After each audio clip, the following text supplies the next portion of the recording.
seen before. He's unsure if he did, but now he's got to. Kind of hard to miss that guy standing up there. Baba picks him off. 1v1 now. Darkseid versus Baba. MP Vive versus presumably whatever pistol Baba has. Throws the smoke though. Pushing up through it. Oh my goodness. Able to take him down with a Renetti. He doesn't have the time to pick that trade up. 10, 11 seconds left. He sees one, gets one. 10 seconds left. He's got to push this bomb right now. 8 seconds. Gets shot at though. Time's already gone. Checks the bomb. Josh, oh no! Oh no! He didn't. Oh, he did! Oh my God! Gets him at the very last second. He's gonna get pushed from the side though. Darkseid's able to trade that one out. Now it's just down to Baba. 20 seconds left on this bomb. Darkseid's not gonna pop it just yet. He's gonna try and do some rotation. Baba not quite sure. I think he may have thought that that body was actually a player, but now the defuse starts to come out. It is a fake though. Baba peeks him. Wow, couple head taps. 2-2 yet again. But did get the hit marker, so he knows that Baba's hanging out on site. Hops onto the van, and he reads him like a book to take their third round.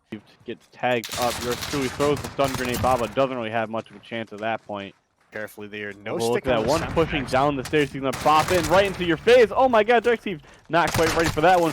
But Baba wasn't ready for the second as he pulled out that pistol in hopes, but very, very early, which ruins Baba. But Baba says, "I'm sick of my teammate getting picked. I'm gonna take you out, yours truly." That has been the statistical carry, but Josh not able to see that one coming somehow. Is now it's Darkseid and Baba in 1v1, both very low. Darkseid pushes up, able to shoot just a tad bit faster. 6-2 for the Coalition, going to bring that one home strong. The very shaky start, wasn't really sure who was going to come out with that one, but the last couple of rounds there, Darkseid and yours truly really put the gas on. Going up top on P3, crazy, already almost towards the top L. Perka just got naded to shit. There's nothing he could do there. Absolutely on top. That's a good information right there, and he's peeking right around. Is able to get the kill and the defuse. Plenty of time for it. Rock gets pushed by Perka so quickly. Perka could catch him out. Pull up on him now. There's one. Crazy is there. And Arashi is just kind of lurking there. Where's the flashbang? No information. No, he doesn't. Oh, he thought he was down the other corner. And Perka going at it again. The top out. Crazy Pew is able to get that pick. Rock sees him jump out. That's 2 for them. Gonna pick up another one. 3-1. Legion's gonna find their first round so far in this map. Top L, but gets pushed from the side by Rock, but not able to get anything out of that. Is Perka just has that crazy snap. Crazy speaking of, tries to pick up one. Does get it for himself. Now it's back to a 1v1. Bomb has been planted. Yeah, all that Adarashi has to do is hold this. Did not spot out the barrel. Here it is. The information's there. Crazy Pew is able to finish the kill. There it is. Oh! Whole entire clip right in that body. Initial nade. Does not get it. Oh, does get a hit marker, but Perka pushes up a little bit too aggressively. Rocky Suda takes him down. Now the bomb plant is coming out. Adarashi also spotted out to tie it up 3-3. Beautiful. A single kill, but look at this. It's a big flank. Crazy is above the Adarashi, but I hear someone up there. Perka's ready. What a jump spot right there. Good response. But not able to pick anything of that. Perka scurries away, but is going to be coming back around. Denies the defuse for a second, and all he has to do is time it out. Rocky has to get the kill, but has no time to defuse, it looks like. Not quite. And that round goes to H's. The kill in the backside, 7-4 for himself. Now Rock has that bomb. Throw it down. Crazy Pew jumps out the window for the second one of the round. I want to see that kill cam right there. Let's see what Crazy did here. He hears the door and just snapped. What a beautiful shot. Crazy. Not sure who wins if they go back and forth right now, but Crazy Pew already on the backside with another kill. Rock able to pick up a second. Very quick round 4-5. Match point now. If they can do that again, they're going to move on to the grand finals. It's just a little bit of an awkward engagement there. Busting out the door.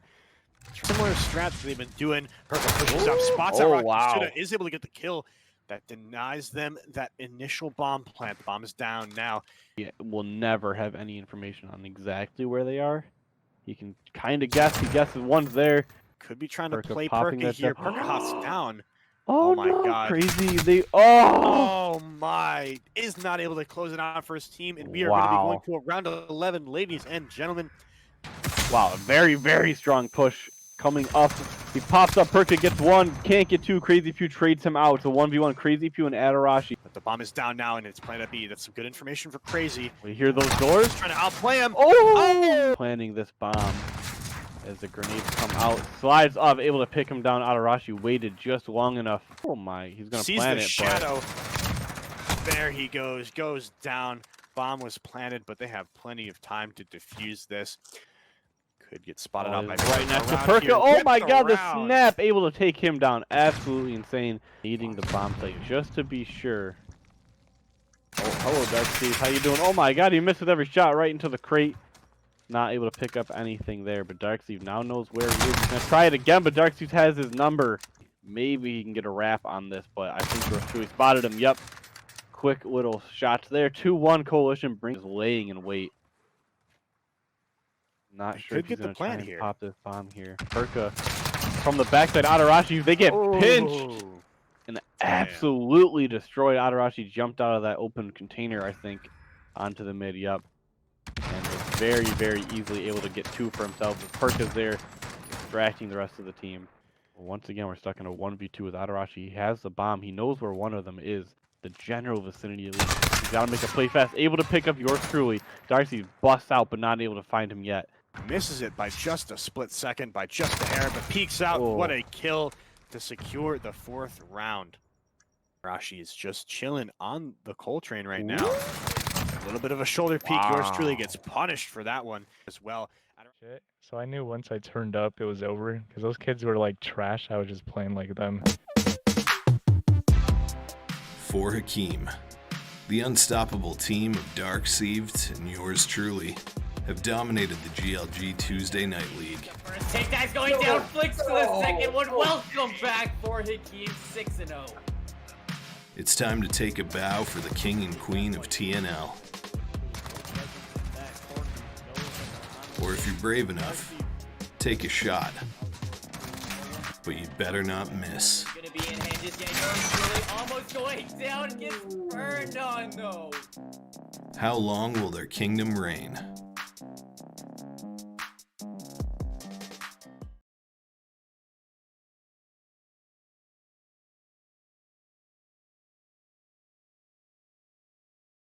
Welcome back, everybody, to another 4v4 Tuesday Night League in this GLG community. It's myself, Seymour, and this time, a brand new face alongside me.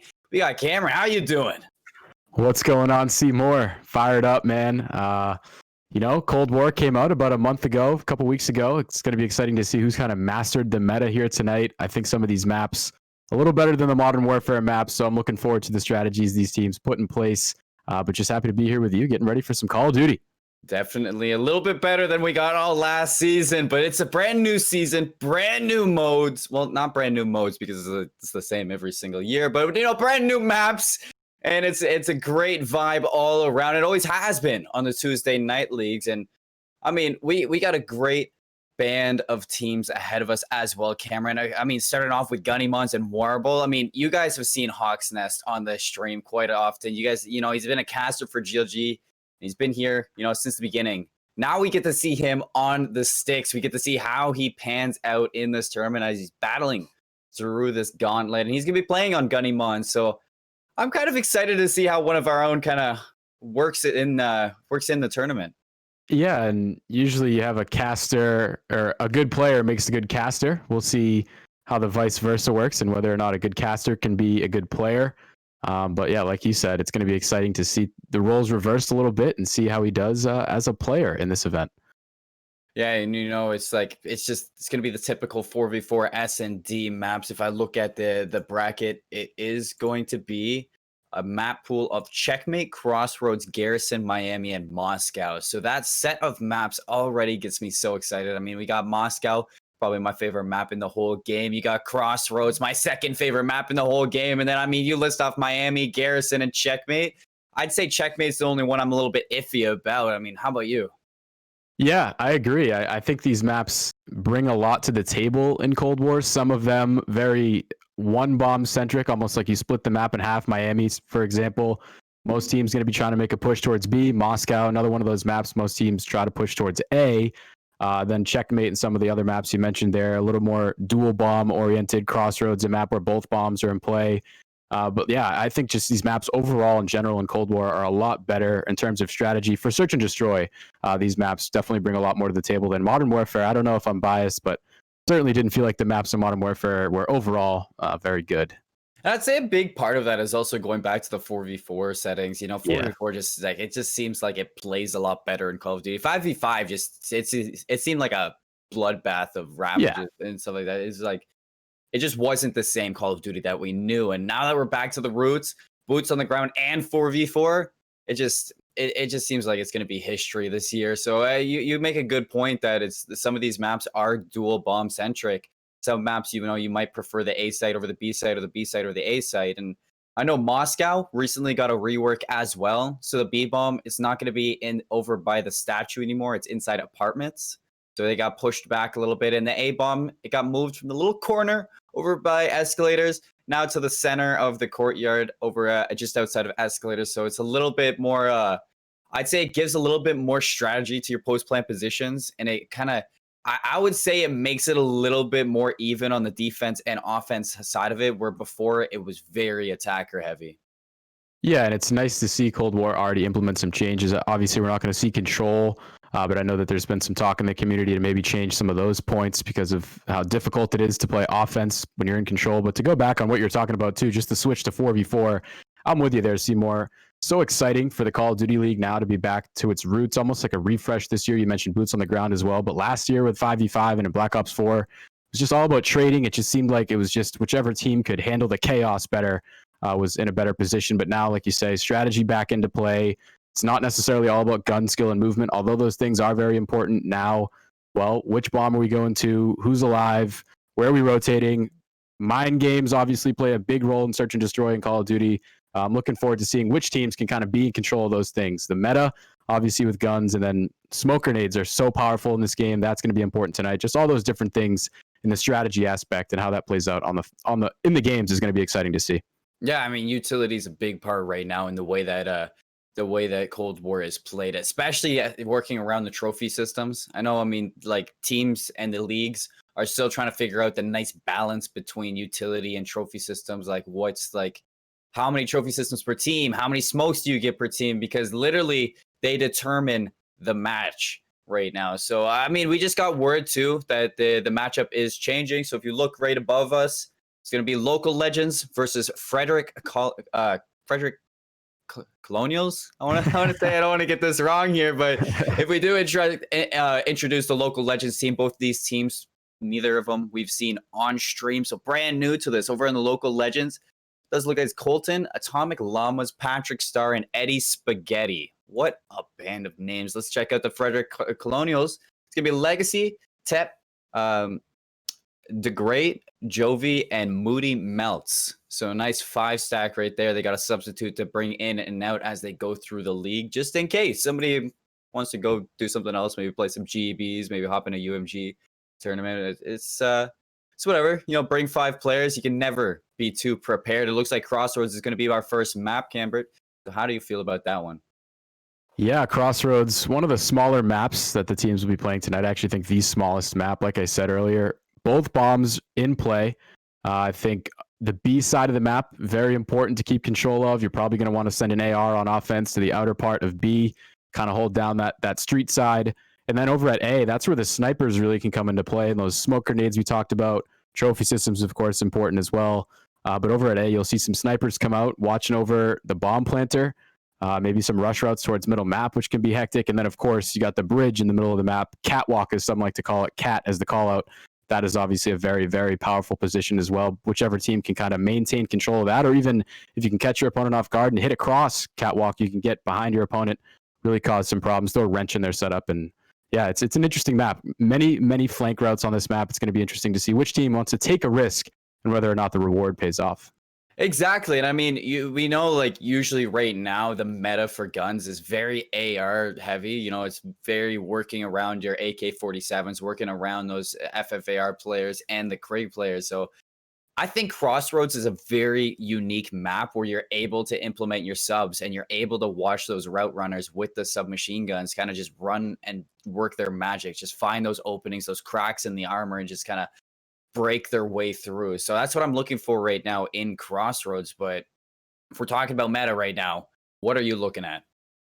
Yeah, it's interesting. I think, again, to make a comparison to Modern Warfare, where professional players were asking for nerfs or boosts to different guns, asking for changes that they didn't end up seeing. The MP5 or the M4 last year were basically the only guns you saw on the map. Now this year, already some nerfs, some buffs, a lot of changes to guns already being made. The FFAR obviously at the start.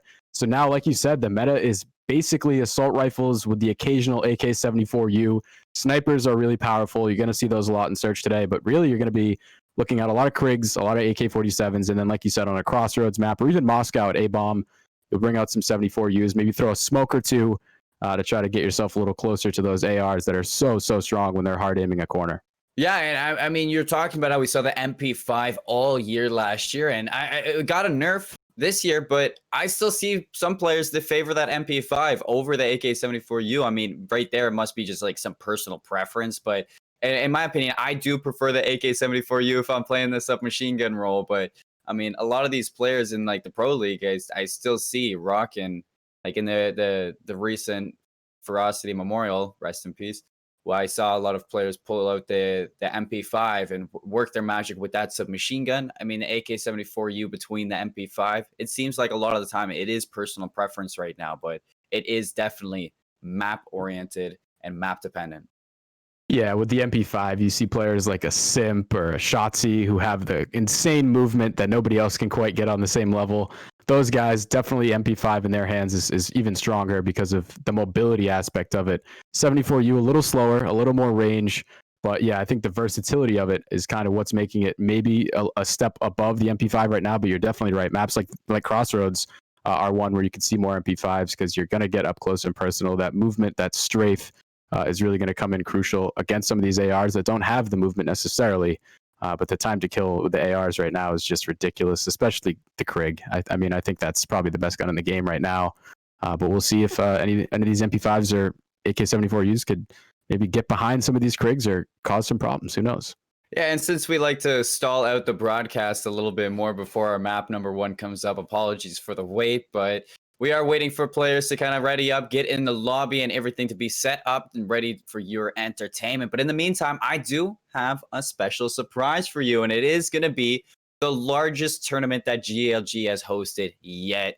Coming up very soon, we're teaming up with Player Zone in Rochester, New York, a gaming lounge local to the area for a $2,000 prize pool, where we'll see it's going to be called the Rochester 2K, as it is going to be held on December 12th and 13th, a 4v4 CDL playlist. So it is going to see 4v4 with the hardpoint, search and destroy, and control, the main core 3 modes. It's $12.50 per player. And then it's going to be the first team. When you do register, you do get a shout out as well. You can sign up by DMing us on our Twitter at GL Gaming Lounges, and you can maybe take home the biggest prize pool that GLG has to offer. It's all about that prize money, baby. It's all about the prize money. If you're looking at it, I mean, I don't know too many amateur tournaments right now that are hosting $2,000 prize pools, and the fact that we get the opportunity to work alongside a local gaming lounge to bring it for you in this pandemic, in this time of need for entertainment, it's all we're going to give you right now. It's going to be a banger of a tournament. I mean, first place, I'm pretty sure they come home with $1,000. I mean, think about all of the chicken nuggets you can buy with $1,000. Oh man, all the chicken nuggets, all the new operator skins that are gonna come out in game. You can just turn around. Right? New Fortnite season coming out. Saw the live event today. Maybe you get some V-Bucks if you're one of those. Yeah. if you're a Fortnite player, you look at it, you maybe buy a mansion in Grand Theft Auto, whatever you want to do. Whatever floats your boat. Yeah. Anything you want to do with that $1,000, it's yours. If you have what it takes, though, to take that first place, you have to battle through the gauntlet that GLG has to offer first before you can do so. And I mean, I'm looking forward to that tournament. And Cameron, while you're being here, I assume that you're excited for that tournament as well, whether you play in it or you cast it. Yeah, I would be interested in either one. Honestly, this is actually going to be my first experience with Call of Duty casting, and it's definitely the game I know the most about. So I'm really excited for that. But yeah, you're onto something there too. I've been playing my fair share of GBs, playing last night. But yeah, I don't know. And like I said, I really do think that Cold War as a game just really sets up pretty well for Search and Destroy. You mentioned that Control and Hardpoint are also game modes this year. Control got its debut in Black Ops 4, and although I do think some people enjoyed it, I think right now in Cold War, it might need some changes, like I mentioned earlier, just some changes to the points. I know Moscow specifically, you rarely see a team win on offense playing Control on Moscow. Just those points are just so hard to capture. I've heard talks of maybe moving A up to top escalators, maybe making that change might make things a little better. But just right now, some of these maps in Control are just impossible to win unless you get 3 defenses. Unless you have the kill advantage, you go to overtime and you get to play defense. That's really your best chance of winning right now. So maybe we'll see some changes to that. Maybe they go to domination. Who knows? But right now, I really think Search and Destroy is the standout game mode. So I'm excited for this tonight to get to see these teams play. Yeah, I mean, you were talking about changes to Control. I was casting Tespa the other day for the collegiate scene, and I was explaining because it was Moscow Control when we did see it, and it's crazy that's something that we have to deal with right now. I mean, one thing that's like really, I would say, hard to work with on the point is that in Control and Black Ops 4, when you'd get progression, you either have to stay on it. It wouldn't lock your progression into place unless you hit that progression mark between the 3 check marks. So it would kind of delay your progression even more once you step off of it. But now it's it just locks in place there, and it keeps on going. And if you look at point A to point B, you almost have to make sure that you perfectly take point B before going to the fountain control point over at the A side of the map for Moscow. So it's definitely, I would very much agree with you that it is defender heavy, but it's the same thing that we saw in Control when it came in Black Ops 4. Those attacker teams, it takes a while for them to get the feel of the game. It takes a little bit for you to get those fundamentals set in stone so that you can learn how the game mode works right now. I do think that it is literally spawning you out in Niagara or in Narnia sometimes when you are pushing that far point that favors the defender spawn over the attacker spawn. But I feel like this is going to be a game mode that is better than domination, and it's going to be better than domination for sure. It's going to be way more competitive in my opinion. And as the year goes on, maybe some changes are going to come through to it, but I feel like teams are going to get the hang of it and they're going to learn how to play it a little bit better. Right. And obviously, best of 5 matches is what they play. The third map will usually be Control. That's kind of like the swing map. So a lot of fans do look for a fun to watch game mode as that third map. And Blitz came in, and Ghost, I know a lot of people liked that as almost like a capture the flag variant. Really was an incredible game mode. I guess it just kind of fit that game specifically. But Control certainly can be that intense game mode that people are looking for. I mean, when it gets down to those final lives, it becomes almost like its own game of Search and Destroy, where you're keeping in track of your live count. But like we were saying, I mean, on Moscow, I think there's already some pro teams starting to pull out snipers on offense to try to break the defense on A there because of how many head glitches there are. And I mean, if you follow Call of Duty, to pull out a sniper in a respawn game mode is just so rare. There has to be something broken or wrong with the game for that to be a situation. So I don't know, maybe like you said, they make some changes to the spawns or they move the points around. There's a couple things they could do, I think, to make it a little more even on both sides, offenses versus defenses in Control. But I agree, it definitely can be a fun game mode. And I think in Black Ops 4 is where we really got to see just how fun it can be. I honestly, in my opinion, I think nothing will ever beat Uplink. I think Uplink was that third game mode that just solidified itself in my heart. That was just that is the pure competitive game. I honestly, when jetpacks were a thing, that was my favorite game mode. I loved it way more than Hardpoint. It was just it just brought a breath of fresh air and just a tune-in of new entertainment. And it was basically seeing those free throws from wherever, those long bombs, you know, Black Ops 3, especially when you'd set up on the buildings and you'd look for that throw over the building, you'd have to set it up that last ditch effort. It was something else. And honestly, I wouldn't mind even seeing Uplink and a variation of Uplink come back. Just how would you do it? I mean, we saw Gridiron in World War II. It just didn't feel the same and it didn't work the same as it was in the jetpack scene. And honestly, Right. I would love to see a game mode like that come back. Yeah, and I think so many people in the community as a whole didn't really like jetpacks. They thought it was probably too much, but in terms of the competitive scene, it wasn't necessarily the worst thing for like what you just said. Uplink was a really, really fun game mode to watch. I think just like throwing a Hail Mary for the win or something like that, just as fun was to see almost an interception at the rim too sometimes, or a block when a player would go up and steal the ball right before it goes into the opponent's net. Those kind of plays were just so out of nowhere, and it just caused for so much excitement. And really, every single game of Uplink almost was like close and down to the wire, and comebacks were so possible. It didn't really matter how far down you were.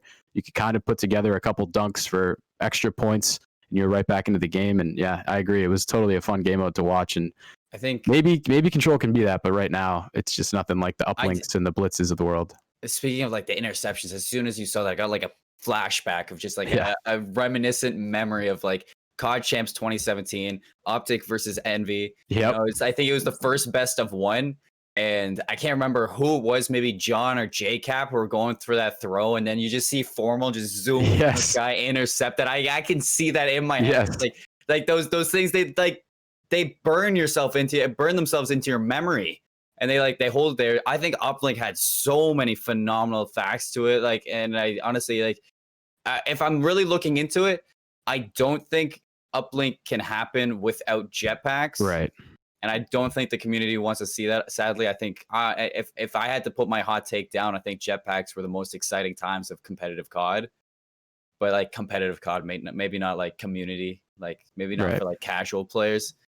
And so we've moved on from that series, and we've moved on to like the new era of Call of Duty, where we do see maps like Crossroads coming in. We do see that Cold War style in here, and definitely a new feel to it, and it's exciting in its own ways and its new ways. So if we bring it right back from those reminiscent memories that we're bringing back on memory lane, we're waiting for these teams to still get into the lobby.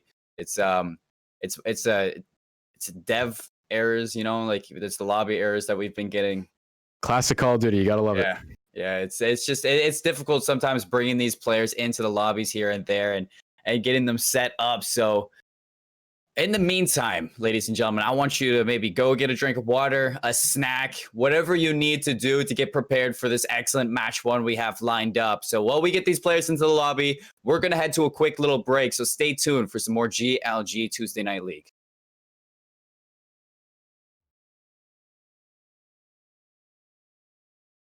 Here at GLG, so they're kind of a fan favorite or home favorite.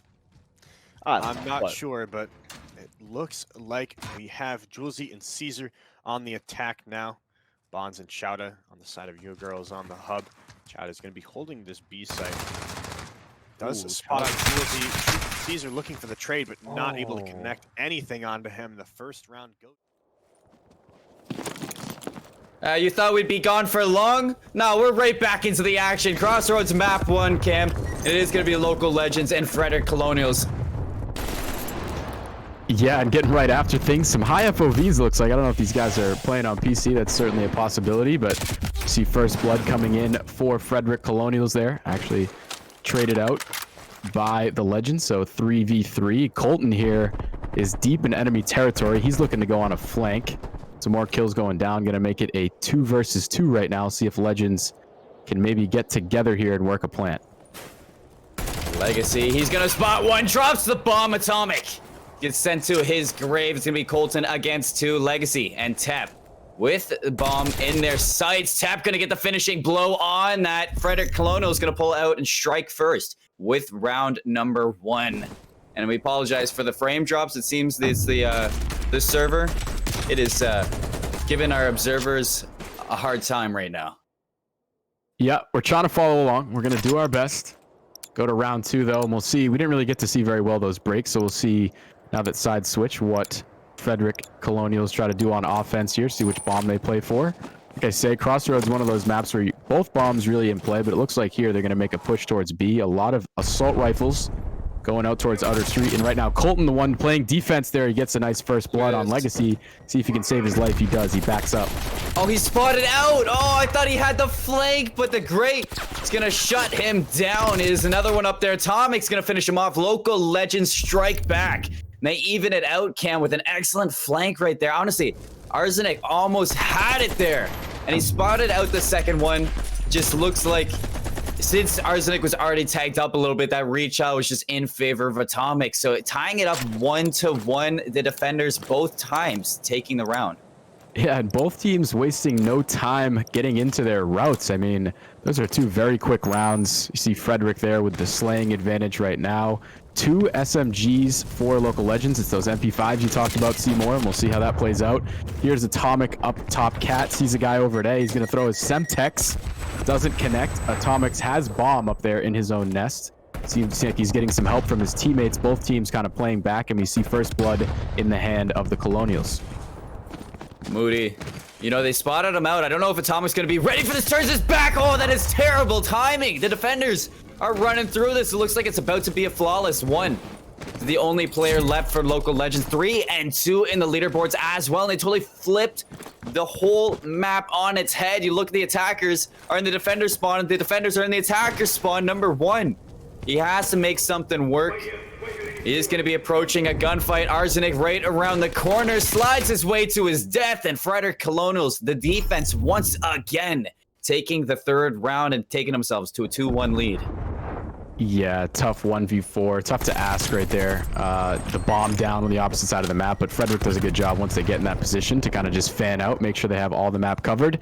They end up getting the final kill there, and they go up 2-1 here. You see Arsenic, the play of the game, putting out the beams right there. Some nice shots. For sure. We switch sides once again. You see Tep with that AK-74U, 2-1 right now. Oh, my eyes right now are on Arsenic, though. He's 4 and 2 with that AK-47. You look on the other side of the board. Patrick Star 0 and 3. Not really having a great start to this match. Local Legends have to look at that player, like maybe bring this back. They want to take this win against Frederick. Nobody's really falling aside. Patrick's going to throw a nade, not going to connect on anything as we're at a standstill. Yeah, and this is that B push that we talked about, and right now you see one had a chance to push across the Cat, but it opts to play defensively, and you see a blood go down for the defense, traded out. Now another kill, so 3 versus 2 here in favor of the defense. We'll see what Frederick tries to do now with the bomb over by B. Arsenic probably going to get a kill. He does, back at that tire head. He looks over towards the back of the map. A crazy 2-piece from Arsenic, but he gets taken down by Atomic in the back of the map. So a 1v1 situation. Bomb over at B. Looks like it's going to go down for Legacy. We'll see how Atomic handles this one. Yeah, and he's totally going for that prediction on the site, letting the bomb go down and playing the retake. So Legacy is the time in his favor. Looking at Atomic making the moves, though. Pushing through the building. Get him. Taking it into defender spot. I don't know if he spotted him out, but it looks like he's taking his efforts to munitions. Actually just going to drop a trophy system. Takes his way to the back of the site. Finds Legacy. Puts him down. And the defenders, they're going to keep this streak going as the attackers have yet to find a win. Yeah, and actually some pretty crazy shots coming in there against Atomic as he made that challenge, but he's able to get the kill. Big win there. They actually had the 3 versus 2 advantage almost through that round, actually. But they held on. They get the win. Tie things up to a piece. And that's really going to be the theme, I think, here today. The defense winning rounds. It's going to be a matter of whether you can win some offenses to get yourself the upper hand. I'm expecting a lot of round 11s as well for that same reason, because defense is typically the easier side to be on in Search and Destroy. For sure. And you're looking into round number 5. Will the attackers finally break on through? Local Legends, you're looking at them. If it is so, Atomic Llamas. He was the one to win out that 1v1 last time. Legacy's going to spot some players through Cat. Going to stun himself as well. I don't know what he was doing with that utility, but Moody Melts on the opposite side of map does find that opening. It's onto Atomic Llamas. It's a big pick indeed for Frederick Colonials as the defenders are starting off very strong right now. Tap going to find the second one onto Colton. He's not even stopping there. He's going to keep on going. Patrick going to get picked up in the back. Looking at another flawless round for the defenders. Legacy going to go down all of a sudden. So not flawless, but a victory in the midst right now. 3-2. Yeah, just a good job by Colonials there of playing defense, sitting back, letting things come to them. You see there that final kill. Nice shots from Moody Melts. A lot of AK-47s so far on the map. A couple MP5s you saw a couple rounds ago. Here's a 74U for Tep. But no snipers yet, so maybe wait and see if anybody decides to pull out the sniper. 3-2 here, Frederick in the lead. See if anybody can stretch their lead to more than one round, because pretty much been back and forth so far. I wouldn't say that this is really a sniper map, though. You know, I would say people are going to favor those atomic weapons. The Krieg from Legacy is going to find that opening pick onto underscore. He's going to be atomic llamas right now. He is looking down cap, but it doesn't matter because his opposing teammate going to go down right now. Tap going to find a second pick, so it is going to be a 4-on-2 right now as the attacker's looking really poised to take this round. Yeah, they've got great positioning now. Make it a 3 versus 2. 3 versus 1 now, all left on the shoulders of Atomic Llamas here, and it looks like a bomb plant's going to go down at B. He's able to get the first kill. Needs to look at his cat. He takes shots from Legacy, but he's going to go down in that back part of the map. So 4-2 lead now for Frederick. They start to open things up a little bit. And it's like I talked about earlier on today, too. This position here that Legacy's in now, top cat, so powerful. You can make sure that you're holding on to that bridge push, and then as well, you can see into the back of the map here, he picks up Llamas. So Frederick with the 4-2 lead. And if they win this next round, you have to think that it's a pretty deep hole for local legends to want to climb out of. This is where you got to be a little bit afraid if you're the local legends. I mean, it's been back and forth all game long. All of a sudden, Frederick Colonials is going to pull ahead with a 2-round lead now. The attackers, I felt like they were going to be the ones to break this open. First one to find an attacking win. Are going to take this matchup. Frederick, they were the ones to do so. So let's see if it pays off. Moody going to go for the bomb plant on A, but not going to get it. Actually, he was on defense, so I guess right. Bomb on A. So I got a little bit confused on that position. I was with you. Seems like he got a little bit overextended. Atomic going to get caught out. Is Tep going to fall?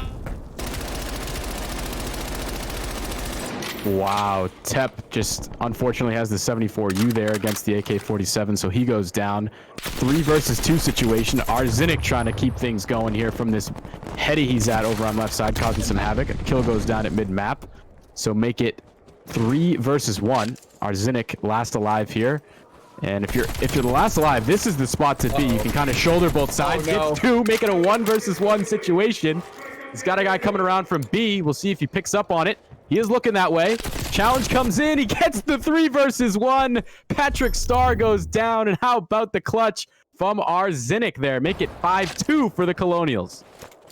How do you let that slip through your fingers? I mean, you saw it right here. Once he got that second pick, I was like, it's over.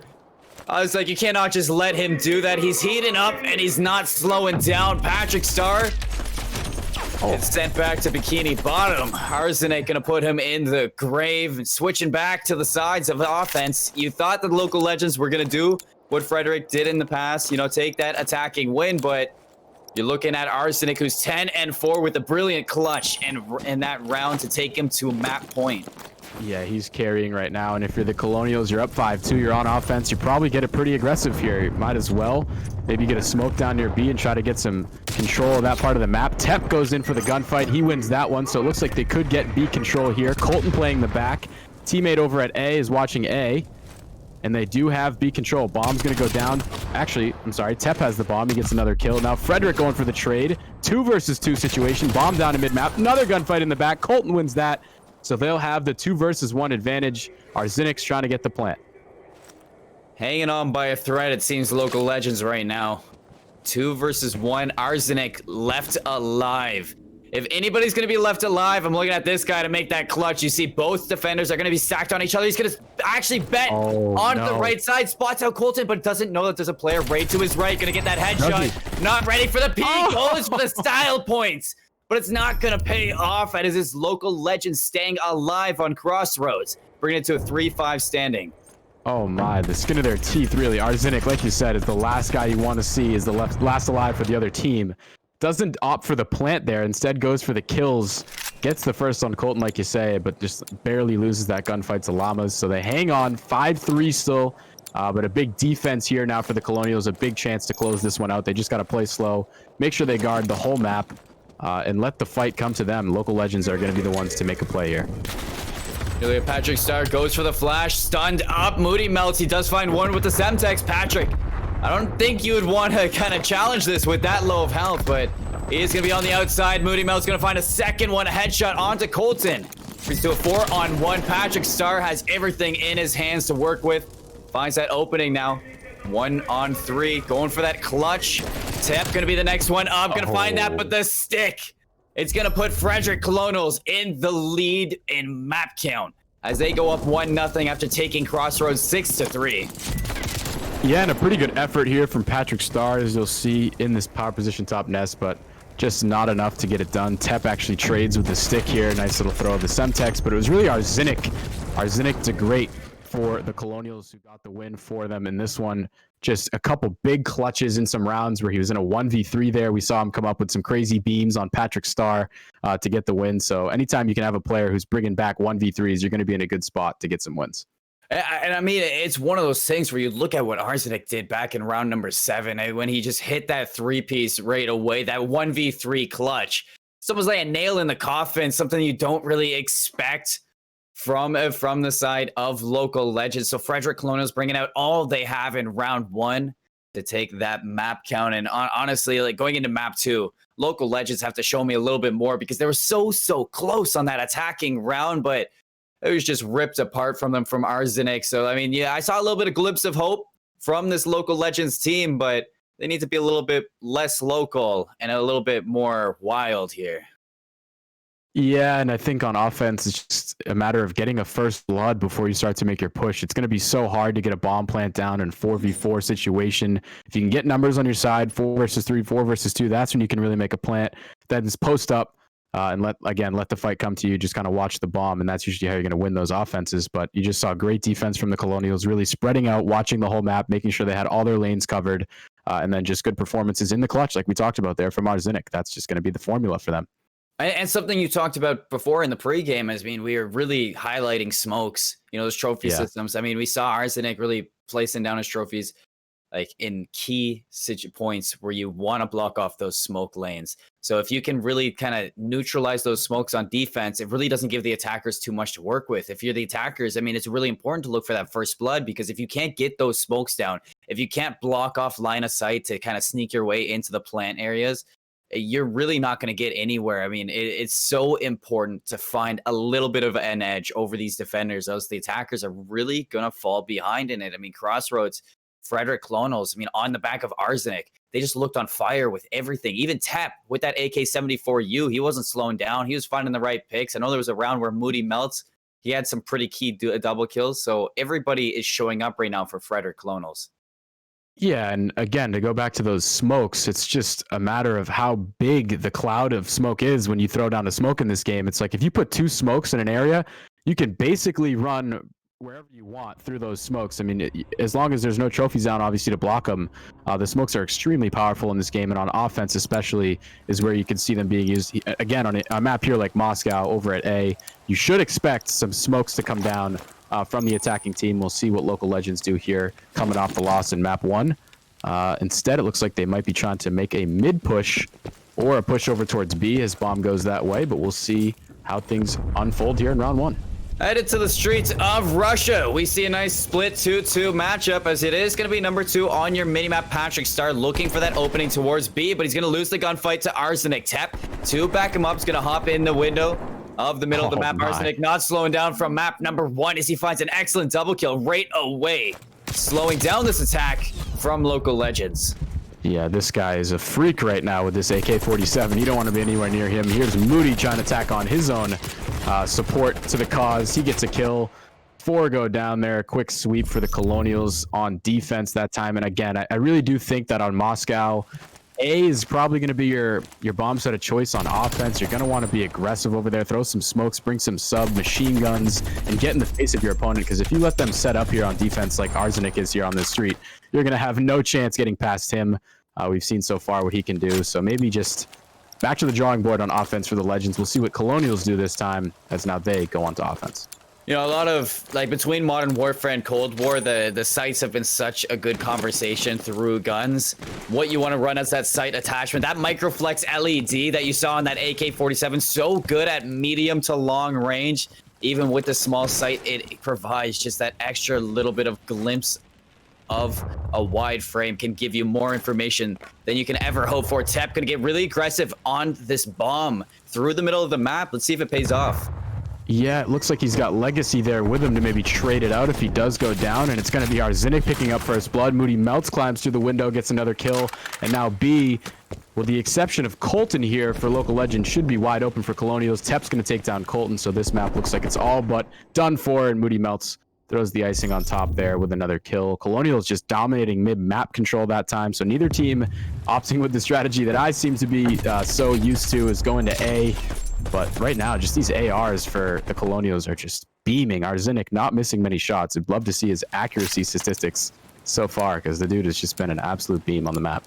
2 flawless rounds in a row, and you got to commend their communication as well. I mean, as soon as Arzenic puts those shots into Atomic Llamas through the middle of the map, you do see Moody jump through mid-window to find Underscore just laying there, putting his attention back over to Arzenic. So just one by one, just pushing in and playing off of each other. Tep not slowing down in round number 3. He's going to open up with the first blood. Let's see if he can find any more. Yeah, and finally we started to see a little bit of an A push, but of course they get blooded, so they're forced to slow things down. Now a 2v2. Tep coming in for the pinch. He's going to win the gunfight that he has no business winning there. Another kill comes in for the 2-piece. Tep going to go ahead and put the team on his back there in round 3, get a couple kills in mid, and then finish it off with this crazy 2-piece. Absolutely gunning there. Patrick Starr's absolute here, but still a great second kill and another good round for the Colonials. They're really starting to catch fire now. No business winning that indeed. I mean, you just put them up in your sights. You're just going to do that to them. It's a little bit dirty if you think so. Tep is not giving any mercy to the Local Legends here. 3-0, and they haven't even dropped a life right now. You see Tep's on a 4 streak. Moody Melts is on a 4 streak. Arzenic on a 3 streak. Legsy hasn't had to do anything. We have to see Local Legends, though, change up something if they want to take a round, if they want to stay in this map. But that is not where you want to start, as Moody opens up with 1. Yeah, now you're just seeing how the Legends are kind of on their back foot, which is not where you want to be, especially against this Colonials team who's doing the opposite. They're on the front foot, just keep on running right at the Legends. Oh no. My goodness. Don't do it to him, Arzenic. Oh, no. That is just not what you want to see if you're the Legends. And like we said, nobody was yet to die for the Colonials. Finally, Atomic's able to get a kill on Moody Melts, but still in a 1 versus 3 situation. Bomb's about to go down, maybe. But at this point, why even plant? I mean, just go ahead and look for the kill. That's what Arzenic's going to do. No reason to plant. That would have just been a waste of time. So 4-0 for the Colonials, and the beams are just too much for the Legends. I was hoping it showed Arzenic in that turn and burn that we saw. Atomic Legends is going to be in that, or Atomic Llama is going to be in that final kill cam as he gets shut down with those opening shots again and again. I see Local Legends getting that first bullet in, but not finishing up their kills. So a little bit shaky. Maybe they're getting in their heads here, Cam. So, I mean, maybe they want to slow it down. Wait for Frederick Clonos to push into them because, I mean, all confidence is to the red side right now, and Moody's the only one to go down so far. Right, and work on your trades too. Like, if you're going to be fighting Arzenic, you can't do it alone. You've learned that. So if you're going to get in a gunfight with him, make sure somebody else is nearby to get your trade. Here's Moody Melts with another first blood for the Colonials. And again, not looking good for the Legends. Colton going to die too. Moody Melts just not even waiting for his team here. He's going to go ahead and take things into his own hands. Get another kill. Looking for the ace maybe, but gets help from his teammates as the last player tried to rotate out. So 5-0 here for the Colonials.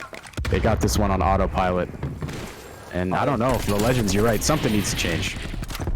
I mean, autopilot is basically putting the perfect word on it. You look at Moody Melts, how scared Local Legends are to push into him. I mean, Colton knew that Moody Melts was just around the corner. Had to be a little bit more ready for that one, but like autopilot seems to be where Local Legends are putting their directions to, as Frederick Colonos are looking for that 6-0 sweep in map 2 on Moscow to send them to round number 2. They're going to be back on attack. Legacy with the bomb in hand. And he only has 2 kills throughout this whole thing. Not a single death except for Moody Melts. Yeah, and anytime you have 3 goose eggs on the board, you're going to be just looking for a first blood, I think, if you're Local Legends. And 2 guys down the street for Colton. He's going to get taken out again from a beam from Moody Melts. So, again, not what you want. These first bloods are so crucial in Search and Destroy. Moody Melt's going to pick up a second kill there. 2 versus 4 situation. This one's pretty much all but done for. Atomic, though, picks up a kill, but not before going down to Arzenic. And I think that one's pretty much going to do it. I think this calls for the end of the local legends in this GLG tournament. Absolutely boomed after map number 1 on Crossroads. It was a 6-3 victory for Frederick Colonels, but they didn't stop there because they took it 6-0 with a perfect sweep on Moscow. Look at this final kill cam from Arzenic as he is just ready for everything that the local legends brought to them. They are looking like a force to be reckoned with in this GLG tournament today, Cameron. How did you feel about the first GLG matchup you've seen today? Well, I mean, the Crossroads match, obviously a little bit closer, but there we get to see the Colonials and what they can do. It's interesting because this AK-47, the flex weapon this year, we didn't see any Krigs, I don't think, from the Colonials. So they're really playing aggressive. Even their ARs using AK-47 so they can make sure to stay in the face of their opponents, keep the aggression up. We saw Tep with the submachine gun. He was a problem himself. Really just playing confidently, winning their gunfights, really accurate shots from all the players on the team. But I think Arzenic stood out to me the most. I mean, you're talking about the submachine guns on Moscow in the earlier parts of the broadcast and how on Moscow, it's really going to play a crucial part towards the A-bomb. I mean, you saw Tap, he was working the middle of the map, working his way up escalators, and just, I mean, you saw the way he pushed through mid, got right into the defender's spawn, and absolutely beamed through local legends like it wasn't even his business being there. And he just puts them down like it was nothing. Moves on. Tep had a great showing with that submachine gun, and I'm very excited to see what the Frederick Colonials can bring in the rest of this tournament. I mean, going into round number 2, I'd be a little bit afraid if I was going up against this team. Yeah, definitely. And I think if you are going up against this team, it's going to help to have a little bit more strategy. I don't know that Local Legends exactly knew what they wanted to do on those offenses. Again, I talked about that push towards A on Moscow with some smokes. We didn't really see them do much of that. That's where the submachine guns could kind of come into play, especially against a team like the Colonials where they're using a bunch of ARs. Maybe you get in their face a little bit, and that's how you can win some gunfights. But I don't know. No Krigs for the Colonials. So, like, they're playing an aggressive form with their assault rifles, and Tep obviously is just as good with the submachine gun. So I don't know. They're going to be tough to stop, but I think if you're going to have an attempt at it, need to see a little bit more strategy with your offensive pushes. I think I saw Legacy with the Krig a couple times, and he was only had 2 kills to him, so he was playing patient. He was playing back. And he was really that anchor point for the side of Colonials. But you look at the other 3 that play around. I mean, Legacy doesn't really have to do anything when you got Arzenic and Tap absolutely running trains through this opposing team. So, I mean, Frederick Colonials, they seem like they have their roles set. Seems like they're locked and ready to go. Round number 1 was an absolute blowout from Frederick Colonials. And round number 2 is going to be coming up very soon. But right now, we are going to head to a little bit of a break to give ourselves a little bit of time to catch our breaths and really kind of determine what just happened from Frederick Colonials. So stay tuned for some more Tuesday Night League as we'll be right back from GLG. Gonna pick up another one, 3-1. Allegion's gonna find their first round so far in this map. L, but gets pushed from the side by Rock, but not able to get anything out of that.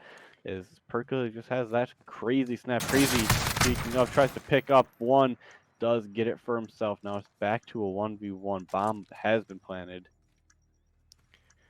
Yeah, all that Adarashi has to do is hold this. Did not spot out the barrel. Here it is. The information's there. And Crazy Pew is able to finish the kill. There it is. Oh! Whole entire clip right in that body. Initial nade. Does not get it. Oh, does get a hit marker, but Perka pushes up a little bit too aggressively. Rocky Suda takes him down. Now the bomb plant is coming out. Adarashi also spotted out to tie it up 3-3. Beautiful. A single kill, but look at this. It's a big flank. Crazy is above the Matarashi, but I hear someone up there. Perka's ready. What a jump spot right there. Good response. But not able to pick. I need to do that. Perka scurries away, but is going to be coming back around. Denies the defuse for a second, and all he has to do is time out. Rocky has to get the kill, but has no time to defuse, it looks like. Not quite. And that round goes to H's. The kill in the backside, 7-4 for himself. Now Rock has that bomb. Throw it down. Crazy Pew jumps out the window for the second one of the round. I want to see that kill cam right there. Let's see what Crazy did here. Here's the door. Snapped. What a beautiful shot from Crazy. Not sure who wins if they go back and forth right now, but Crazy Pew already on the backside with another kill. Rock able to pick up a second. Very quick round 4-5. Match point now. If they can do that again, they're going to move on to the grand finals. It's just a little bit of an awkward engagement there. Busting out the door. Similar strats they've been doing. Perfect pushes up. Spots out Rocky. Wow. Suda is able to get the kill. That denies them that initial bomb plant. The bomb is down now. He will never have any information on exactly where they are. He can kind of guess. He guesses one's there. Could be trying to Perka play popping Perka that here. stuff. Perka hots down. Oh, my no, God. Crazy. They oh, Oh my. Is not able to close it out for his team. And we are going to be Wow. going to a round 11, ladies and gentlemen. wow. A very, very strong push coming up.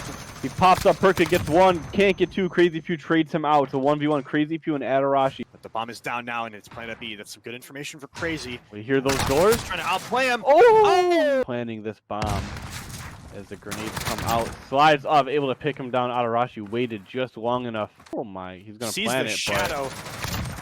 There he goes. Goes down. Bomb was planted, but they have plenty of time to defuse this.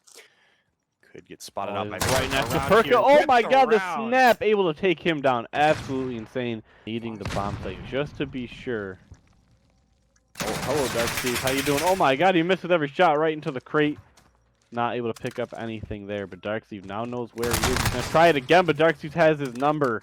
Maybe he can get a wrap on this, but I think Roshui spotted him. Yep. Quick little shots there. 2-1 Coalition brings laying in wait. Not sure could if he's get the going to try plan and here. pop this bomb here. Perka from the backside. Adarashi, they get pinched and absolutely destroyed. Adarashi jumped out of that open container, I think, onto the mid. Yep. And was very, very easily able to get two for himself. With Perka's there, distracting the rest of the team. Once again, we're stuck in a 1v2 with Adarashi. He has the bomb. He knows where one of them is. The general vicinity at least. He's got to make a play fast. Able to pick up yours truly. Darcy busts out, but not able to find him yet. Misses it by just a split second, by just a hair, but peeks out. Oh. What a kill to secure the 4th round. Rashi is just chilling on the coal train right now. A little bit of a shoulder peek. Yours truly gets punished for that one as well. Adarashi is going to be responding to that. Welcome back, ladies and gentlemen. This is more Tuesday Night League presented by Great Lakes Gaming. It's myself, Seymour, once again, Cambridge, right next to me. And we just saw Frederick Colonials go up against local legends, absolutely smoke them. 6-3, then 6-0 between Crossroads and Moscow. We're heading into round number 2, though, where we're going to see Gunfight Kids and Frederick Colonials once again. So I want to see if they continue with this domination. But, I mean, do you think Lightning's going to strike twice tonight? It's going to be tough. We didn't get to see Gunfight Kids play, but after seeing Colonials, yeah, you have to think they are the favorite in this matchup. We're going to get to see Garrison, it looks like, which is exciting. A new map so far on this stream. Garrison, another one of those maps where you could see some subs come out, some flanks potential. A lot of different ways to get around the map here, and a lot of little nooks and crannies, spots, sight lines to pay attention to. We'll see kind of who has more of that knowledge. But I think for Colonials, it's going to set up pretty well with some of these ARs. The beams that we've seen so far from Arzenik, he's obviously going to be a problem. And of course, just kind of getting that bridge control and that top green control room is going to be important on this map. Yeah, I know. And one thing that you look at for Garrison is on the B side of the map over on the main floor, you're going to look at the defense to get a little bit aggressive. I mean, you have the tunnels to work with if you get underneath the floorboards. If you can get that flank and you can be sneaky enough and slip your way into the back line, you could do so much damage to those attackers if it's left unchecked. And there's so many opportunities in this map for aggression to come out on both the attacking side and the defending side. And yeah, computer room top green is going to be very important to kind of block off that A side attack. And holding off on radar to back him up is going to be great. But you usually see teams attack the B site. And the main floor is going to be the main focus for those attackers. You're looking for that opening pick as well. First bloods are everything. Just like on Crossroads, first bloods are so important to get your way through the map. Yeah, and it's going to be exciting to see if Gunfight Kids can kind of make Colonials think a little bit more, maybe play slower, because obviously we saw all the aggression they just had in that last match. No reason to sit back. I mean, they were just winning all their gunfights, so might as well run out. But maybe the Gunfight Kids can make them think a little bit more about what they're doing, maybe force them to use some more strategy. Again, like you said, first bloods are going to be huge in this match. I think on defense, you're going to see a little bit more ratty play from some players laying down or sitting in spots, just waiting to get a pick rather than necessarily holding an angle. But we'll see what goes down here as we get ready to get into the match on Garrison.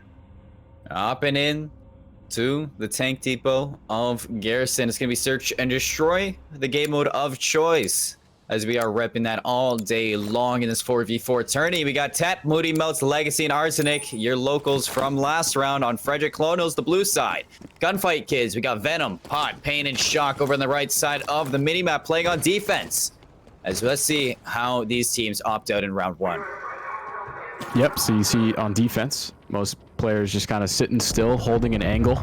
See what they try to do on offense. Here's Legacy up by Caution, putting some shots down. Like you said, too, Pain already in that vent room, holding this push in case somebody tries to do something cheeky. It looks like Moody Melts is about to come down there, though. Who's going to win the gunfight? Pain has the 74U, so he'll take that one for first blood. And smartly going to go ahead and back up a little bit so his team can hold on to the advantage here in a 4v3 situation. Trades coming in, make it 3 versus 2. And now a 3 versus 1 in favor of the Gunfight Kids. Arsenic, though, as we know, is a god. He gets the first kill. Not going to be able to pick up the second. A nice kill comes in there. And Gunfight Kids pick up the first round win on defense. And one thing we already see here that local legends weren't really showing us were the trades. I mean, back and forth in the kill feed, you did see it go red, blue, and I mean, it really came out on top for the Gunfight Kids, really winning their fights as it was. You see Arsenic getting crossfired both from Pot and Venom, who was in the back line. So as we switch sides onto the attack, already seeing some very good shining spots from Gunfight Kids, and I really want to put some highlights on Pain, getting in that vent room. That opening pick onto Moody Melts, you'd expect someone like Tep to go for the aggression in something that tight corners, because Tep usually is that fast-paced, submachine gun player, but Moody Melts absolutely going to get gunned from that AK-74U. Pain with the bomb in hand, getting very aggressive to the catwalk. Venom's opening up. Yeah, I really like that play out of Pain to get to that spot, and then Venom with that kill is huge. Really just opened things up for him. As you can see, B basically wide open. Colonial's going to try to make a push here to top green. They end up getting a kill. 2 kills go down, so now they are in favor 3 versus 2. And yeah, what we talked about it, this green control, so important, especially for a team like Colonials who can just stand up there and beam out the top with their ARs. Now the tables have flipped on Gunfight Kids. Pot and Pain last alive. AR submachine gun combo. Pain takes a stun here. He's going to look towards top bridge. 2 guys in that top green room. Smartly backs away, but Moody Melts is there for the flank. He gets traded out 2 versus 1, and Pot just cannot outgun 2 ARs from top green. So that'll tie things up at 1 apiece. An interesting play there from Colonials to send 3 guys to top green. Actually ends up working after Venom gets this first blood that we're seeing on screen. They're able to flip things back in their favor and win that round, where really they didn't have any business coming out with the win. So tied up at 1 apiece. And you're shooting 2 very distinct defensive holds as the very passive Gunfight Kids, waiting for the attack to come to them, playing those passive cheeky angles, and then Frederick Colonials going aggressive. You see Arsenic, he pushed up mid-tank, got that opening kill, and really shut down the tempo for these attackers. So 2 very different defensive holds. Let's see what Gunfight Kids have to offer right now, as they are giving up a lot of space, unlike round 1. Moody Melts, he's going to be in top catwalk. Pain once again working bottom vents. So looking for that opening kill, as both at a standstill right now. Shock, he's going to be careful right now. Moody Melts has him in his sights. Some information towards Legacy, and both 4-on-4 still. Oh, but Moody just gets a little antsy there. Moves up, gets taken down by Pot.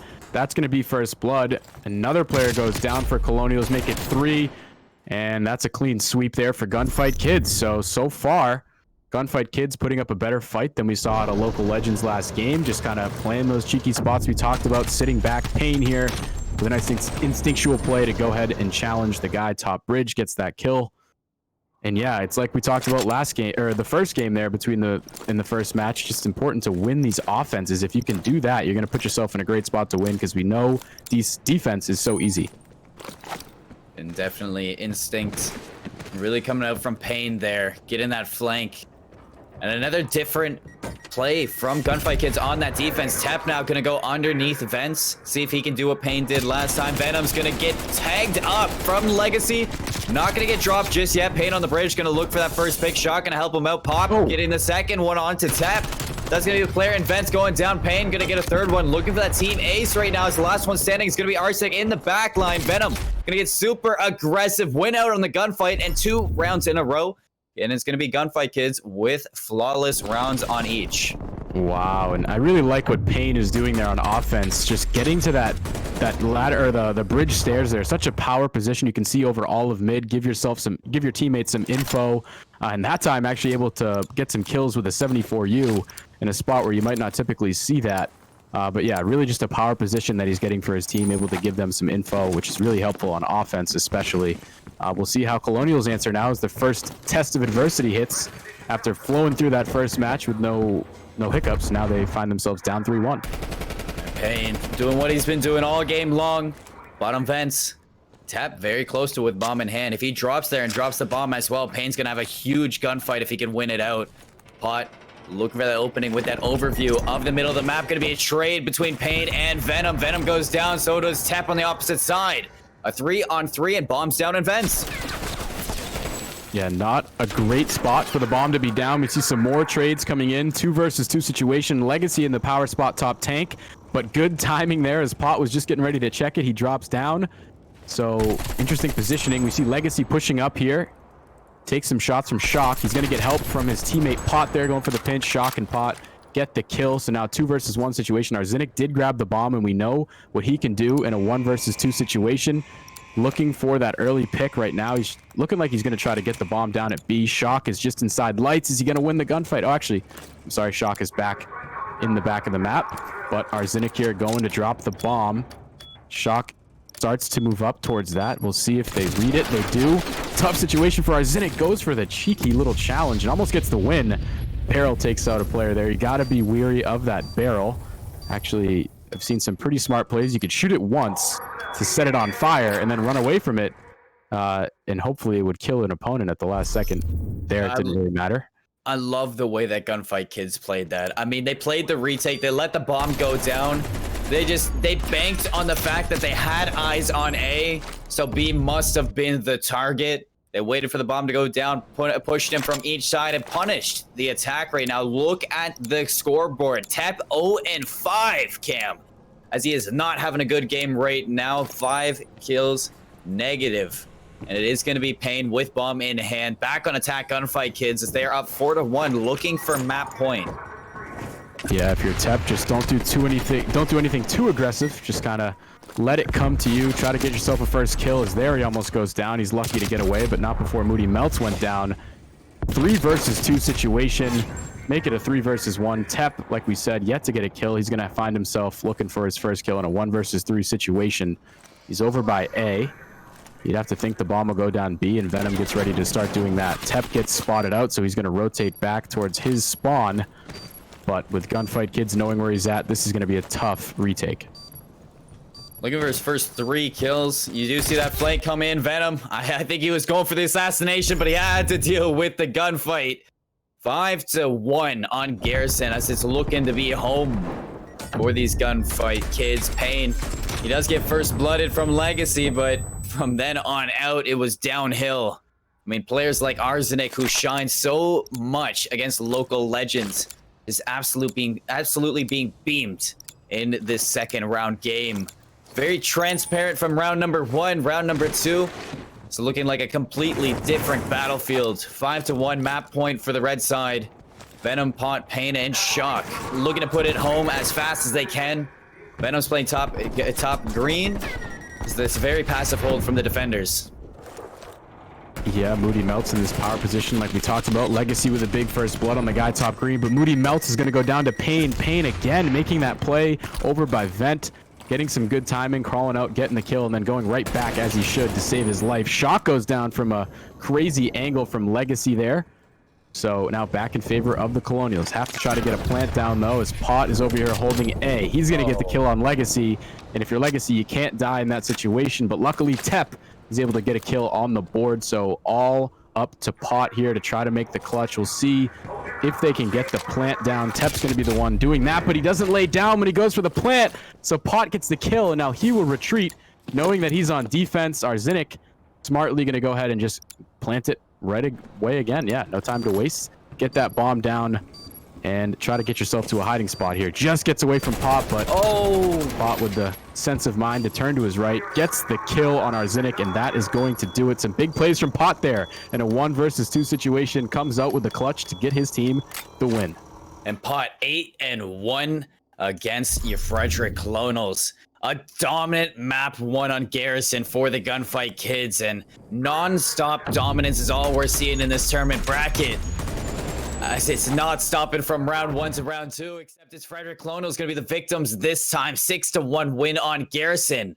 It's going to be Moscow in map number 2, and there's a lot I need to see change from Frederick Colonels. It seems like they're really riding that high from round number 1. It seems like they're really keeping that aggression forward, but now they're reaching a different kind of strategy.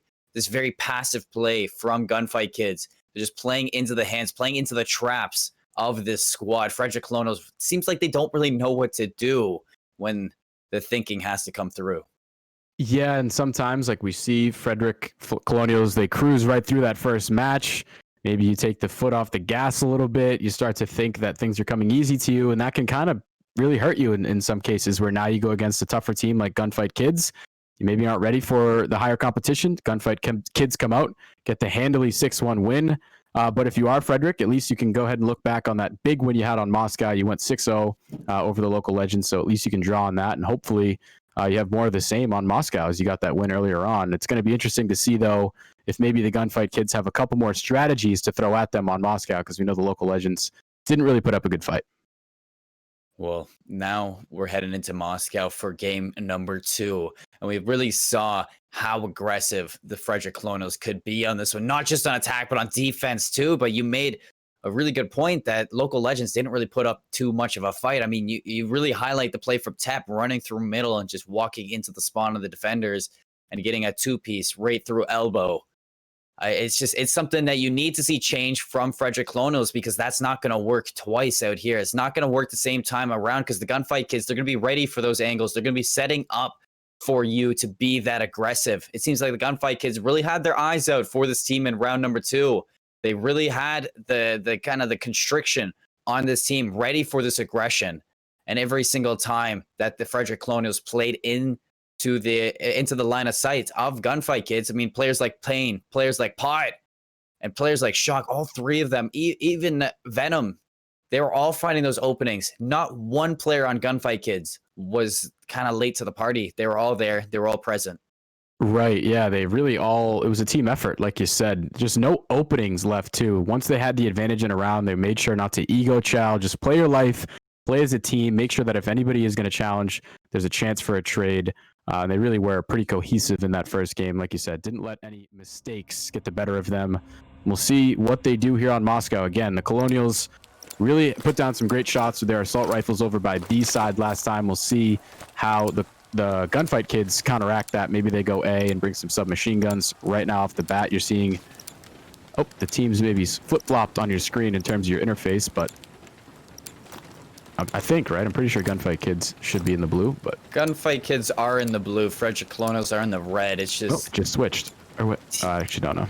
It's just the names are swapped up top, but Gunfight Kids are the blue side, Frederick Colonials are the red side on attack right now. Frederick Colonials, Arsenic the Great's going to be on your screen as he's pushing towards Statue. We saw him dominate last time in this position, but a mid-map hold with an escalator's push from the attackers. Yeah, and you see first blood in the hand of the defense, but another kill comes down to make it 3 versus 3. Bomb over at A. It's Venom amongst the entire team. He's able to sneak away with the bomb. Another kill in favor of the Colonials, so they're going to cut right to B, knowing they have control of it. Number 3 on the map, that's Pot, maybe just being a bit of a distraction here, but Tep able to sniff it out. He's going to rotate back towards B, but not in time as the bomb goes down from Venom. Here's a challenge from the guy coming from double doors. Doesn't get the win there. Backs up, plays his life, and they're going to try to play this as a team. 3 versus 2. Colonials, though, with a big advantage. It is going to be Tep looking for that opening. Venom going to shut him down all up to Moody Melts with the only kill, but he's going to be spotted out middle map. Bomb was already down, so the time was against him. Frederick Colonial's going to go down 0-1, as it is going to be the side of Gunfight Kids continuing their domination from map 1, and Venom's here with that perfect opening. I mean, he shut it down. That was an excellent trade after Moody Melts broke open this game. Yeah, and a smart play from the Gunfight Kids there to realize that they had control of B. Go ahead and grab the bomb, get out of there, and cut to B. Get yourself a plant where you have the advantage. You can kind of camp it out. and play picks. That's what they did there. They get the first round win. Now they get to go on defense with an advantage, having won their offense. We'll see how the Colonials bounce back after going down 1-0. We're looking at Shock now. Shock, what a beautiful shot on the Arsenic. You know, a player that we highlighted from round 1. Very, very quiet in round number 2. Tap gonna follow up with a trade on the Pot. Player who's 8-1 on Garrison. It's an even 3-on-3 right now. It does look like the bomb is favoring towards the A side, and it's gonna be Tep leading the race. Yeah, an interesting decision here from Colonials to not have any teammates with the bomb. Tep, though, had a chance to go A as everybody's rotating B. It seems like he's getting communication from his teammates to go ahead and plant A, but now he's actually going to help with the gunfights. He cuts bottom escalators to mid, but he's a little late with his decision making as his teammates fall. Puts him in a 3 versus 1 situation, but he does look like he might have a planted A unless Payne can get there in time. Instead, it's going to be a challenge with the 74Us. Payne comes out with the win in that one, so 2-0 here in favor of the Gunfight Kids. They are coming out hot after that win in game 1. Payne, the one making plays for them. Here he is with the beam with the 74U. That guy was hurt, so a nice easy kill. But 2-0 is the advantage. We'll see if they can, maybe the Colonials can slow them down here because they're really starting to catch fire. Gunfight Kids showing up right now in round 2 as they're looking at head to round 3 in the midst of a marathon, because Gunfight Kids are definitely not slowing down. They're keeping up with their pace the whole time through. Payne gonna be looking with this bomb, the AK-74U in hand, pushing escalators, waiting for that right timing. Arsenic's gonna be in his sights, but not gonna drop just yet. Venom's getting really aggressive, gonna open up onto Legacy. Arsenic very, very low. Has to be careful because he is getting constricted by Payne. It's gonna be a trade from Pot, a 3v2 in favor of Gunfight Kids. Yeah, full A control, so you'd expect to plant, but neither team really seems too eager to put the bomb down. Maybe now Payne will go ahead and do that. Both of these players for the Colonials over by B trying to make their way back to the other site. A chance to get this kill on number 2 for Blue, but he's not going to see him here. Well, he does get the kill top escalators, but he will get traded out by Shock. So now a 2 versus 1 situation. But Tep rotating around. Nobody really over there to defend it right now. We'll see if Venom can pick up the sight lines. He's over by that back wall. Now Shock realizing he's got to go help his teammate here. 20 seconds left to make something happen if you're Tep. He does get the first kill. Player's going to be waiting near mid, and if he's going to get this defuse, he's got to go now. Just playing the time here is Shock. Smart play from Shock. Waits for the defuse, goes up, gets the kill. Make it 3-0 now for the Gunfight Kids. Just really, really playing some solid Call of Duty right now. Everything in check, not making any mistakes. And as soon as you saw Venom's go down, Shock, he just backed down escalator. He was like, okay, I'm gonna give up this space. You can touch the bomb if you want. You just don't have enough time because you know it's 7.5 seconds to get that defuse. So he has enough time to get that re-challenge in the midst of it. Only 10 seconds to work with. Really didn't give Tep anything in his hands. He's gonna have the bomb in hand though, as it is swapping Frederick Colonials back to attack. Venom's 3-1. Is going to be that defender alongside Payne over at the A side. Tap with a TK. And he's also going to go down. It's going to leave Frederick Colonials with only 2 players left. Pot's going to get traded out. It's going to make it a little bit closer. 3v2. Legacy and Arsenic, the last 2 standing on Frederick Colonials. Venoms, though, is a little bit tagged up, but Arsenic going down leaves Legacy all alone. He's cleaned up. The Colonials going to go down even farther. 4-0 to the Gunfight Kids.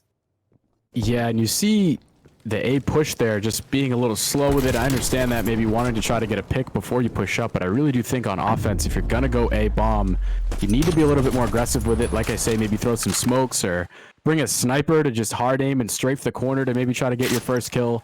It's just so tough to sit back and let the defensive team just kind of sit there and hold angles and just wait for you to walk into their bullets. I mean, you have to do something to try to get yourself in there, get a blood or cause some trades or something. You just got to do more, I think, if you're going to go A. And we'll see what the Gunfight Kids have in store. Maybe they'll show us the recipe right here. Oh, how the turntable now. Frederick Colonials not really showing up right now on Moscow. The exact situation that the local legends were in against them in round 1. in screens, though. Tep not going to get tagged up, but his counterpart going to be dropped very low. Venom's going to be opening up, and he's actually going to put Tep in the grave. Bomb going down to Pain. They're looking for that early plant and that early post-plant advantage. Yeah, but now back to 3 versus 3. Pain opting to stay near the bomb. Looks like he's going to be in a gunfight with Legacy here. Who's going to win it? They both back up to regen. Legacy with the nade. It is going to pick up Pain, so a nice Semtex there from Legacy. 2 versus 2 situation. Moody Melts drops. So now it's a 2 versus 1. And Legacy left to defend this bomb. So he looks out towards Pot, who's moving up from spawn. Gets that kill. Other player on bomb. Is he going for the defuse? Oh, no. Oh, my God. He didn't see him. Here comes the challenge. Oh, my goodness. A crazy play there. It's actually Gunfight Kids who come out with the win. So just a cheeky play from Venom there to hide behind the bomb. Doesn't get spotted. Jumps out and gets the kill. That is just unfortunate. That's that classic COD timing that we always talk about there, and it goes in favor of the Gunfight Kids. I think both players spooked each other there a bit, Cam. I think neither one knew that they passed each other in the midst of the night, but Venom's coming out on top, brings them to match point. Looking to shut down Frederick Colonials, only allowing 1 win between both maps. This is a 6-1 game number 1 over on Garrison. 5-0 right now on Moscow. Moody Melt's gonna open it up onto Pot. First blood towards Frederick Colonials. Pain going very aggressive down. Escalator spotted out. Looking for that teammate to clean him up in the middle of the map. Moody Melt's not gonna take the gunfight, but get some backup from Legacy. Yeah, and always interesting to see how a team reacts to going down 5-0. It's pretty easy to go ahead and chalk the game and say that you already lost, but Colonials picks up first blood. Now back to a 3 versus 3. Make it 2 versus 2. Tep in the back of the map trying to get the beam on Venom, but he just gets away with his life. So still a 2v2 situation, but oh, now one falls to make it 2 versus 1. Tep has to get the bomb down somewhere. Right now working up mid. He's going to get in a gunfight with Shock. Throws the smoke. That's not going to work. Shock's able to pick up the kill, make it 6-0. It's like we saw in that first match, but now the roles are reversed. Colonials on the opposite side of the beating end. This time they go down 6-0. That's going to do it for this match, and Gunfight Kids are going to come out with the win. Well, you see in the final kill cam there, Arsenic jumping over the half wall there, spotting his head, and I think he left him open for Pain to get that opening kill. It's a little bit, I'd say a little bit lackluster from the side of Frederick Colonials, as, I mean, Gunfight Kids, there's nothing much to say other than they were winning their gunfights, and they were just actually putting away Frederick Colonials, really showing the difference between a fully aggressive team and a strategic team playing with each one of them together. So, I mean, the 4 of them working excellent as a team. Frederick Colonials looked very disconnected across the board opposed to round number 1 when they were just running through the map without any worries in the world and taking down local legends. We're moving into round number 3, though, as it is Gunfight Kids going to take this round 2 matchup. And across the board, I mean, you're looking, if I can pull up the bracket right now, it does look like the Gunfight Kids are going to be the first ones to move into round 3. Across the board, you got East Coast Toast and Noise Esports battling it out. Tubbies and Gunnymons battling it out as well as 4 Hakim and Apostles of Kojima up at the top of the bracket battling it out. Anything to say, Cambert, though, as we move on? Yeah, I mean, I think you just saw it there with both teams coming out with the win. It's just a matter of confidence. You could see that Gunfight Kids had the confidence. They're taking their challenges and expecting to win them. I think that's obviously going to help. And then as well, just the strategy, like we talked about, not making any mistakes. Once you get up 3-1 or 3-2 or whatever, if you get the life advantage in a round, making sure you're not going to go ahead and jump out or get crazy with it now that you think you have the advantage, because that's when you can make a mistake and let the other team come back and clutch. They didn't do that at all. They played sound. They played together. And I think if they play the way they did there, it's going to be tough to beat them as well. Just so much strategy and just the lack of mistakes that they're making on the map is going to make it hard for any team to beat them. A very, very trustworthy team Gunfight Kids are between all 4 players, and an absolute monstrous performance in round number 2 from them. After taking Garrison 6-1, moving on to Moscow, we saw another 6-0 in the Russian streets, but instead of it being towards Frederick, it was towards the Gunfight Kids. So they're moving on to round number 3, and so are we after this break. Stay tuned for some more GLG Tuesday Night League. Exactly what Matodi is doing. A little bit too much aggression from Awesome. Gets with him at this point. They're toying with their food, and he peeks out and takes them down both at the same time. Cleanly played from Daze to bring it to that round 11. This is the Semtex up there. Does get a little bit of damage onto balance. He's going to be forced to back off a little bit. But look at this. Looking for one. Not sure if he spotted. Now all they have to do is wait this one out. Awesome has to defuse the bomb and kill two. Peeks around. Not able to get the kill. And Daze is going to be the winner in this match, taking it to a round 11 and clutching it out in the end. We've seen Chowda in these kind of situations before. Spots out Perka.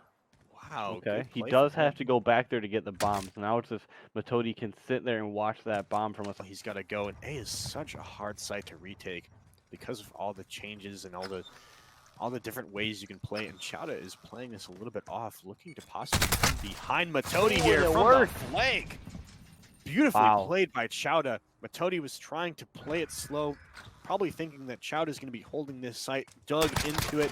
But nah, Chowda completely violates him from the flank. Chowda. Bunny hopping across that rooftop, able to get a nice headshot on Matodi, leaving Perka alive. Now it's a reverse situation. Perka has to go get the bomb, but he says, I'm not going to get it yet. You're not going to get it ever, actually, as he goes down to Chowda as well. He's on the backside. He sees Perka taking some shots. Nothing yet. He's making sure no one's up top. But nope, he's not up top. Matodi's pushing him. Chowda able to take that one out. 1v1. Bomb is still down. Perka through the wall, through that little beam, able to pick that one up. Very nice. How dare you shoot my body? I'm going to take you down. Getting caught out, getting stunned off. He's trying his best. Not quite able to get that one either. I think that was yet another Chowda kill. I mean, this kid is just, I don't know, man. He's on a whole nother level. Have a bunch of, high schoolers going up against each other in this Call of Duty, but oh man, look at that Perka though. Sees Gotcha's, the tip of his gun, gonna push up real fast. Chowda doesn't even need the help from Gotcha. He said, I got it, don't worry. Matodi, again, last alive for his team. Matodi still has not picked up a kill here. Seeing if he can pick up his first. If he looks left, sees him. Oh, a little shaky on the shots though. Yeah. Yep, there it is. Oh no, that's another one. Gotcha.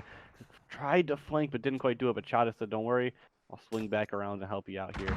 Matodi versus Gotcha. We've seen this one before. See if anything different happens. It does. Matodi actually pushed forward. Matodi and Gotcha in a little bit of a face-off. They don't know it yet, but Chowda actually getting pushed up from behind. Perka able to take him down. That's another kill. Allegiance bring it back 2 rounds in a row. 4-3. Push forward onto that ace. Chowda bring around the Rosie. Able to pick up that one. Wow. And it's on this bomb. He is going to get the bomb down, but does that give... Yeah, it gives him enough time to run into the house. But Gotcha is already here. He's going to hop down the stairs and catch him from the side. Beautifully played. Great movement from Gotcha to go into the house as quickly as possible. Absolutely. So, match point here potential. They are attacking, which plays very well into Chowda's aggressive style, but... Tossing those nades out. They know how to play up might there. Get caught out. Nope. Whoa. Wow. Just like that. Just wow. It's over. Throwing the nade. That'll give some information. Nope. Just blows up the car. But that's a nice distraction to get into the pool hall. But he's gonna bust out. Bob is gonna see him. That's an easy win for the coalition team. Looking for the second. Good trigger discipline for him to wait. Let them go through. They don't know he's behind them. Now they do, Baba. One gunfight down. That's it. PR going down. Josh waiting to find Cool Hands up in this quarantined house. There he is. Finds him in the spray down position to try to get a better sightline on that. His dead silence has been popped, so can't exactly hear him there. Spots him out. All he has to do is throw the Semtex. Oh, he's stuck him. Oh, no. Oh, that's a little disrespect right there. Oh, man. 5th round match point for FL Boys, taking this with right on the floor. Boom. See you later, my friend. He's just going to flop on the ground. I mean, imagine you're sitting there defusing a bomb, and all of a sudden you just get domed by that. Another bomb is now stuck to your forehead. Yeah, you can't defuse that one, unfortunately. It's going to be the make it or break it time. This grenade by Josh might get the first kill. Ooh, very nice. Just barely lit thanks to the perk. Gonna slide around, take him down now. Josh says, I don't want to play slow. I'm just going to take this 6-0 so I can move on. Very nice by him. 6-0 for FL Boys. GG's in the chat. Took it with force. Looking pretty strong right off the bat. Yeah, that was just, I mean, there's not too much to be said other than the FL boys they took it home. Yeah, taking a real safe route right now, not trying to give too much visual cheeky available. Angle. He is actually going to run right past him and get immediately gunned down. Rain loading, taking this round. Ice Crazy looking for this kill here. Is going to be able to spot them out and take them down with an easy spray. Be able to work with. And if you play it for too long, you end up having to be in a position where you've only got 30 seconds. Rushing right up, Kivo is able to spot out Ice Crazy and takes him down. They have to be track stars in real life. I don't even know, dude. But Ram loading, throwing the grenade in here, trying to take this A site, is going to get immediately pushed by Ice Crazy. Oh, what was that? What was that? He takes him out and is able to get the site control here. Say so myself. Rock looking for him right now. Does take him down. That's the trade that they were looking for. The bomb is in their possession. I'm going to go with Kivo. He kind of... I don't know what about is that going one, Kivo, on right now? A free round for winners, question mark. Yeah. Add one in there on the team's name for my own question mark of what just happened. A free plant given up by the side of Shaq and Kobe, or Kobe and Shaq. But, you know, I guess side looking for Ice Crazy's buddy here. Looking for the defuse. He's going to get the ninja defuse. I don't know, man. It looks like they did, and they are going to get it. Yeah. Wow. They got the ninja off. Dead silence popped. The other team not even aware of the defuse coming out immediately after being planted. That was huge. I don't know if Ice Crazy saw. Make the attempt to push around here. They do throw a nade up there to try to stun him. And they're pushing in now. Are they going to be able to get it? They don't. Unfortunately, they miss every shot from the looks of it. Kivo does spot out Ice Crazy. He gets a few shots on him, but does not manage to get the kill. Has to run away before they do die. Rain loading taken out by Rock here. Ice Crazy still looking for Kivo, who is wounded, waiting for themselves to heal up. They're probably at full now and are going to peek out here. Ooh, is Ice Crazy going to see it? He does. And get the information and say, hey, they're over on A, trying to get the wall bang through the door, but he's not going to be able to find it. Just kind of messing with him right now as Ice Crazy flanks up and takes out Kivo. That's going on anymore. I think he's looking for the kill before he goes for the plant. Yeah, he's definitely got to try it now. And is going to have drag land on him. Ooh, that's unfortunate. Played it a little bit too slow, played it a little bit too cautious, and unfortunately the winners just took that advantage and was like, yeah, we move way too fast for that stuff. He is watching the high angle, waiting for them to come over this roof. They do throw that concussion, flashbang. Crazy here.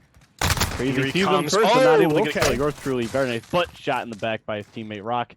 Able to come take that trade for him. Well done. Crazy was very, very close in killing yours truly. Brought him to very low HP, so Rock was just able to trade him out just like that. Beautiful team play. First round going over to the winner's side. Went out. He is sneaking around, trying to find that first kill. Looking all around. I'm not sure if he sees him just yet, but he spots him out. Okay. 180s. Top out. He definitely saw him as he jumped down. Trying to find some cover. Lay low, running back and forth, bring around the rose around the barrels. Wow! My. Look at him dancing around, avoiding the shots of Darkseed. That is just impressive. Look at him just dancing around this barrel, and boom, pops out for the final kill confirmed. Nothing just yet. Yours truly. All right, bomb's gonna go down now. Crazy immediately pushing up for the cover. Ooh, you didn't spot him out just yet, and information from Rock too, though. Sprays down. What a nade there. The shot to connect to light him up. Looking for the next kill on Rocky City, and he's gonna abuse that spot. Look at that. Yours truly knows exactly what he's doing for the double kill. Yeah, they gotta watch the flank. They gotta know Crazy and Rock. They love these flanks. They're already trying to set up a pinch. They gotta watch both sides. One going to top L, one's trying to come up the scaffolding, I'm assuming. Rock able to get one up. Yours truly praying, not able to do anything there. That's a double kill. Shit on him. Spots one out. Gets the kill onto Isa Crazy, but Rock is coming from behind. He's got to be careful. He has no idea where he is.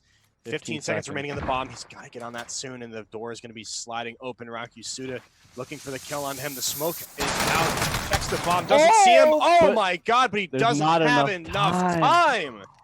Oh man, that is Rocky so Suda. unfortunate.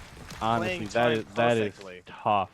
Crazy immediately bursting through this door here to try to take this A site. They're already looking to push through the site here now. Ice Crazy too, immediately getting gunned down. They pushed up way faster than he could have predicted through, but that's not what happened. Now R2 is on the site already, throwing some grenades at the window, trying to make as much noise as possible here on A and stay alive while he plants.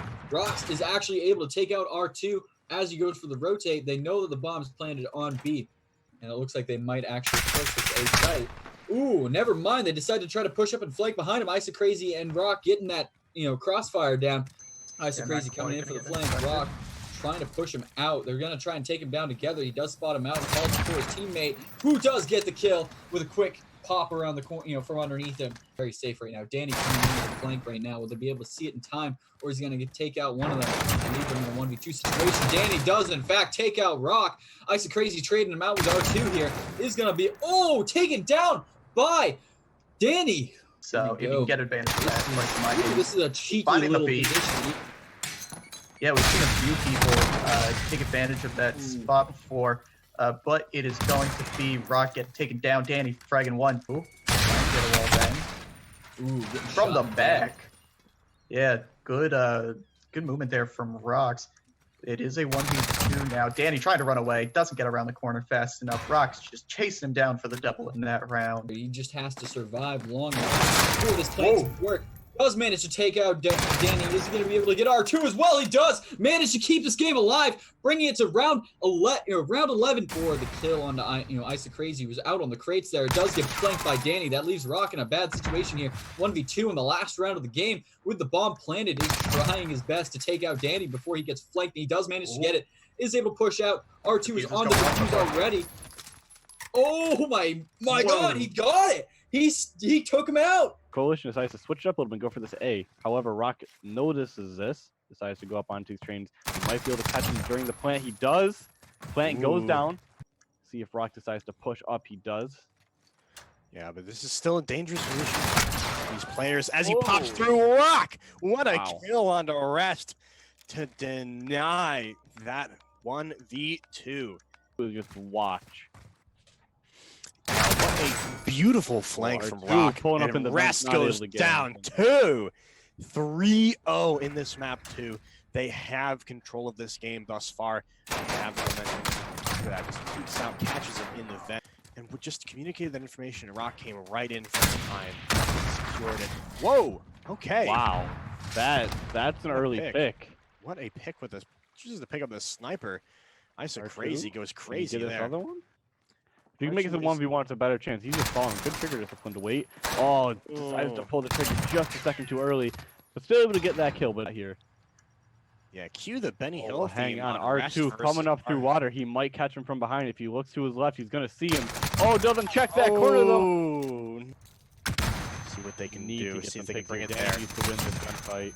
Danny now has to win this 1v1 versus Rock. Let's see if he can get it. Rock pushing up to this ramp. Spots very nice. And there we go, keeping it alive here. Gonna go back to jump, pull up on the water. Rock finds Danny. Danny going down 1-4. Oh, R2 picks up R2 Crazy though. We assess the situation, but R2 is reading this pretty well. Reading the rotate onto this type, but not quite. They bring it to match point. I was just trying to outgame each other there, but Rock just had a way better angle on the rotate. Caught him from the flank. And he rotating back towards B, one's up on that trade. You may have seen his head poke out, get some shots down, not able to connect any kill. Oh, on the other side, Rock able to pull up that kill onto R2. That is big. Move back. Get some information to play with. The fuse is coming out. He's got his look. He's got to look at the bomb. He's got to take him out. Okay, good. Gets that kill. Now it's a 1v1. Crazy knows where he is. He knows he's up on that roof, though. But he doesn't have a lot of time. He's got his defuse. Oh, and there's the... Oh, gets off the defuse just in time. Looking for the kill on Danny. Oh, my God. Wow. He keeps it alive for his team with a beautiful 2v1 situation. Played that to perfection. Not sure if that's going to play too much of a point as the bomb's already going down. Crazy. Gets stunned up. Unable to get that one kill. He does get it in the end, though. R2 jumping off. Trying to be a little sneaky. Jump on top of him there, but Rock catches the other one out in that blue crate. Throwing the frag to ricochets back. He's going to have to play this. I don't know what he's going to have to do. Pops the dead silence. Rotates around. Isn't checking the top crate, though. That's where you want to look. And that's going to be it. The winners are your GLG Tuesday Night League. GG's in the chat for them. Very, very well played to bring it back in that map 1 and closing it out with a very strong lead in that map 2. Yours truly picking up the early sniper, trying to get those initial picks. Darkseid spots out one down mid. Yours truly gonna be trying to connect the kill. Look at that perfect communication from both of them, playing those high angles, and Josh is now in a 1v2. HDR got to hold this long angle. Does see Josh sliding around. He's going to pop that dead silence and push him with the pistol. Not in that corner, in the other corner instead. There he is. Possibly spotted out yours truly. No, he didn't see him before. He's unsure if he did, but now he's got to. Kind of hard to miss that guy standing up there. Baba picks him off. 1v1 now. Darkseid versus Baba. MP Vive versus presumably whatever pistol Baba has. Throws the smoke though. Pushing up through it. Oh my goodness. Able to take him down with a Renetti. He doesn't have the time to pick that trade up. 10, 11 seconds left. He sees one, gets one. 10 seconds left. He's got to push this bomb right now. 8 seconds. Gets shot at though. Time's already gone. Checks the bomb. Josh, oh no! Oh no! He didn't see him. Oh, he did! Oh my God! Gets him at the very last second. He's gonna get pushed from the side though. Darkseid able to trade that one out. Now it's just down to Baba. 20 seconds left on this bomb. Darkseid not gonna pop it just yet. He's gonna try and do some rotation. Baba not quite sure. I think he may have thought that that body was actually a player, but now the defuse starts to come out. It is a fake though. Baba peeks him. Wow, couple head taps. 2-2 yet again. But did get the hit marker, so he knows that Bob is hanging out on site. Hops onto the fan, and he reads him like a book to take their 3rd round. Gets tagged up. Yours truly throws the stun grenade. Baba doesn't really have much of a chance at that point. Carefully there. No stick. stick That one pushing down the stairs. He's gonna pop in right into your face. Oh my God, Darkseid not quite ready for that one. But Baba wasn't ready for the second as he pulled out that pistol in hopes, but very, very early, which ruins Baba. But Baba says, I'm sick of my teammate getting picked. I'm going to take you out, yours truly. That has been the, statistical carry, but Josh not able to see that one coming somehow. Is now it's Darkseid and Baba in a 1v1, both very low. Darkseid pushes up, able to shoot just a tad bit faster. 6-2 for the Coalition, going to bring that one home strong. The very shaky start, wasn't really sure who was going to come out with that one, but the last couple rounds there, Darkseid and yours truly really put the gas on. Going up top on P3, crazy, already almost towards the top L. Perka just got naded to shit. There's nothing he could do there. Absolutely on top. That's a good information right there, and he's peeking right around. Is able to get the kill and the defuse. Plenty of time for it. Rock gets pushed by Perka so quickly. Perka could catch him out. Up on him now. There's one. Crazy is there. And Arashi is just kind of lurking there. Where's the flashbang? No information. No, he doesn't. Oh, he thought he was down the other corner. And Perka going at it again. The top out. Crazy Few is able to get that pick. Rock sees him jump out. It's 2 for them. Gonna pick up another one. 3-1. Legion's gonna find their first round so far in this map. L, but gets pushed from the side by Rock, but not able to get anything out of that. Is Perka just has that crazy snap, crazy speaking of, tries to pick up one, does get it for himself. Now it's back to a 1v1. Bomb has been planted. Yeah, all that Adarashi has to do is hold this. Did not spot out the barrel. Here it is. The information's there. Crazy Pew is able to finish the kill. There it is. Oh! Whole entire clip right in that body. Initial nade. Does not get it. Oh, does get a hit marker, but Perka pushes up a little bit too aggressively. Rocky Suda takes him down. Now the bomb plant is coming out. Adarashi also spotted out to tie it up 3-3. Beautiful. A single kill, but look at this. It's a big flank. He's got crazy above the Matarashi, so I hear someone up there. Perka's ready. What a jump spot right there. Good response. But not able to pick anything of that. Perka scurries away, but is going to be coming back around. Denies the defuse for a second, and all he has to do is time him out. Rocky has to get the kill, but has no time to defuse, it looks like. Not quite. And that round goes to H's. The kill in the backside, 7-4 for himself. Now Rock has that bomb. Throw it down. Crazy Pew jumps out the window. for the second one of the round. I want to see that kill cam right there. Let's see what Crazy did here. Here's the door. Oh, snapped. What a beautiful shot. Crazy. Not sure who wins if they go back and forth right now, but Crazy Pew already on the backside with another kill. Rock able to pick up a second. Very quick round 4-5. Match point now. If they can do that again, they're going to move on to the grand finals. It's just a little bit of an awkward engagement there. Busting out the door. Similar strats they've been doing. Perfect pushes up. Spots out Rock. Wow. Is able to get the kill. That denies them that initial bomb plant. The bomb is down now. He will never have any information on exactly where they are. He can kind of guess. He guesses one's there. Could be trying to Perka play popping Perka that here. stuff. Perka hops down. Oh my no, God. Crazy. They oh My. Is not able to close it out for his team. And we are going to be going to a round 11, ladies and gentlemen. wow, a very, very strong push coming up. He pops up, Perka gets one, can't get two. Crazy Pew trades him out. It's a 1v1, Crazy Pew and Adarashi. But the bomb is down now, and it's planted B. That's some good information for Crazy. We hear those doors. Trying to outplay him. Oh! Planting this bomb as the grenades come out. Slides up, able to pick him down. Adarashi waited just long enough. Oh my, he's going to plant the it. shadow. There he goes. Goes down. Bomb was planted, but they have plenty of time to defuse this. Could get spotted out by right next to around Perka. here. Oh Whip my god, the around. snap able to take him down. Absolutely insane. Needing the bomb site just to be sure. Oh, hello Dark Steve. How you doing? Oh my god, he missed with every shot right into the crate. Not able to pick up anything there, but Dark Steve now knows where he is. He's gonna try it again, but Dark Steve has his number. Maybe he can get a wrap on this, but I think Yours Truly spotted him. Yep. Quick little shots there. 2-1 Coalition brings laying in wait. Not sure if he's gonna try and pop this bomb here. Perka from the backside. Adarashi, they get pinched and absolutely destroyed. Adarashi jumped out of that open container, I think, onto the mid. Yep, and was very, very easily able to get two for himself. With Perka's there, distracting the rest of the team. Once again, we're stuck in a 1v2 with Adarashi. He has the bomb. He knows where one of them is.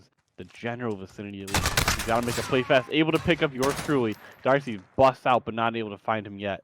Misses it by just a split second, by just a hair, but peeks out. Oh. What a kill to secure the 4th round. Rashi is just chilling on the coal train right now. A little bit of a shoulder peek. Wow. Yours Truly gets punished for that one as well. Adarashi is going to be responding to that. Coming in, gets taken out by Darkseeved though. Here comes Perka, coming fast, sprays down and is able to take out Darkseeved, denying that match point for Hakeem. H can reach that. Darkseeved did not get the information, but Yours Truly is able to pick up that first pick. It is behind, spots out Perka. There we go. That's the match point that they needed, but now they... Is Adarashi going to come to this? He has to bust open the door, able to get one, but not the one sitting behind the door.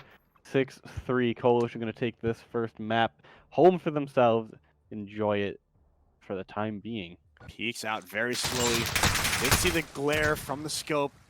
A little bit of an awkward peek there. Grabs the M4, not able to finish off any kills. But you see, this is the response that, honestly, 5H needed to make in response to that HDR. Darkseeved in a nice spot to watch that bomb plant. Perka's going to try and ninja defuse it. Just Darkseeved, he's there, right there, defusing the bomb. Oh! Make something happen here. I think he saw one of them. He's going to see Perka slide in. Nothing's going to happen yet. He sees another. No, boy, he's playing with his life. He's just trying to shoulder peek that. Oh, man. What a dirty play right there. I mean, just absolutely spotting them out, hopping up onto the fence, and takes the clean double kill. They have arrived back at it again. And we are seeing the A play start to execute. Darkseeved does manage to avoid the vision of both of those players. It's gonna lurk right here. Door one opens. pops out. Darkseeved gets one. Perka going down. Adarashi, was able to get that kill. He kind of choked it, aiming a little bit too high. But Adarashi saw him. Playing a little bit of chicken over here on this train. Ooh, but Yours Truly smartly turns it around. Able to pick one up for Allegiance. That break, not sure if he was seen, but he's going to be able to slide in and grab this bomb, which is nice. Gets caught out. Shots to the cup. Yours Truly able to pick up that final kill. Wow. That is the win for them. Oh man, was this That was a sniper? Oh, tell me. absolutely Oh! and the absolute, just the amazing aim coming out from yours truly to close it out. Map 2. They So are dirty. your winners. For Hakeem wins it 2 weeks in a row. Over, Ladies and gentlemen. just like that. Not going to deal any damage, but Juke's getting a clean shot on the Crazy, and his Death Silence is already popped. There's a good nade Oh, for that's a there. great nade. Rocky Suda now holding the stairs. Juke's is going to Knows peek right around. where he is. Oh, but Game not able to sense. get that kill. Game sense can't win you everything. J Maple is the last man standing here. As Rocky Suda takes down his teammate. Does have possession of the bomb, but Rocky Suda is very, very low. Oh, Coming they're in. gonna run through each What other. is going on? Oh my god. Runs down, slides down the stairs, and smacks him twice for the kill. But now it looks like they're gonna go back to A. Rock. Crazy had scouted it out and found out that no one was there. Sorry, I thought he was gonna. Oh, there it is. Juice does pop up. Finally, get to Crazy. Rock is running out of Oh, time what an and angle. possibly got spotted out by J Maple. Yep. There's the response, Wait, spotted him out wait, now. oh, Oh my no. god. What is going on? Rock gets one. J Maple. He might see him. Yep. Nice clicked on. Pulls out the D. See them one tap, two tap. That'll do it. Boom! See ya later. That is the 4th round for this team. Beautiful stuff from Crazy. One kill right after the other. And he just gets it down. J Maple didn't stand a chance against that 50 caliber stopping power. And Juke's trying to get this upper area. Oh. Does get the bomb down. Crazy picks it right up though. And jumping down takes him out for the match point. Looking like it might be a 6-0 stomp. And Josh, oh, this is, if he doesn't look, this could be over. He is looking for him. No shots connected. M8 tries to hop over. Oh, Josh able to finally pick that one up, but he runs right into MP7 with that MP5. Ironically, Baba sees him on the backside. Going to pop that dead silence. If he picks up this bomb, oh, he runs running up. That tactical sprint is a little bit hard. 2v2, looking a lot like this first round again. Sees MP7 up at the top, takes him down. Last one's on the bomb. Jumps up on that car, can't quite see him. The smoke covers Baba's face as he is able to pick on taking these shots onto M8A1. Back on top pub. Couple shots connecting back and forth. Josh has already pushed all the way up though. Look at that great quick flank. That was just 7. Excellent team play right there. Baba taking the engagement from long range and Josh pushing up. Just absolutely gaining control. MP7 did manage to avoid the flash. Ooh. Peeks out and Josh takes him down. Yeah, he's still hiding. Oh, Josh is going to run right out into it. Shots come through. MP7 connect. Baba takes one down as a trade. 1v1. The dead silence is popped, so could catch out M8 here. Peeks out. M8 does not win the gunfight. The pole blocks a couple of his bullets. That is so unfortunate. Complete control just yet because the bomb is not been planted. M8 spots out Baba, but not able to finish off the kill, and that's bomb down. That is unfortunate for MP7. He's going to have to take back this bomb in a very, very close quarters. Oh, spraying down. He's down. How's he living right now? Oh, now Baba sees M8. Don't know if he called that out to Josh or not. Oh, look at this bait! Oh my god, that is so intelligent. Baba spotting out M8 and sending Josh for the distraction to pick up the easy kill. MP7 does get one though. And here it is. Bomb has been planted. They're going to meet on Water Street possibly, but... Oh, wow. Okay, never mind. Josh was already there, ready for him. Whips around that corner. Not expecting anyone to be there. Coming around. Could catch him out. The dead silence has been popped. Going right behind. He has to check this though, and he does. And that's a clean kill. That's going to open up the B site for Josh to plant that bomb down. Turn just missed him, but Josh...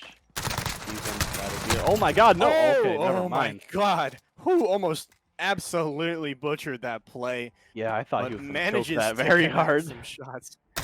Oh man. Ugh. Somebody shot through the toe for the final thing happening there. Josh pushing back. Rockstar gets the first kill. Josh trying to drop shot, hits the corner, able to jump back up and take him down. 1v1 Crazy. Josh Crazy pretty clean with that through the chains with the M4. You said it. 3-3 tied back up. waiting for some kind of response from They're them. right next to each other Oh on my the door. Literally, they're both just sitting ADSing next to the door. Who's gonna opens move the door first? I mean, if Josh spots out Yeah. Rocky Suda, it's done for him. Yeah, if Josh is gonna pull up, he's gonna do it right now. He's gonna come through. Oh, door opens. Never mind. Takes out Josh one, but there's another in the same doorway. Oh man, so close. just watching this angle. Hops over the defuse fence, him? spots him out. Oh, but this could be the defuse. Bob has to push on No right now. way. He's going to be sticking it. Oh. Oh my god, wait! But not doesn't enough matter, though. time. Oh, this is going to be tough to retake this with the HDR and a pistol. Bomb goes down, he slides in, sees one. Wow, quick trigger finger, Okay. take one. Picked up the MP5, but wastes a little bit too much time doing that. Coalition not out of it quite yet. And you see, it was great because they've been playing that same way where they take the fight down mid and have somebody push up, but they switched it up this time and instead decided to just push onto a site. And Baba wasted so much time, especially picking up the HDR to try to take that fight onto mid, and it did not pay off whatsoever. Giving Baba the dying chance here, 1v1. They know exactly where each other is. Just kidding. Baba now trying to move around, switching stuff up. Sees him from the corner. Oh my wow! God, 200 IQ, opening the door and distracting him for the kill. What a beautiful way to end this I wanna watch semifinal that match. again. Immediately the door absolutely- opens, starts shooting, jumps up on the van.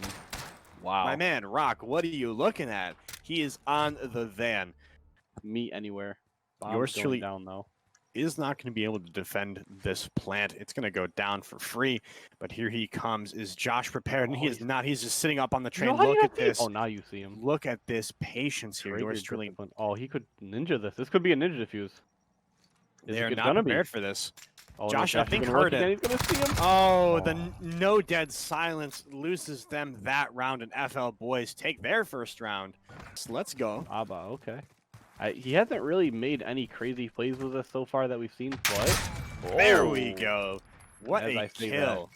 Click Darkseid on. going down. Yours truly able to avoid the car damage, but Josh gets taken down by him. He's coming through fast. Baba does get the stun off, and look at that.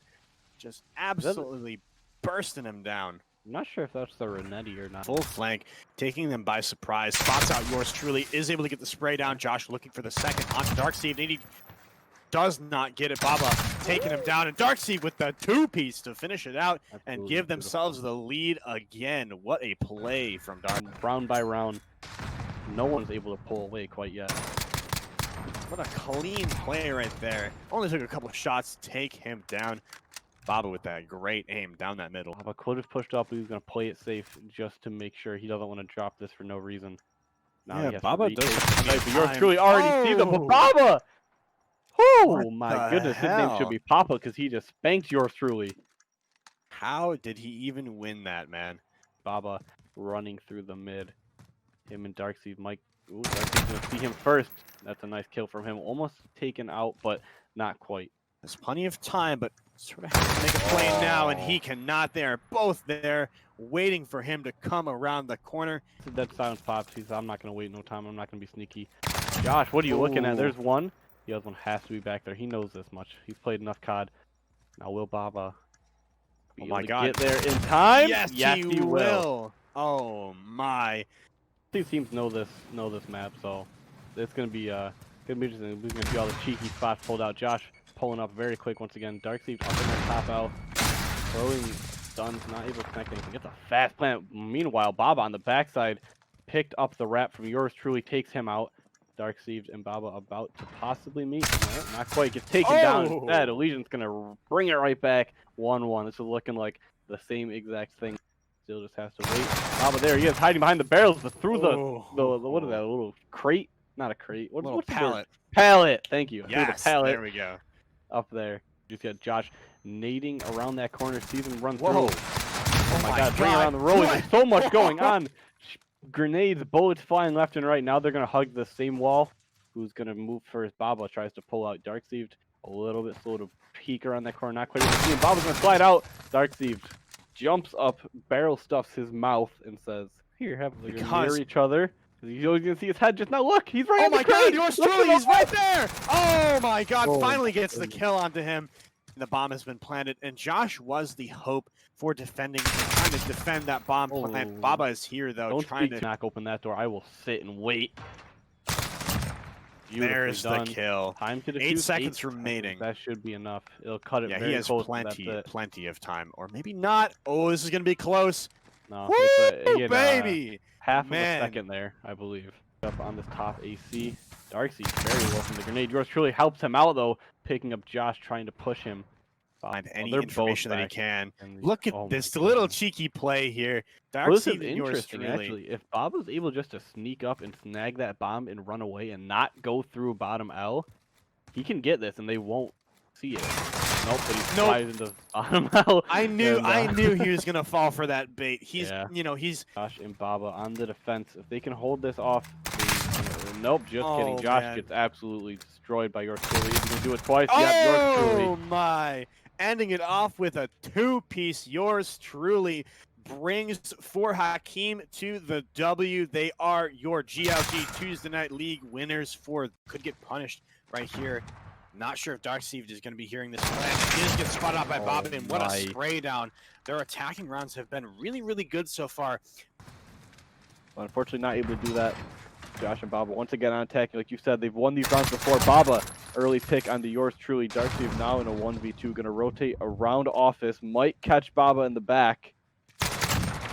Definitely going to do that. Josh planted the bomb. Now going to push towards bottom L. Quietly open that door. They're going to mirror each other. As Darkseid hops in as Josh hopped out. And now we're going to meet on top AC. Josh, you're looking the wrong way. Unfortunately, Darkseid outbrained you just a little bit there. Cleaning house right now. I mean, to be fair, look at the leader, the KD here. Darkseid 8-2, definitely carrying the squad right now. Taking early pick onto Josh, but not finding anything. Darkseid now gonna look to finish that kill, able to do so with ease. Look at it out now, ladies and gentlemen. That was kind of a clean shot right there. Yours truly pulling it off for that match point. For Hakeem, gonna secure themselves as the Tuesday night 2v2 Search and Destroy champions for yet another week. That was just absolutely spectacular from Darkseid and yours truly, the For Hakeem squad. Taking Sector's gonna jump across L, keep his life alive with a nice rotation. It's gonna come out. He might not be ready for that Make-A-Wish kid. He did hit that stun, so they are gonna check him. Special Ed is gonna pick up the first kill. Look behind him. Temp in the 1v1. He secures the 1v1, and the last player standing will be Make-A-Wish and Temp once again in this. Well, we are back, and I know it took a little bit, and I know you guys missed us dearly. What we have the next matchup ahead of us: East Coast Toast versus Gunfight Kids. Myself, Seymour, and Cambert alongside me. Cam, round 3's ahead of us. How are you liking this turn up? Yeah, got to stretch the legs a little bit, but we're back, and we just got to see those Gunfight Kids and what they can do. They had a very, very dominant win on Garrison last time. Just kind of played those cheeky spots we talked about well, held their positions on defense, made sure they didn't make any mistakes as well, like I talked about earlier.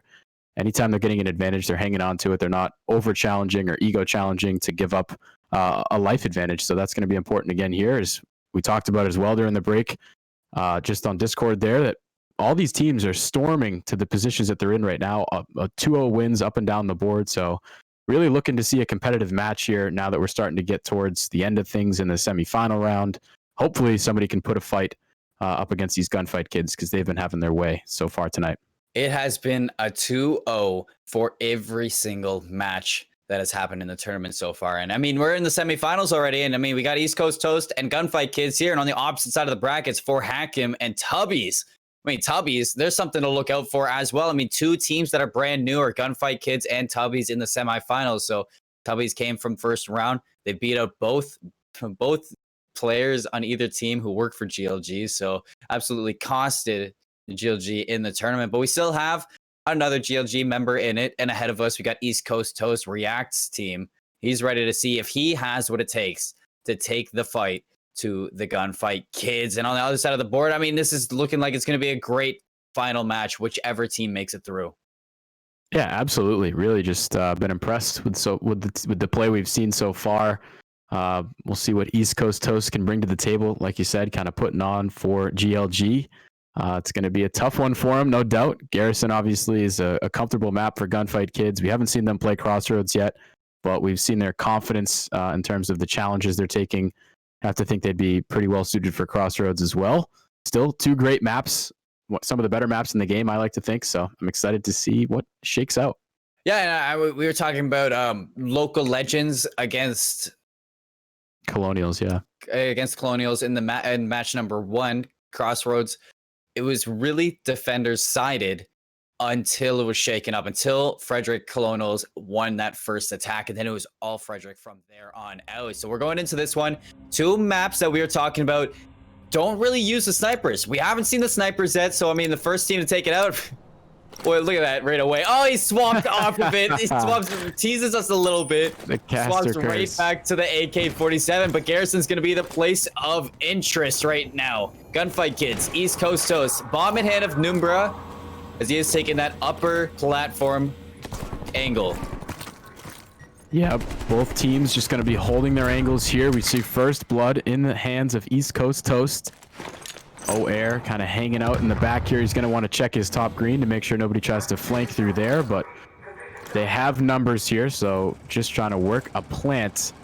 And if you can get another kill, that would definitely make things easier. Pot just holding this green side, making sure nobody goes A, but a big 2 kills come in for Gunfight Kids to get him right back in this round. Make it a 3 versus 2. Here's Ernesto. He's working his way back, playing safe. Now they're trying to even things out after going down 3-2. It's Penumbra over on the left with the bomb. He's inching his way up in vents. Still yet to see anybody. Gunfight Kids just playing this one slow. And those 2 picks are heavy hitters out of the hands of East Coast Toast. You have to look for that re-equalizer. Ernest gonna be the one to take out Payne. Nice timing for Numbra. Shock though, gonna make it a 1-on-1. He's made that full rotation, but he's on the opposite side of the board. Numbra though, it's cutting through the middle of the map, winning the gunfight. East Coast Toast. And Ernest gonna take round number 1 and strike first. Wow, and Penumbra had the drop on him there in that last gunfight. Just ends up losing it. Had the head glitch and everything. Just, yeah, didn't get the shots down. So a comeback, really. After going down 3-2, went back to 2-1. And then they're able to come out with the round win there. So make it 1-0 on the gunfight from Penumbra there. And yeah, we saw a sniper come out early from Venom, and then he ended up changing his mind. Maybe it was just a matter of switching up the classes. But now we see one coming out actually for East Coast Toast on defense here. You can kind of sit at this back tank. You can see all of mid-map, but maybe Penumbra's going for the Ego Chow over by Lights. I want to see Pen. I want to see what he can take with that sniper. React's going to go bottom fence. Numbra not going to find anything. Venom is going to strike first for a gunfight. And I know this is a tough matchup for either side. It's going to be the Vents going in favor of React, but the flank from Venom's going to find the trade, bring it back in favor of Gunfight Kids. Bomb in hand of Payne. So they're favoring towards the B site. They have the ability to plant, and they can plant this early. Yeah, very confident play out of Venom there to challenge in Vents. Gets a big kill to take bomb control. You see a nade come in, but that's not going to work as Flak Jacket from Payne. He gets the plant down and sneaks away into Vents. Ernesto with a big gunfight. He's going to lose that one to Shock. So now it's all left in the hands of Air. In a 3 versus 1 situation, has to try to defuse on B, but Payne in the vent, so yeah, there was just no chance on that one. Gets gunned as he comes out of Lights. Even things up at 1 apiece. A big offense that time. As we see Venom there, shutting down Penumbra. He opts to go with the sniper. That was a very, very confident, I guess we could say, play to try to snipe over there in bottom Lights. Gets picked off by Venom, but still, I don't think you should go away from that sniper. It can be pretty effective on this map, especially on defense. I think you just have to slow it down, maybe camp the spawn a little more if you're going to go with this. Exactly where he was headed to on that B site as well with that sniper. If you get that opening pick on the top platform, it's a huge opening for the defensive side, and it will slow down the tempo for those attackers. Back on the attack, though, East Coast Toast looking to take their advantage back to 1. It is going to be the defense Gunfight Kids. Either one going to find a lead here. It's a very fast play from React. He's going to get spotted by the nade as well. They might be ready for this 3. Going to push through this smoke. Going to be traded 1 for 1 pot. Going to find one Numbra, though, with a double kill shot going down. Payne with the equalizer in the middle of the map. He's going to stay alive. Venom helping him out. Takes down 3. Left alone is Air. As Air is trying to clutch up this 2v1. Yeah, Air, the guy with the Krig right now for East Coast Toast has been sitting back. I mean, how about the play call there from ECT? They smoke out mid-map. They all try to hit bottom right here. We're going to see it in the kill cam. It works out for them. They win the trades, but a nice rotation back from Gunfight Kids. They hold down on defense, and even though they were in the 3 versus 2 situation, they end up coming out with the win there. Big regain after that crazy play from East Coast Toast to push bottom right. I have to give it to whoever threw that nade middle of the map. Really slowed down that attack through the smoke, and it really kind of caught them off guard. And yeah, you got that trade. You got 2 kills in favor of yourself, but Payne Excellent positioning on that bridge. Gonna find them on that flank. So met with aggression on either side. React now. He's getting very, very far up through the middle of the map, looking for this opening. Ernest inside of green with that MP5. Pot gonna hold off on this. Either team holding aggressive angles, but not crossing that threshold just yet. I'm looking at the first mistake to come out from either side to kind of push an advantage. Yeah, and you saw Ernesto there in top green. He has the MP5, like you said, so he's not going to be able to do much. We see a kill come in from React there as he challenges near B. 2 kills, in fact, for East Coast Toast, so they take the advantage, but now back to a 3 versus 2 situation. Payne and Pot here on offense. Payne's getting spotted by React. Somehow keeps his life, however. React decides to go bottom map. He's getting challenged by Pot, and he's going to go down. So make this a 2 versus 2 situation. Penumbra has the scope. He's looking for Pot right now at top tank, playing this angle. Pot smartly going to drop back down and play mid-map. So the two of them with bomb is trying to make a play through mid. Here's a challenge top green, and how about the no-scope from Penumbra? Are you kidding me? Sit down! Pot gonna equal it up though, 1-on-1. He finds that AK-74U. Bomb's not in hand either. Pot though, he's going for the kill. 8 seconds left. Hiding under the radar. Picks up the bomb, 4 seconds, gonna head to the middle of the map. Not enough time to plant this, looks for the kill. East Coast Toast with that clutch no-scope from Numbra. And it's gonna make it a 2-2 goodness, we're gonna get to see it again. Hold up. Wait a minute. Shock. Oh, they're not You're no more. But yeah, I mean, it just goes to show some of these spots that you know someone's going to be sitting in, like top tank there. If you bring out a sniper like Penumbra did, you can get a pick, maybe catch him sleeping, because the snipers are so powerful in this game. As soon as you get a shot, you're pretty much going to hit it with the aim assist. Right now, looks like mid-map control is going to be the place where the duel is tied. React's going to go right under the map. Payne might not be ready for this. Getting caught out from behind. Payne gets taken down by React. So it's advantage right now to East Coast Toast as they're looking to bring their numbers to the B site. Look at the spread from the red arrows on the minimap number 5. He's on that flank. He's looking for the 2. I think he should be ready for this, and Venom's plays this patient enough. He might find some angle. He's gonna find that opening. Looks for the second. React gonna go down. No trade though. There we go. O-Air makes it a 2-on-2. Shots traded out. Still O-Air very low, but nobody going down. So it's even up a piece. Just barely getting away with his life there was Air. So yeah, 2 versus 2 situation now. Seen Air play pretty passively. Somebody's going to have to grab bomb if they're going to work anything here. And you see Pot just holding top green. Ernesto's going to come out, actually able to get some shots into Pot. Has him one shot, but still going to lose that gunfight. So a 2 versus 1 situation. Air does grab the bomb. Seems to know that there's a player in lights. He's actually right outside the window there. Is he going to see him? He didn't. Time winding down. He's going to have to try to get this plant. It looks like he's going to get it down, but he's getting shot from his side. So really good job by Gunfight Kids to hold both bomb sites, play the time, finally goes for the plant, but they're ready to sniff it out. And here's that 2-piece that Venom had. Really started to open things up. Just a nice trade from Air after this. You know, both times on the broadcast so far for round 1 and 2, we saw bullies on the battlefield. But right now we have a war between East Coast Toast and Gunfight Kids. 3-2 in favor of the Gunfight Kids. But I mean, I don't expect East Coast Toast to let up right now on the defense. React's been such a good player at getting that opening, getting in behind them and finding that first blood. Numbra been having a phenomenal job with that sniper and assault rifle when he needs to. Does look like the bomb's going to favor over towards the B site, as it is going to be Pot looking for the vents. Yeah, and this is that generic push we've seen on offense from Gunfight Kids. Let Payne get towards top bridge, but Penumbra is hard aiming it right now. So if anybody checks that spot, you have to expect Numbra to hit the snipe. Is Payne going to check it though? Instead, they might try to push up, but React is also here to hold this down. Here's the gunfight coming in. He gets Venom. Payne backs up. React able to get away with his life. Ernesto challenging top bridge. Pot picks up a kill. 3 versus 3. Ernesto bold to be up here with the MP5. Numbra still with the sniper and Tiny Door. He's trying to hold the lights push for Air, who's just watching over all of mid-map. Right now, smoke goes down. Payne getting very aggressive into computers. He's going to take a gunfight, tagged up on either side. Ernest going to be dancing around. It's getting shocked with the help. They do take the advantage back to a 3-on-2.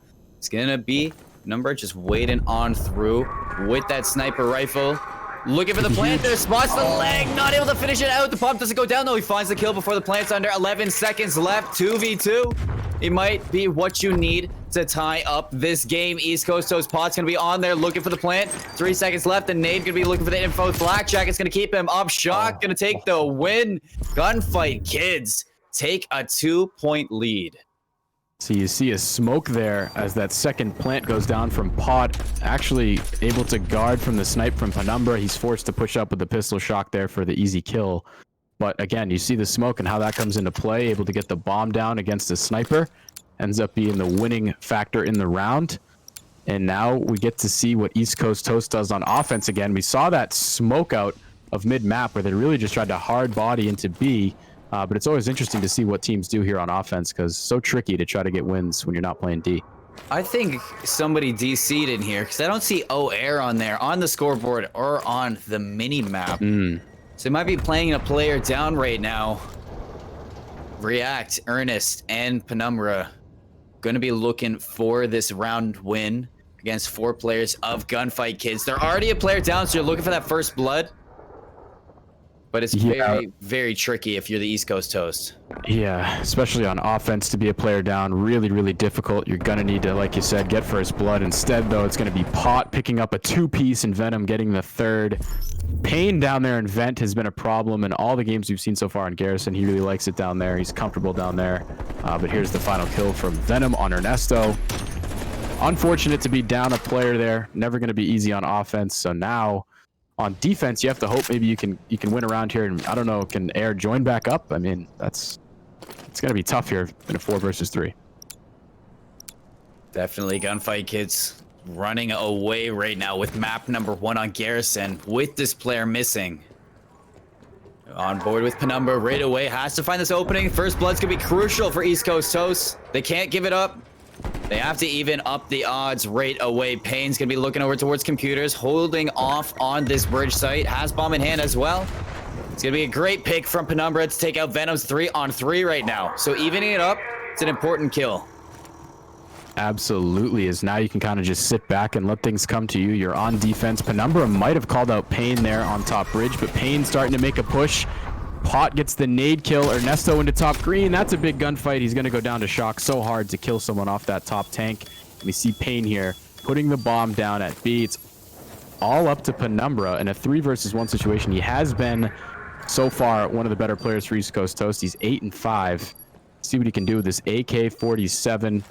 Gunfight Kids, though, just with all the positioning. He gets the initial kill on Pot, rips him off the head glitch, but Shock is there on the opposite side to take him down in the back of the map. So just unfortunate there for East Coast Toast to go down a player. Gunfight Kids makes the most of it, though. They come out with a 6-2 win. Pretty demanding there on Garrison. But yeah, I mean, just got to hope you can get your 4th player back and regroup if you're the other team. Yeah, there's nothing in chat saying about a rehost or what happened with that 4th player. So I mean, the question on everybody's mind is where's O-Air? Because, I mean, that was even until he left. I mean, it was 3-2 right away. And then that 3rd player or that 4th player dropped out of the lobby. And Gunfight Kids, they did not let go of the advantage that was given to them. They ran away with it. 6-2 on that map. And I know, Penumbra, you were saying that he was having such a good game with that AK, with the sniper as well. I mean, 8-5, was he? At the one point? And yeah. He was just wasn't enough at the end. 1v3, it's a lot to ask for, especially when you do lose a player mid-game. Garrison was very in favor of Gunfight Kids. I mean, I called that their home last time around. It looks like they're still staying present in Garrison. But Crossroads is going to be new on the broadcast for this Gunfight Kids team. I mean, if East Coast Toast, if they can bring back their 4th player, I know O-Air, he is a very good AK-74U player. And if he can get back in this lobby, he can very well send us to a map 3. Yeah, maybe he just had to go get some air. I don't know where he went, but hopefully he can come back. You're right. And we saw from East Coast Toast some pretty bold plays on offense, smoking out the middle of the map there on Garrison. Crossroads is a map where you can take some risks and it can pay off in major ways or it can hurt you. So I'm really excited to see East Coast Toast and what they kind of have for offense, whether they try to make a crazy play and hit A or go B like we've seen most teams doing so far today. I'm just excited to see whether or not they pull some trick out of their sleeve on Crossroads. Yeah, and it's something that we were talking about, that it's very dominated on either side. I mean, It's one of those maps that you can either go to A or B. It's not really preferred which one you go to. You just got to look for those first bloods to open up the map, because whichever lane you want to push on Crossroads, you're not going to get there on attack unless you find that opening, whether you're going to use your utility, your smokes, or you're going to look for that first blood mistake that the defenders are going to hand to you. I think the AK-47s of either team, Penumbra, he's going to have a very, very strong presence on this map. On the opposite side, I mean, players like Venoms, he's gonna look good right now on Crossroads. I'm looking at these assault rifles to kind of dictate the pace of each side, and that opening pick is going to be everything on either one. Yeah, absolutely. And even the sub players too can play a major role in this map. We know B-Bomb, very close quarters in there. We got to see Payne in these first couple of games using that 74U. He's been a little bit of a menace, usually the bomb carrier for Gunfight Kids. So really could be interesting. You're right. I think Penumbra is going to have a big game for East Coast. He's going to have to shut down those lanes with the AK, make sure nobody's able to force up and get map control, really. I mean, that's what's so important in Search and Destroy. Like you said, with those first bloods, really opens things up for either team. So it's going to be a big one. And again, I like to stress this. I think that the bridge is really, really important. That's where you can make a big play to open up and throw a wrench in the setup of the other team, whether or not you can get across bridge.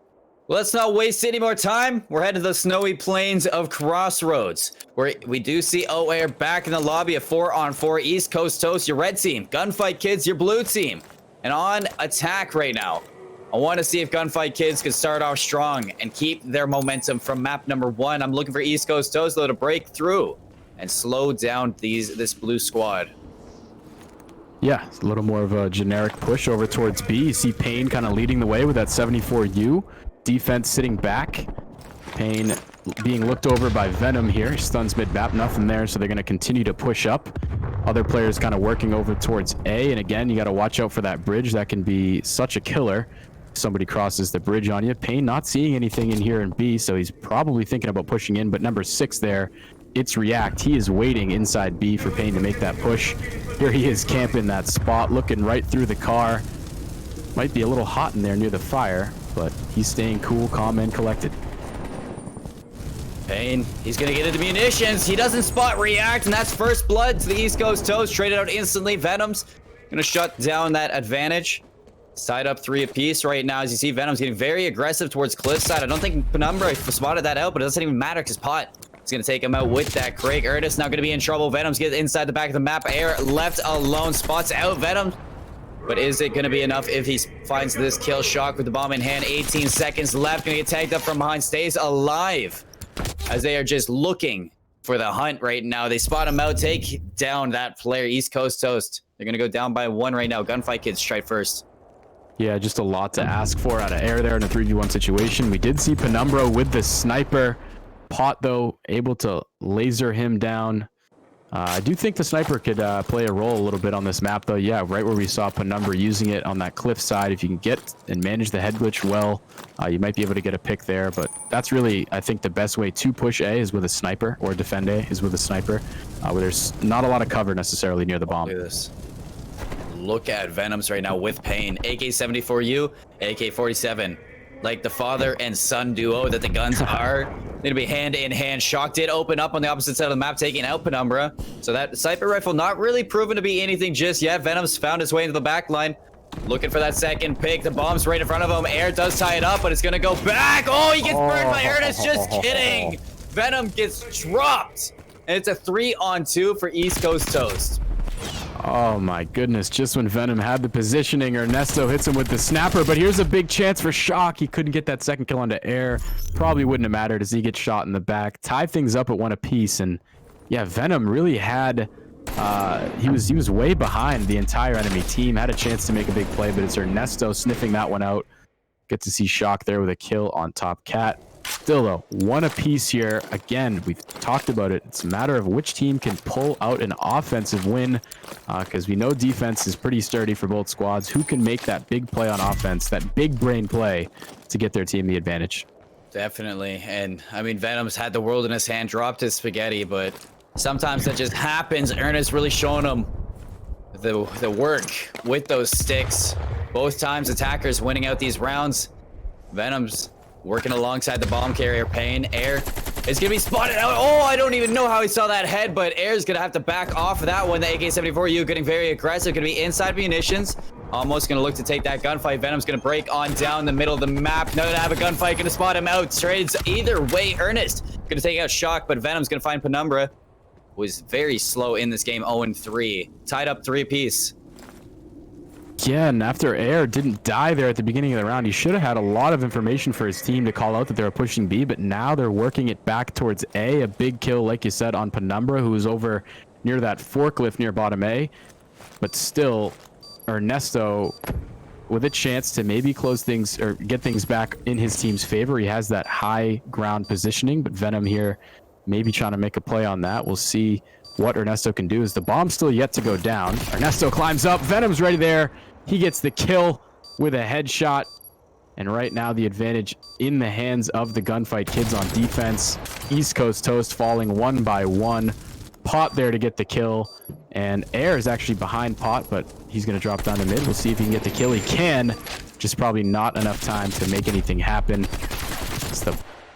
I'm sorry, I might have got confused there. The bomb was down, but some gunfights come in. Big kills in the hands of Gunfight Kids there. They go up 2-1 in a much needed round. Sorry. You look at Venom in that positioning, bottom cliffside. Such strong presence there. I mean, Ernest, he can jump up, but if you mess up that jump like he did the first time, Venom's going to see him there. It's going to be a tough re-challenge. Venom just winning that gunfight puts him at a strong advantage. The 3-on-2 for that retake, not favoring East Coast Toast. Gunfight Kids taking the second round that they have, taking the lead back into their own hands. And unattacked, still pressuring. Difference from the earlier matchup that we saw on Crossroad. Now it's the attackers looking for all the glory. React gonna be working along to the B side. Bomb gonna be sticking around their spawn. Ernest gonna look for that opening through the catwalk, and they are ready for Venom this time. You're not gonna get into the spawn. Penumbra shuts it down. Yeah, Pain really holding on to this B control right now, whatever is left of it for Gunfight Kids. 3 players are about to push up. It's React goes first, can't get the kill on him. Penumbra's there to use him as bait, so 2 kills go down. And it's a 3 versus 1 here. Shock last alive. He's up at top. Cat has this AK-47. Is he going to know that they're all right next to him? He's able to sneak away, actually, though. He gets out to the back of the map. And the bomb's down. Not in favor of Shock right now. He's going to find that first pick, but not going to take the life of React. So React going to stay alive, sticking to that 3-on-1. Shots are traded out. He's going to be pinched from either side. It's going to be East Coast Toast tying it up to a piece right now. And, I mean, one thing you really look at, the attackers finding so much success right now, Cam. Mostly off of the aggression from the defenders. Like, the defenders are getting so aggressive on either side, and they're basically giving away the number advantage in the early game. Yeah, a strong push that time from East Coast Toast over toward B. Once you get that bomb down in B, if you have a 74U or even an AK-47, it's going to be hard to break. Just pretty much hard aiming all the different doors. There, Shock just wasn't able to make it happen. It would have been a miracle 3 versus 1. But now on offense, where we've seen teams have some success, we'll see if Gunfight Kids can continue that here. Like, rubber round right now, 2 versus 2. Oh, no. That is not what you want. Pot, he's going to get TK'd by Shock with that Semtex. As the communication obviously wasn't there, it's going to be Semtex from either side. No information as he didn't get tagged up, but they know that he's going to be standing there. Air going to find a second one. Ernest going to take out Shock. Venom trades it out, but it's a 1-on-3 as he's left alone. And he's spotted out as well. Ernest going to put some shots in. He's going to be traded out. React pinches that. Takes East Coast Toast to the lead now as the first defending round going to go to the red side. Yeah, and we've talked about it. East Coast Toast having some success on offense. They're able to pick up the win on defense there. We'll see if they can maybe stretch this lead to 4-2 now that they have offense. But let's see if they change up their strat at all. We know they've gone B a couple times and had some success. Do they maybe try to mix it up and go A? But at the same time, if it's not broke, don't fix it, right? Exactly. Now keep rolling on this ball right now. Keep the momentum in your favor. East Coast Toast looking real good with Air back on the roster. They're looking for another successful attack. Penumbra's going to open it up onto Venom. 3v4 right off the bat. Yeah, so not what you want necessarily when you get blooded, but here we see the bomb getting ready to go down. Penumbra knows his team has the advantage, so good to get the plant down. Shock's going to go ahead and retreat to this cliff side where he knows he might have some height advantage. Looking out, sees Penumbra, puts some shots down, but not able to finish that kill off. Air is here at the head glitch. He's going to hit him with the snipe. And now a 4 versus 1 situation. Air still on that head glitch, holding down top cliff. He actually didn't kill Shock yet, but just a formality as Shock goes down. So another strong offensive round for East Coast Toast. They mix it up. They go A that time, but it works out for them after they get that first blood that we know is so crucial. And it's the same thing we saw in round number 1 on Crossroads. It was the defenders holding off on either side every single round. That one player finds that offensive win, and then that team runs away with it. East Coast Toast with the biggest advantage we've seen right now in map number 2, 4-2. They're looking to break through and send us to a map 3. Venom is going to be working alongside Pain, who has the bomb. Going to be pushing towards the B side, but another opening from Ernest this time onto Pot. Penumbra are going to take the sniper up to the crosswalk, because you're looking at gunfight to even this up. Yeah, and if you're Pot, I mean, you don't want to be first blooded in general, but to have it happen in the first 10 seconds is never going to help your squad. Shock here looking right at that edge. Penumbra's about to peek, but he has this sniper, so he pulls Shock off the heady. Make the advantage 3-2 now in favor of East Coast Toast, and Venom is going to get aggressive here over by A. He might have an opening if Ernesto doesn't see him. The climb is just so loud in this game. Did Ernesto hear it? He didn't seem to, but as soon as he vaults up this rock, you have to think Ernesto would hear it and maybe turn to his right. Right now, though, Ernesto's going to turn away. Could get good timing. He does. Venom's able to pick up the kill, make it a 2 versus 2 situation. He just has to play with his teammate here, Payne, who's got himself into a good spot. Number 7 there for East Coast Toast. Penumbra in the back, but React as well here, going for a pinch on Venom. Timing is going to work out in favor of East Coast Toast. He almost gets him with that gun punch. Does pick up the kill. 4 versus 2. 1 versus 2 situation here. Oh, no. Payne gets the first kill. He goes for the second, and oh my goodness. Are you kidding me? The 2-piece comes in from Payne. He gets the win for Gunfight Kids, and they're not out of this one just yet. Payne says, hold on 1 second. We're not done yet. Hold up. Hold the boat. Stop the timer. Stop the count. Gunfight Kids, they're still going, and you're talking about the AK-74U so strong in munitions, proving that once you line up, you're gonna get dropped. That bomb was gonna go down, but they weren't ready for the challenge of Pain. And he gets his first 2 kills of the game, and 2 crucial ones indeed. Bring it back to a 3-on-4. The attackers clutching up. I think it was a 4-on-2 at one point, so really taking it into their own there. Venom's now aggressive through the middle of the map, gonna be stunned out. Penumbra's gonna challenge him, take that opening first blood once again in favor of East Coast Toast. Great stun there from Penumbra. I mean, whether or not it's kind of, if you're going to use 9 attachments on your gun, you got to decide whether or not you want tac mask or flak jacket. It looked like Venom there must have had flak jacket, so he gets stunned out and killed. Now a 3 versus 2 situation for East Coast Toast. They have the advantage. They're just playing back. They got the bomb down at A. Air gonna lose his life to Pot. That's pretty crucial, because now Pot in a 1 versus 2 situation, if he can get across top cat, he might be in a powerful position, but Penumbra is there waiting. He does sniff it out. He gets that kill, so a pretty good try, but just better positioning there from East Coast Toast. Again on offense, having some success. Back-to-back round wins, planting the bomb at A. Some good shots from Pot here, just not enough. And it's something that you see over at the A bomb site, is that once you get the bomb down on the attack, you know, you utilize your trophy system to neglect or to nullify any utility, any stuns, any nades. Get that bomb down. You have such a good hold on those post plants. I mean, holding top crosswalk, holding mid alley, as well as in your own spawn over on containers. Once you get that bomb down on A, it's pretty much history in the round for the defenders. Penumbra with that sniper misses the shot onto Pond, so he's gonna live to breathe another day. Payne gonna get the bomb down. It's a 4-on-4 for the retake, and this is something you don't see very often on Crossroads. Yeah, Payne has got to be really careful right now. Penumbra just misses the snipe. And really, if you're going to try to break this A plant, it's going to help to have a sniper where Penumbra is. Venom trying to get the kill on React, but he gets the reaction kill on Venom. So 3 versus 3 situation here. It's all going to come down to this. Shock gets a kill on top. That's going to get the 2-piece. He does. And Gunfight Kids is going to come out with the win in that round. 5-4 now. This one is really coming down to the nitty-gritty. We'll get to watch back this crazy 2-piece from Shock. See, here's the guy coming from his left with the slide. Hits him with the jump shot. Not a quick enough reaction that time from It's React. And so we go to 5-4, one of the more competitive matches we've seen so far today. This is getting exciting. Definitely. Gunfight Kids fighting for that 2-0 East Coast Toast. Right now, they're looking to push it to map 3. as it was Gunfight Kids with a dominant Garrison. Map 1. Venom's looking over the A bomb site, but all 4 players are going to go towards B.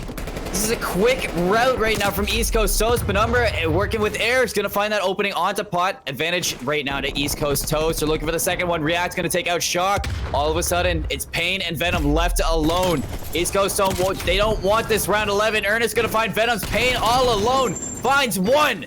Looking for more. Looks for the second one. Finds 2. 1-on-1 standing. Pain. Looking for another clutch up over on the B side. Bomb is down. It is React left alone. Gonna get that opening fight. East Coast Toast. We're going to a game number 3. And it's gonna be React clutching up and winning that 1-on-1 6-4 for ECT. Wow. And I mean, Pain doing everything he can here. Really good attempt. Gets this crazy 2-piece. We saw him do it earlier on, clutching up that round at B. Just couldn't do it that time. Really good try out of him. But yeah, we're going to a game 3. So like we said earlier, every team to this point winning their matches in 2-0 fashion. But now we go to game 3. Things are going to get really, really interesting. And I am very, very excited.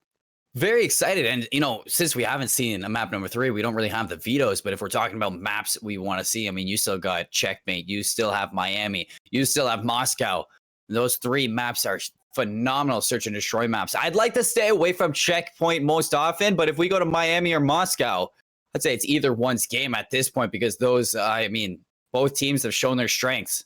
Garrison, I mean, you're looking at the patient plays from the side of Gunfight Kids. I mean, they like to play into the trap that they set. East Coast Toast, they're very, very heavy on their teamwork. You know, the routes that they're running, you're looking at players like Air and React to work alongside each other in those submachine gun roles. If they're going to pick a map to go for, I would pick Moscow as the one to be.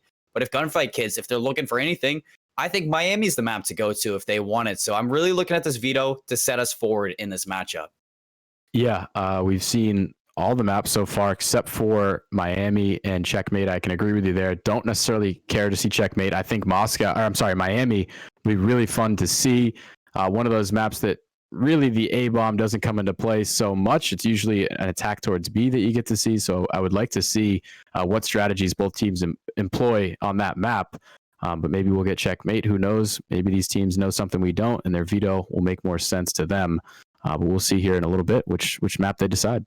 Yeah, exactly. And on the other side of the semifinals, you have For Hakim and Tubby battling it out. Still no update on what that situation's looking like on the battle fight. It's still even apiece with 0 on either side. So I don't know if they haven't started it yet, or if it's just a map number 1 that is just nail biting and to the piece. So I'm excited to see who brings it out on that. For Hakim, I mean, they've been the story of GLG. I mean, constant victors in our tournaments and bringing home so much cash prize. We basically pay for their groceries every single week.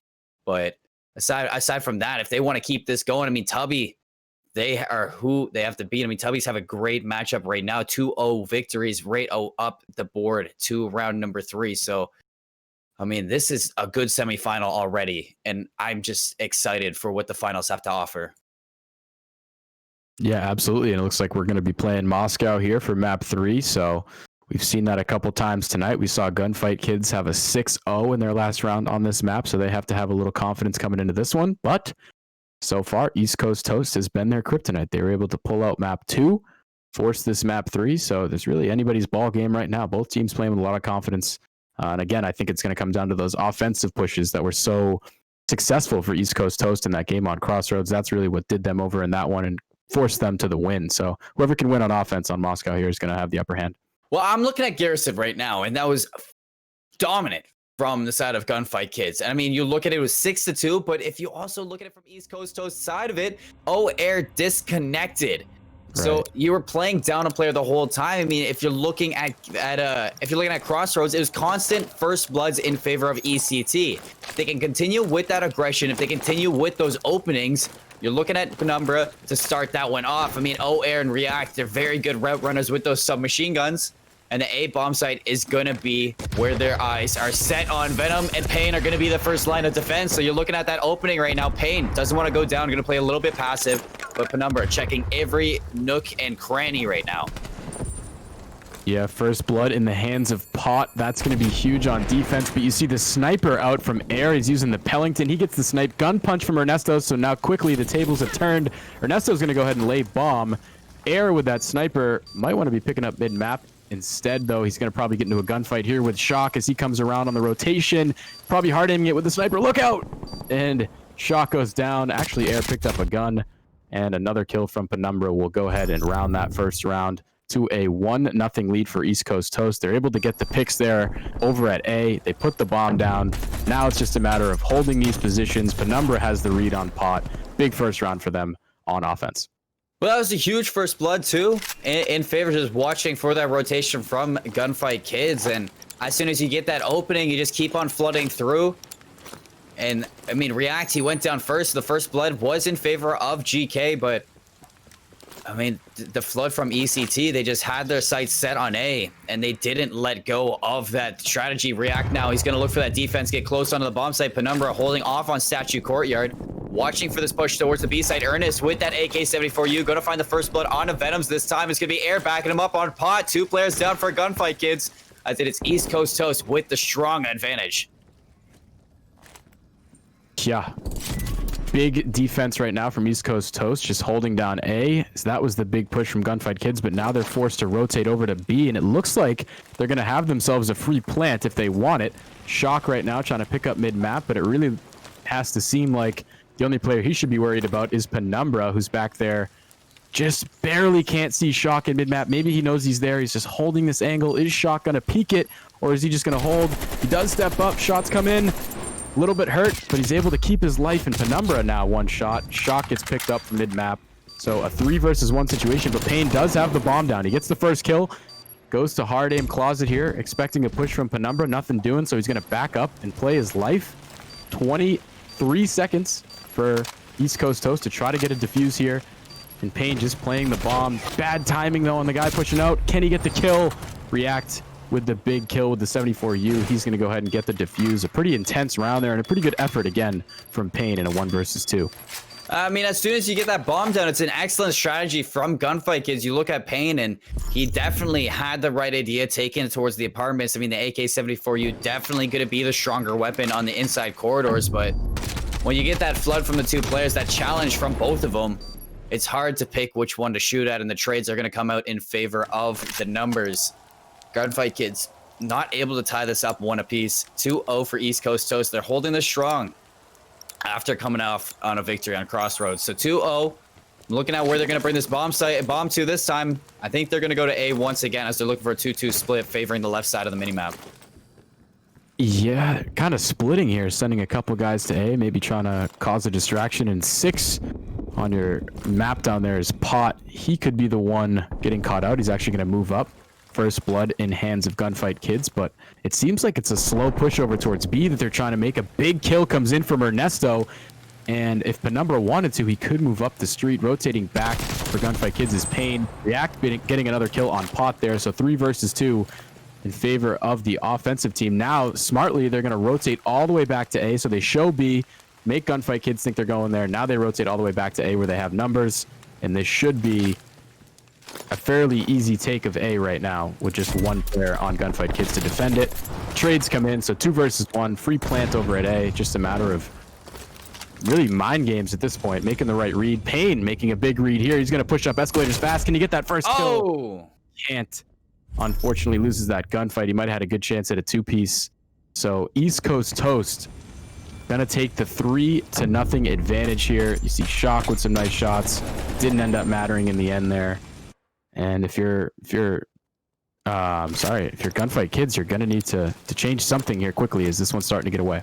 If you're looking at Venoms, the way he played that, I would have preferred if he just gave up the bomb, played for the retake, waited for Payne to set up for that pinch, and you take those different gunfights, you split the attention of those attackers. May have been able to hit that retake, but Venom's taking that early gunfight. Got the 1-for-1 trade, just wasn't enough for the long game. You're looking on defense now. React getting very aggressive outer U as he's looking for this opening pick. Payne taking the bomb towards the courtyard window. So he's looking for the attack towards the B side, just like last time, but a split decision. It is going to be Pot going down to air right away. Ernest with that AK-74U. Ernesto not getting that pick. Venom's barely staying alive, as he is going to look for that opening. Still advantage to East Coast Toast. Payne going to be spotted out. Number not able to finish off once again. Gunfight Kids just holding on by a thread. Yeah, some crazy shots there from Penumbra, almost pulling his opponent off that head glitch there. A couple kills coming in for Gunfight Kids, so it's 3 versus 2. Still have to try to get a plant. Payne with the bomb over near B. It looks like they have some control at A, so maybe he'll rotate back. It's going to come down to React over at A and whether or not he can get this kill on Venom. Venom gets the kill on React. Penumbra with a kill on Shock, so now 2 versus 1 situation. They have the plant at A. It's going to be all up to Penumbra and which way he wants to take this one. It looks like he's going to go through his own spawn and wrap around through that apartment side. Right away, looking like a good choice. Definitely looking so. Penumbra trying to take this retake 1v2. Gets the stun off. Looking for the challenge. Payne, though. Better health pool. Wins that one out. Gunfight Kids, they find their first mark on the board. 3-1 favoring ECT, but this play from Venom's right here steps out of the bounds, but enough time to finish the kill and get right back into it. You're looking at the side swap. Gunfight Kids, I mean, they shut down the momentum from ECT. 2-round advantage. They have to nullify it, maybe to 1 round. This is their time to strike back. Yeah, that was a really, really important round. I mean, 4-0 compared to 3-1. There's a major difference there. So a big, big win from Gunfight Kids to keep themselves in this one. Now you got to compile off the success from last round. You get yourself on defense, a chance to make it 3-2 here. Venom getting a nade thrown at him in mid-map. He's able to keep his life. Payne here just kind of shouldering all the corners at A, trying to play info for his squad. Both teams playing pretty passively right now. Aaron, Ernesto, side to side, peeking out towards A. Is he going to see Pot there? Not going to win this gunfight with the 74U, but I think he's just trying to get the information. Instead, he's going to get picked off by Pot. Can't have it if you're Ernesto, and now Venom in a tough spot in mid. He's going to go down. So a 3 versus 3 situation. We'll see what they do with the bomb here now that a couple bloods come out from both squads. Looks like they're sticking towards A, and it's just Pot over there for Gunfight Kids. We'll see if they can't get past him. Proved he has a strong gunny right now with 3 players. That's not going to be a fun gunfight to take. Finds one, not able to find a second. So it is going to be Shock left in a 1v2. Pot, though, doing everything that he could in the situation given. Drops the bomb from behind. Shock on that flank. Has bomb down, knows the player is close. Is he ready for this flank? But he's going to go outer U. Shock going to be in the gunfight. Going to go for the challenge with the AK-74U. Is a little bit better in that gunfight. East Coast Toes continue their lead. 4-1, bring it back to a 3-win advantage. That opening onto Ernesto from Pot was such a good shot from the distance. But I mean, Pot getting a little bit too aggro, looking to overextend through the point, maybe not expecting the attack to come to the A bomb site. Really put him in a tough situation. Yeah, he saw all 3 players pushing over towards A, and rather than back up, he kind of ego chowed, jumped out, actually was able to get a kill, almost a 2-piece. But just didn't end up working out for him as we go into the 4 versus 1 situation here. We'll see the A push coming in from Gunfight Kids. Can East Coast Toast stop it? Air just kind of hiding in mid-map. Ernesto not going to see Venom because of the smoke. Venom in a very tricky spot right now. Finally gets spotted, but not in time. Venom picks up the kill, so now quickly a round win for Gunfight Kids. They needed it, and they got it. So 4-2 here. Still a little bit of a cushion, not yet to 5-round wins for East Coast Toast. Still staying alive. Pot here, continuing these beams that he had over at A last round at the statue, picking up the 2-piece there, showing off a little bit. We see you, Pot. Kids, that you look at Ernesto right now, that's why they tell you not to smoke. Kind of disrupts your vision, you know? You're going to let a player get by you like that. You know, it's not going to work in your favor when you don't even know that Venom is there, strikes from behind. Gunfight Kids not out of this just yet. A 2-round differential right now. They're looking to keep this a little bit interesting. Pot gonna be the opening. React though. Absolutely guns him with the crossfire. Payne on Escalator is gonna be gunned up but not dropped just yet. Still alive. Shock trades it out. 1-for-1. Ernesto gonna keep it interesting. Gunfight Kids looking to bring this back. It is Air gonna go down from behind. Venom finding that opening. A 2-on-2 right now as bombs favoring the B site. Yeah, Penumbra's going to get this plant. What a crazy play from East Coast Toast to send 4 straight up mid. Just playing for the trades. Now a 2v2 situation. We'll see which duo can come out with it. Bomb down at B. Penumbra picking up the back. He's got Ernesto watching mid. It's going to spot Venom. Shots come in, but Venom with the jump shot gets the kill. And Ernesto turns his back, gets some bad timing. So the kills come in for Gunfight Kids, and they inch their way back just a little bit closer here. 4-3 will be the total. Venom making some big plays there at outer B to get that kill. Helps the regain. Gunfight Kids right back in this game. It's coming down to the wire, Seymour. If you're not on the edge of your seat right now, if you're not enjoying yourself, you're not normal. This is a great game of Call of Duty, and I'm just happy to be here watching it with you. I mean, it's phenomenal between both of these teams. It's been constant slaps all day long, and suddenly we got a tug of war between ECT and Gunfight Kids. You're looking at players right now like React, like Air, finding those openings on ECT, but the rebuttal from Venom right now, finding those nooks in the armor, finding the cracks through the plays, getting in that back line and being that slippery snake, finding that venomous bite in the back line. React's gonna get very aggressive through you, looking for that opening pick once again, but not able to get anything. Penumbra on the outer rim of the map does find Pain, opens it up for ECT. The secondary gunfire from React beams Venom and drops him down to a 2-on-4. See some smokes coming in. East Coast Toast doing a little bit of a better job managing that. And now Pot has his hands full in a 1 versus 4 situation. Bomb down over at A. There's 3 players defending that. This one's going to be tough at this point. You're just trying to play for some confidence, maybe get yourself a kill. And that's pretty confident shot right there on Penumbra. Knocks him down with a headshot. Still a 1 versus 3. Time not in his favor. Bomb down over at A. This is going to be a tough one, but a good start, I guess, to get the first kill. It's working up mid now. Gotta hope no one's watching it from top Eskies, but Air is watching mid there. He gets the kill. Make it 5-3 now. East Coast Toast just a round away from taking this one and moving on to the finals. See those good shots from Pot. They didn't really matter. And I believe it will be East Coast on offense trying to close this one out. It's really been ECT's shining moments ever since Air's come back on this roster after an unfortunate disconnect in map number 1. You look at the play they had there. I mean, React, he's been utilizing the smokes perfectly, getting in through that back line and finding those openings with the help of Penumbra on the outer rim. Now React's getting aggressive once again with that AK-47, AK-74U, right on the outer U area. Venom now on the outer parts of the map. Smoke distracting both of them. Not gonna find it. React gonna open up onto Pot. The shot through the smoke gonna find one, but not gonna find the second one. It's gonna be advantage in favor of ECT. Now React looking for another one. Has the help of Penumbra. Pain gonna go down the flank from Shot, gonna find one, but is he ready for the rest? It is gonna be Trade's favor in the blue side. ECT moves to the finals as they're looking to take it all home. Oh my goodness, what a crazy play over there with the smoke. React is absolutely one shot. Venom wasn't able to pick up the kill, couldn't see him in the smoke. And then East Coast Toast able to win out on those trades. They pick up the wins there, 6-3, a pretty valiant, or maybe 6-4, pretty valiant effort though from Gunfight Kids to bring that one back. East Coast Toast, after losing a player in map 1, battles back to win 2 straight maps. Very, very impressive, showing some adversity there. And yeah, Air was just the deciding factor. They needed him back. He got some fresh air. He came back ready to game, and he brought the beams. Big wins out of East Coast Toast.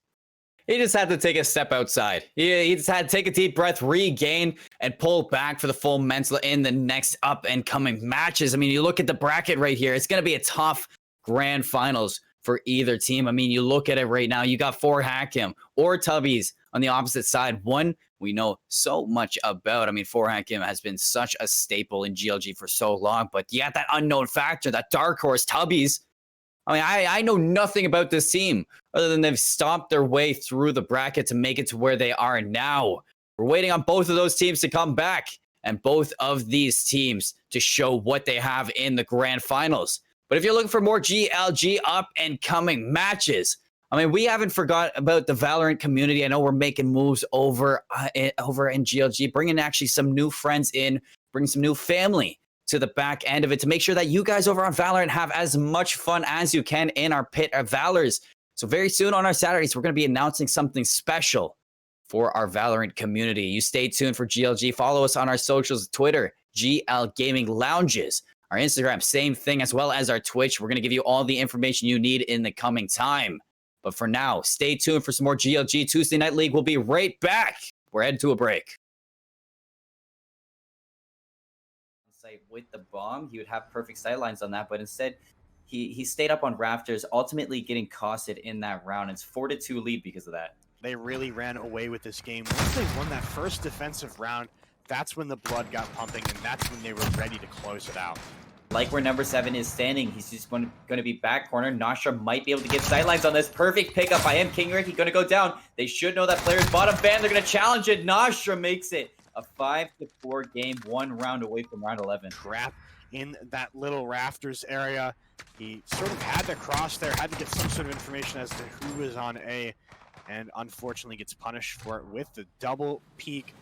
Pretty well hidden on the side of iReadyBoy, though. And King Ricky busting out of that door. What a great kill onto Aqua.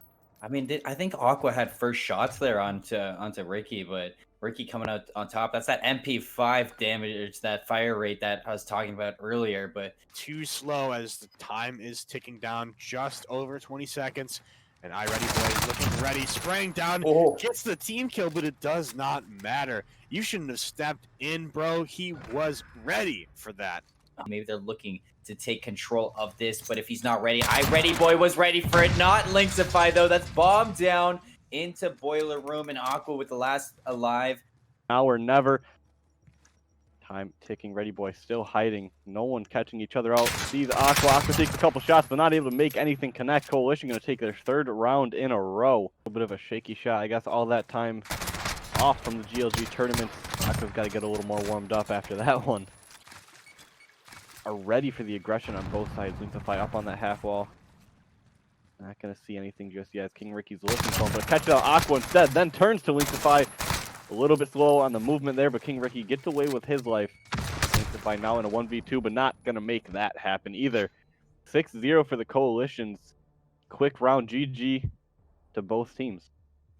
Yeah, no, it's going to be cleaning up here in this round 2, 6-0. That is a huge confidence booster for easy wins. Sorry, especially coming off of that somewhat difficult round 1. Now they're jumping back into it and saying, we're not out of this yet. We're not going to struggle. Boys looking to defend this. Josh getting really aggressive over on the Turbine's going to get that opening pick onto Mix, his second player in green. They haven't seen him just yet. Baba going to get tagged up. Josh going to go for that pick.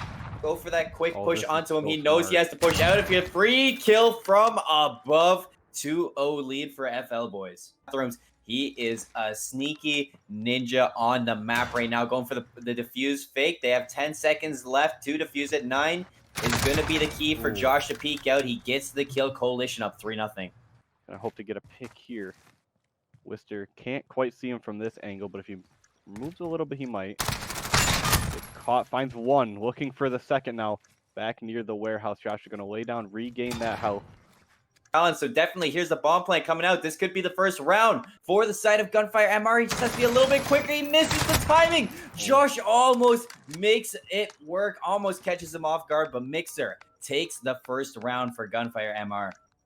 Necessarily know what to do in this situation just yet. He wants to collect the bomb, and so he does. He has 24 seconds left on the map. Looks like he's going to rotate all the way around A. He doesn't have dead silence on, so he's going to be caught out by Baba. Footsteps are too loud. That is one grand final team secured in the spot. Here at GLG, so they're kind of a fan favorite or home favorite. I'm not sure, but it looks like we have Julesy and Caesar on the attack now. Bonds and Chowda on the side of Yo Girls on the hub. Chowda's going to be holding this B site. Does spot on Julesy. Caesar looking for the trade, but not able to connect anything onto him. The first round goes down. Chowda with a solo hold of B. Yeah, you see, he tried to peek that corner with the MP5 and shoulder peek it, but Chowda had his number. He saw that. He flicked right onto his face. And that's a pretty clean 2v1 from Chowda, holding it down already. Caesar versus Agent Bond. So Caesar pops his dead silence. He sees him on the barrel, takes some shots. They both are going to walk away from this one. Caesar says, I got to keep pushing. He is low. And he goes through green. Agent Bond trying to kind of sneak around and lose him. Does manages to get behind him and pick that up for a second round. So far for you, girl. They really want to pick up this first round, though. Julesy trying to pull off a Chowda-esque play by tossing that smoke there, jumping up onto the roof, trying to get that first initial pick. I think he knows now. Throws the Semtex to try to Jump. him there. Oh, Agent Bonds. Not with the quite, my gunny. friend. Man, A see, spray on there as well. in that situation, you really want to plant the bomb and just kind of sit back and wait. They have to run to you. Throwing that Semtex was okay. I'm assuming he knew. You know, where they're waiting for Shadow Realm to kind of respond to that information, and Shadow does not spot out. Oh, wow, does not spot out. And Caesar gets the kill. Oh! Wow, what Caesar a with play an from them. MP5 all the way on the top. I think it was a Semtex. Grabbed that second kill. Yeah. Wow. Oh, man, he was Agent stuck Bonds had there. missed. Oh, yeah. Peek and bomb. Agent Bonds is right there. A little bit of COD timing as he misses him, but he sees him now. That's going to be a free kill. Chowda has the information of where he is. Let's see what he does with this. You know, I think his plan here is just to kind of pick the bomb. Not quite. Hoping that he wouldn't peek it out, but that's the second round for Shadow Realm. Looking like they want to bring this back. They want to give them a fight here, and a fight they are giving. Yep, and it seems like they learned from their last time. Again, it is Shadow Realm on the Coalition side, looking for an early pick onto Chowda. Ooh, spots him out there as well. Agent Bonds is going to allow Caesar to get the bomb down now. They know where he's relatively coming from. Catch out Jersey from behind. Oh, see him. Okay, no, nothing connecting there. But he knows he's getting pushed hard, so he's going to make a play. He's going to slide around, get Chowda, but he's getting the backside. Nope, not this time. 3-0 for him already. As Agent Bonds is left alive again, he's trying to spin around, confuse. Oh man, he's so low. He's dipping, he's ducking, he's dodging, he's diving, but in the end, you can't escape the bullets. Getting into a spot where they can catch him out. Look at this now. Switches it up a little bit. It's back to the same tricks. Josie going down very early in the round. Caesar's left alive. I'm sure he hears Agent Bond stepping around up top. Jumps down and wow, still gets a little pick off. Caught out the toes of Agent Bond as he's sneaking towards him. 27 seconds remaining. Here he is. Up on him. There it is. Pop shots that it throws the Semtex over top. Information should be being relayed to Chowda, who should be on the rotate now, but Jules and Cedar are pushing very far back, and really they've stuck down into this A site. Sticking together, trying to get those trades off. Caesar and Jules watching around, but here comes Caesar, who Chowda to keep it alive. Before. Part one, maybe. There we go. Shots. Josie taken down. It's out at this point. Chowda's got that silence on. He's got to push this hard. Sees him around the corner. Chowda taking those shots and defusing the bomb for his team. Donut Squad, one half of them at least, is not out just yet. They're playing in anticipation. They're looking for the pick that does not come out as Austin takes down Perka, and then gets traded out there. Sort of chill as the Coalition side pushes up there, being aggressive. Matodi does get the first kill. Traded out, and here comes Perka over the wall. You get that quick round. That ended as soon as it started right there. And unfortunately, time is going to tick down here as Perka and Matodi play this just as safely. Ooh. And super slow, and looks like the hyper aggression is coming out now. Perka is going to be pushing all the way around. They're wrapping. My God, they're going to catch them from behind. Perka comes in, is taken out by Balance, and Balance gets the double kill to get the round. You know what I mean? Yeah, Matodi is now in a 1v2, is able to spot out Balance, passing through this super carefully. Awesome spots him out right near the van, and he's going to try to get the jump on him. Matodi goes around, very low HP, gets taken down, and yeah. But Awesome with the two-piece almost gets killed there by Perka, barely survives and is able to pick up that kill for the clutch. Not the clutch, but to get the round. Now they have 4, looking like they want to bring it to match point at this point in the game. Over 30 seconds remaining, the bomb is going to go down. Extending the round just a little bit, but before he can even set up his hold, Perka is there to take him down. He must have really hold these points down pretty well. Unfortunately, it looks like, and just like I said, Yeah, Balance does take down Perka. A little bit too much aggression. Here comes Awesome peeking around, peeks out. He's most likely dead, does not know where Matodi is, and he is just holding this angle, looking for that peek through the window. If Balance checks his right side, he could catch him out, but Matodi is trying to read this, and he does! Good job, Balance here. spots him out, and the information is there to try to have Awesome push him as well. And from the top, they are both peeking him at the same time. Yeah, no, in this kind of 2v2 situation, you have to wait for your opponents to make the mistakes, and that's exactly what Matodi is doing. A little bit too much aggression from Awesome gets with him at this point. They're toying with their food, and he peeks out and takes them down both at the same time. Cleanly played from Daze to bring it to that round 11. This is the Semtex up there. Does get a little bit of damage onto Balance. He's going to be forced to back off a little bit. But look at this. Looking for one. Not sure if he spotted. Now all they have to do is wait this one out. Awesome has to defuse the bomb and kill two. Peeks around. Not able to get the kill. And Daze is going to be the winner in this match, taking it to a round 11 and clutching it out in the end. We've seen Chowda in these kind of situations before. Spots out Perka. Wow. Okay, he does have to go back there to get the bombs. Now it's just Matodi can sit there and watch that bomb from us. He's got to go, and A is such a hard site to retake because of all the changes and all the different ways you can play. And Chowda is playing this a little bit off, looking to possibly come behind Matodi here from the flank. Beautifully played by Chowda. Matodi was trying to play it slow, probably thinking that Chowda is going to be holding this site, dug into it. But nah, Chowda completely violates him from the flank. Chowda, Matodi, Chowda.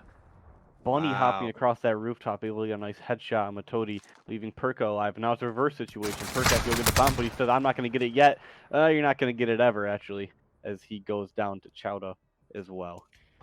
He's on the backside. He sees Perka taking some shots. Nothing yet. He's making sure no one's up top. But nope, he's not up top. Matodi's pushing him. Chowda able to take that one out. 1v1. Bomb is still down. Perka through the wall, through that little beam, able to pick that one up. Very nice. How dare you shoot my body? I'm going to take you down. Getting caught out, getting stunned off. He's trying his best. Not quite able to get that one either. I think that was yet another Chowda kill. I mean, this kid is just, I don't know, man. He's on a whole nother level. I have a bunch of, high schoolers going up against each other in this Call of Duty, but oh man, look at that Perka though. Sees Gotcha's, the tip of his gun, gonna push up real fast. Chowda doesn't even need the help from Gotcha. He said, I got it, don't worry. Matodi, again, last alive for his team. Matodi still has not picked up a kill here. Seeing if he can pick up his one. If he looks left, sees him. Oh, a little shaky on the shots though. Yeah. Yep, there it is. Oh no, that's another one. Gotcha. Tried to flank, but didn't quite do it. But Chowda said, don't worry, I'll swing back around and help you out here. Matodi versus Gotcha. We've seen this one before. See if anything different happens. It does. Matodi actually pushed forward. Matodi and Gotcha in a little bit of a face-off. They don't know it yet, but Chowda actually getting pushed up from behind. Perka able to take him down. That's another kill. Allegiance bring it back 2 rounds in a row. 4-3. Push forward onto that ace. Chowda and Perka bring around the Rosie. Able to pick up that one. Wow. And it's on this bomb. He is going to get the bomb down, but does that give... Yeah, it gives him enough time to run into the house. But Gotcha is already here. He's going to hop down the stairs and catch him from the side. Beautifully played. Great movement from Gotcha to go into the house as quickly as possible. Absolutely. So, match point here potential. They are attacking, which plays very well into Chowda's aggressive style, but... Tossing those nades out. They know how to play up might there. Get caught out. Nope. Whoa. Wow, just like that. Just wow. It's over. Throwing the nade. That'll give some information. Nope. Just blows up the car. Explosion. But that allows. That's a nice distraction for him to get into the pool hall. But he's gonna bust out. Bob is gonna see him. That's an easy win for the coalition team. Looking for the second. Good trigger discipline for him to wait. Let them go through. They don't know he's behind them. Now they do. Baba. One gunfight down. That's it. PR going down. Josh waiting to find cool hands up in this quarantined house. There he is. Finds him in the close. spray down position to try to get a better sightline on that. His dead silence has been popped, so can't exactly hear him there. Spots him out. All he has to do is throw the Semtex. Oh, it's stuck with him. Oh no! Oh, that's a little disrespect right there. Oh man! 5th round match point for FL Boys, taking this with right on the floor. Boom! See you later, my friend. He's just gonna flop on the ground. I mean, imagine you're sitting there defusing a bomb, and all of a sudden you just get domed by that. Another bomb is now stuck to your forehead. Yeah, you can't defuse that one, unfortunately. It's going to be the make it or break it time. This grenade by Josh might get the first kill. Ooh, very nice. Just barely lit thanks to the perk.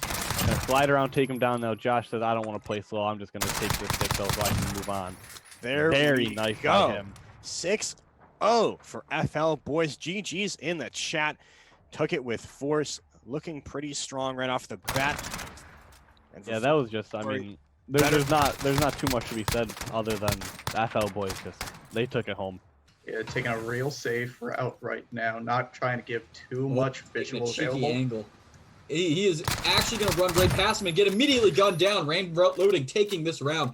Ice Crazy looking for this kill here. Is going to be able to spot them out and take them down with an easy spray. Be able to work with. And if you play it for too long, you end up having to be in a position where you've only got 30 seconds. Rushing right up, Kibo is able to spot out Ice Crazy and takes him down. They have to be track stars in real life. I don't even know, dude. But Ram loading, throwing the grenade in here, trying to take this A site, is going to get immediately pushed by Ice Crazy. Oh, what was that?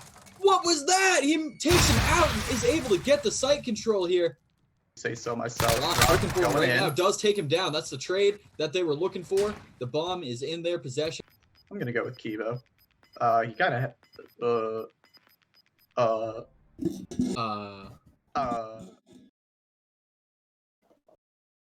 It's time for the grand finals, baby. We're back with Tuesday Night GLG. It's myself, Seymour, and Cambert bringing you the hot action between Tubbies and East Coast Toast. Yeah, you heard me correctly. 4 Hakim isn't in the grand finals. We're going to have a brand new victor tonight between Tubbies and ECT, and it's going to be a great matchup because if Tubbies can take down the Kings of GLG, this is going to be a hard team to match up against.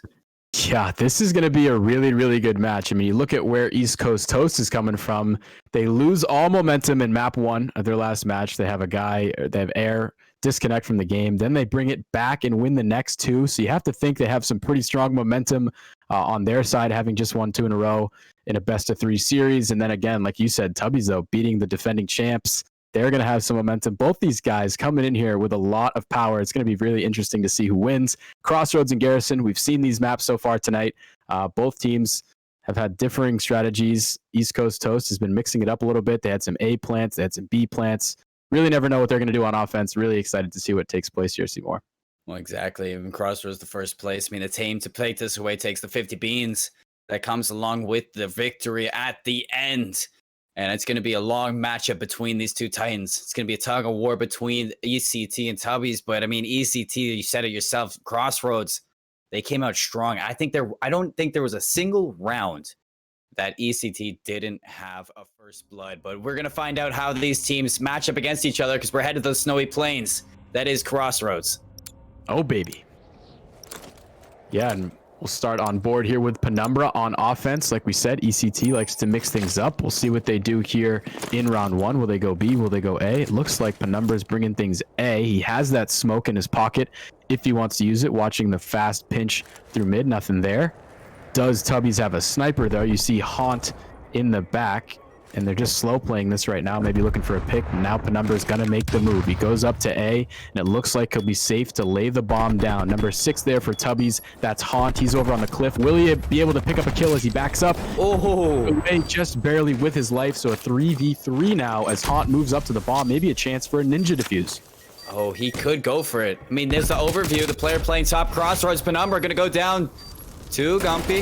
It's going to be Winter making his way through crosswalks, finding that break on through. React, last one alive, has to look for the disruption on the defuse. Going to go for the Semtex. It's another smoke to block him off. The nade not going to land. The defuse going to come through. Tubbies, they take round 1 with an excellent retake on the A site. Yeah, the React just stuck with that 74U there. The bomb smoked out, not really a chance to get the diffuser. And right now, I'm already picking up on the fact Tubbies, with a couple guys using some scopes on their Krigs, that can be extremely deadly. We know what kind of laser the Krig already is. If you put a scope on that thing and you can see at far distances, it only gets more deadly. We'll see how that plays out. Tubbies, again, a couple guys with scopes on their Krigs, but now we switch sides. Now East Coast gets to play defense. You see Ernesto just going to hold top cat there from that cheeky little spot. Penumbra with the sniper over near A. And we'll see who can get first blood. And you saw the sniper was in hand of Penumbra, holding off towards the cliff side. I8 the box has to be careful. Ernesto on the opposite side of that, a tough character to be playing against. He's going to make his way down into the alley. Winter looking to crossfire in the B side, looking to take control of tank. Air going to be very tagged up. React going to go down first. Winter going to break open munitions. Eat the box. He's going to take out Ernesto across the way. Full control of the B site. Bomb should go down shortly. ECT has to make the retake in a 2v4. Yeah, really tough right now for ECT. Penumbra with the sniper back there, maybe trying to play a pick. You see TTV here just checking both sides before he lays the bomb. He knows they have full control, no rush to put the bomb down. Air and Penumbra start to move up here. We'll see if they even go for the plant. Might just play the kills instead. Penumbra stuck in a 1 versus 4. He only has a sniper, so he's just going to run into top cat. We see team kills coming in. Not sure what's going on there, but Tubby's going to win that one as they had the huge upper hand. They go up 2-0 in this one, winning a big offense there. And now it's up to ECT to react as they go on to offense. They got to slow this push early from the other squad. Exactly. Great plays from either team right now, but ECT not finding an answer to Tubby. It is Winter doing a great job of breaking through these sites, taking matters into his own hands. Had an opening first blood last round. Now the attackers, ECT, have to answer back soon. They have to break the momentum right now of Tubby's. You see Gumpy, though, not slowing down. You look at this flank right now from the red squad. Wow. Holy cow, Tubby's. They're not slowing down. They're holding off on this team and stomping them back where they came. Yeah, and you just see the confident plays and reads coming in from Tubby's there. Like you said, with the flank, the push over towards B is just a little bit slow, a little bit hesitant. Tubby takes advantage of that. They push across top cat. That opens up things in the backside. Here we're going to see Gumpus with the laser 2-piece, maybe almost even a 3-piece on air back there if you saw him. But that was what really shut down that push towards B. So really good reads out of Tubby so far. Puts him up big in this one, 3-0 to start.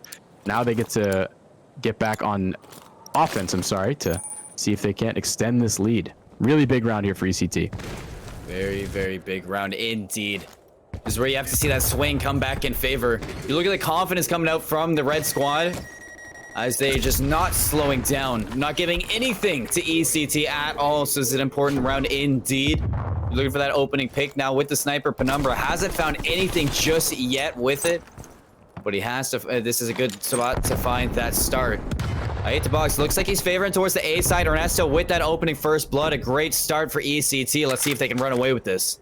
Yeah, they have a really, really good setup right now. You got Penumbra with the sniper. He's watching over A. He might call out right now that a plant's going down. He's maybe trying to open up his angle. Air is locking down B over here. He sees his teammate fall. Trades coming in. Both teams pick up a kill. So now 3 versus 2 situation. Haunt might have to make a play across top mid here. Instead, he looks down towards A. Bomb down on A. And he actually picks up a kill there, so make it a 2 versus 1 situation. He's not done just yet. Nobody jumping on bomb yet. Maybe just playing the kill. Penumbra with the sniper. He's going to look up into that window. Doesn't see Haunt. Is he going to jump on the defuse? Still just holding that window as his teammate goes in for the pinch. Ernesto picks up the kill. Penumbra's there for the defuse, so really well played from ECT there in that 2 versus 1 situation. And they don't let it go to 4-0. They keep it at 3-1. A really, really big round. Major difference between those 2 scores. Well, Tubbies, you saw right there, Haunt really wasn't paying attention to his flank here. I mean, Ernesto just gets in behind him. I mean, you're ready for that, but you have to keep that internal clock on constantly with the player who's playing on the bomb side. You have to make sure that 7.5 seconds is stuck in your head and cemented there for the checks on the bomb. But at the same time, you're leaving yourself open to those flanks. Ernesto comes in, finish up the kill. Easy to fuse for ECT. They break the momentum. This is a good chance for them to start mounting their comeback. You're looking at React to start this off. He's doing such a great job on Moscow last map at breaking through and finding those first bloods. Let's see if he can do it again. And you see Winter back there at B with that scope. He's going to be really hard to get past, and ECT is going to have to win a couple offenses if they want to get back into this game. You see Gumpy's there watching over mid. Eat the Box is going to check over Catwalk right now. He's got a trophy there to stop any utilities. And it's just tough right now for ECT with numbers not in their favor. To get a bomb down is going to be quite a task. You see Penumbra here. If he still has that sniper, I'm not sure if he does. He might be able to challenge. They're going to dual challenge top cat. Eat the Box, though, smart to back up and just play the intel. Lets teammates know they're there. It's just time dwindling here for East Coast Toast. Yeah, you see, this is an important gunfight right now. React gonna pay right into him. Doesn't take the second one. Gonna hop off that crosswalk. Gonna go for the A site. Han's gonna be there. An excellent shot from Penumbra. Gonna look for the turn and burn, but the pistol just not enough for that crosswalk. 4-1 right now for Tubbies. So they pull it right back. They had that little bit of a hiccup in the last round, but I mean, Eat the Box is doing phenomenal right here at locking down the bridge and gatekeeping that doorway. Yeah, so important to hold that bridge. Does a really good job, like you said. Not necessarily challenging, but just throwing a shoulder out there so you can see if they're pushing it or not. He saw two guys in there, gave his team the intel. They're able to hold their positions and come out with the win. React right now on the scoreboard without a kill. We'll see what he can do as we pick up with him for this round. Honestly, React 0-4 is not what you like to see after having such a strong Moscow performance last map around. Right now in the bridge, Eat the Box gonna get tagged up. A lot of info right there. Winter not gonna get hit by that stun. So he's gonna get away with that plant. 41 seconds in favor of Tubbies. East Coastos, they have to start pulling this back fast. Penumbra with that sniper over the cliffside looking for Winter. If he spots this out, it's an important pick indeed, but he has to worry about Gumpy all the way in the back. Barely missing out on that shot. Gonna return with some fire of his own. Gonna find that player in the back of the map on containers. Nice breakthrough for Nesto. Winter gonna find React. Traded out by Penumbra with that pistol play. 17 seconds left. They should hop this defuse shortly. Go for it. As they do find all four characters. It's gonna be ECT finding their second round.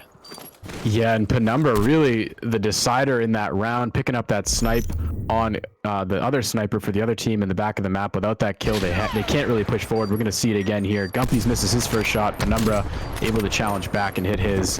And then now they have free reign to push up on Winter here, who's in a tough spot on bomb. Penumbra picks up the two-piece. He's been really, really the standout player for East Coast Toast. Saw him with the sniper there a match ago, bringing it again here on this crossroads and really helping his team a lot with it. Ooh, nice plays from Penumbra. Starting to heat up in game one of the grand final. Playing from the back foot right now, ECT. 2-round deficit.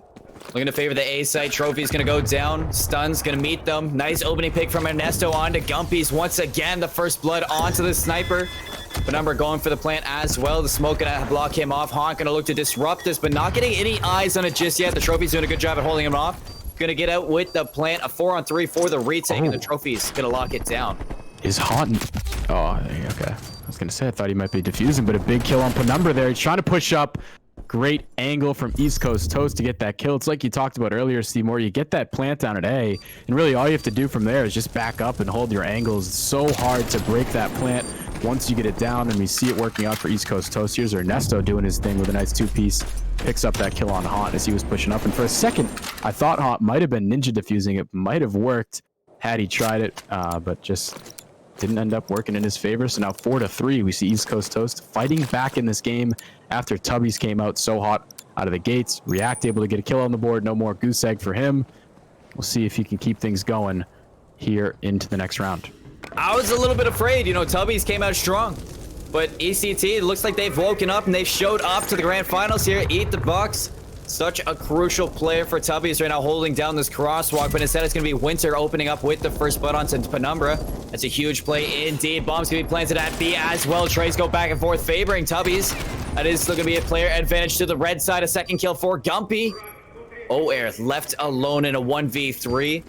And Gumpy, he is just playing towards crosswalk, but the rest of his team's going to clean it up. Excellent plays from Tubbies as they're going to bring it back to map point on Crossroad. Yeah, big plays from Gumpy's here. We're going to see it. Has that MP5 over at B. We know it's so close quarters in there. React checks the wrong corner, picks up that kill. I have to say, I think Gumpy should keep the SMG. Don't know that the sniper was working out as well for him.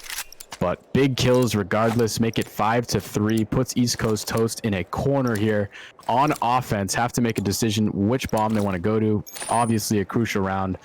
Don't want to go out this early. Well, Cam, React having a terrible game right now, 1-6.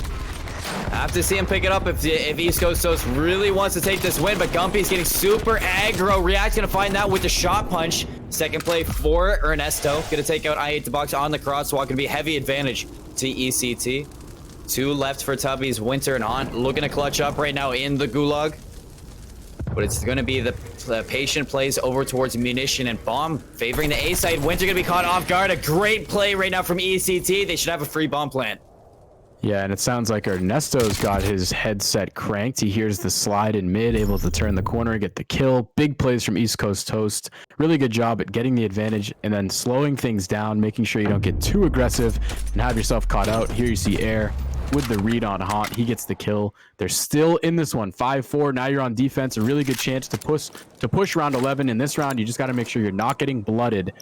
Make sure you keep the life advantage in your hands and try to win this defense to force a round 11. I'm hoping for it. I'm sure you are too, Seymour.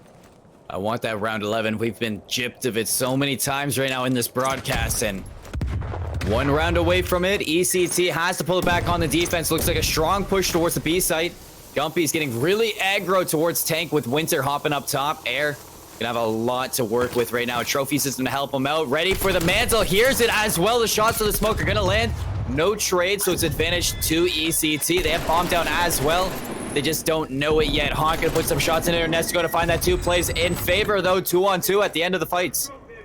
Oh my. Air looks like he was in a really tough spot. Ends up coming up with the first blood. That was huge. Now they trade back and forth. It's 2 versus 2. Control of B right now in the favor of Tubbies. They don't have the bomb just yet, but Winter and Haunt just staying attached at the hip. React is going to get the kill onto Haunt, so it's all up to Winter. He has that scope gun, so he gets the kill on React. A 1 versus 1 situation. It all comes down to this. Winter still has to grab bomb. Penumbra checking B, clearing those corners. He's about to maybe push out into mid. Instead, looking for Winter. He gets the eyes on him. Winter has to jump and chow, and he gets the kill onto... Oh my goodness, what a kill from Tubby's there, and they come out with the win. 6-4. Winter clutches up here. He's got the scoped Krig.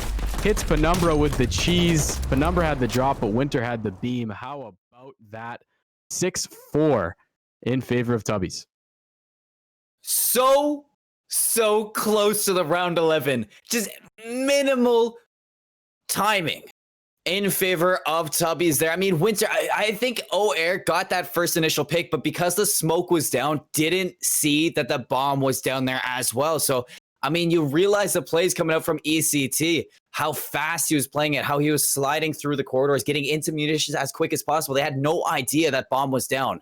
They had no idea that the advantage was to the defenders. So he was just on top of things. He was just panicking, getting in there as quick as he can. Went for the shots onto Winter. The natural cover helped him out. The read challenge was just too much. You run out of ammo if you're ECT, and Tubbies just runs away with map 1. Steals it right out from underneath him, and Winter with a phenomenal play to clutch up in that 1v1. What a game between both of these squads.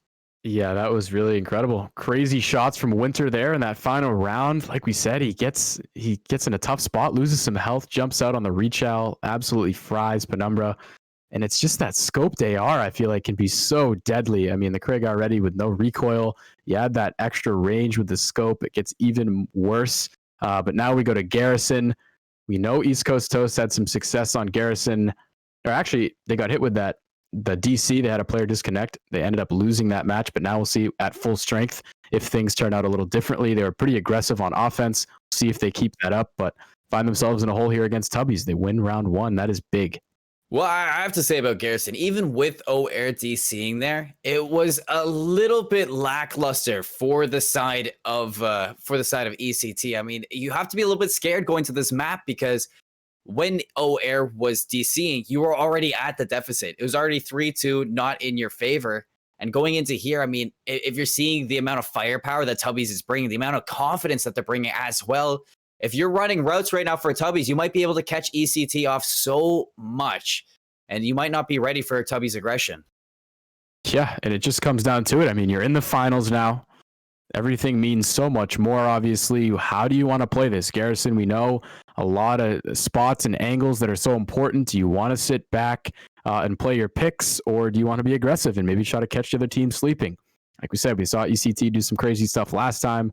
We'll see if they do it again. Smokes, again, can be so important on this map. In bottom mid, if you smoke that out, you really have free reign to kind of make a play on either side you want. But it's really going to be an interesting one here as we go into Garrison. We'll see if ECT can pull it back to 1 apiece in the finals. And it's nice to see some different teams in the finals. As we know, Tubby's beating the defending champs there and forcing their way to this position. Well, at the end there, I mean, that excellent clutch up from Winter, she really came out on top with that 4 tubbies. I mean, running through the bracket, taking down 4 Hakim. It's all in their hands here. Garrison is the next step on the playing field. If they can take down ECT, they're taking down that big $50 cash prize at the end of this and a payout for this Tuesday night. What you're looking for this long, hard battle in the Tuesday night league. Garrison's going to be such a great matchup, and we're seeing who's going to take the length on this match.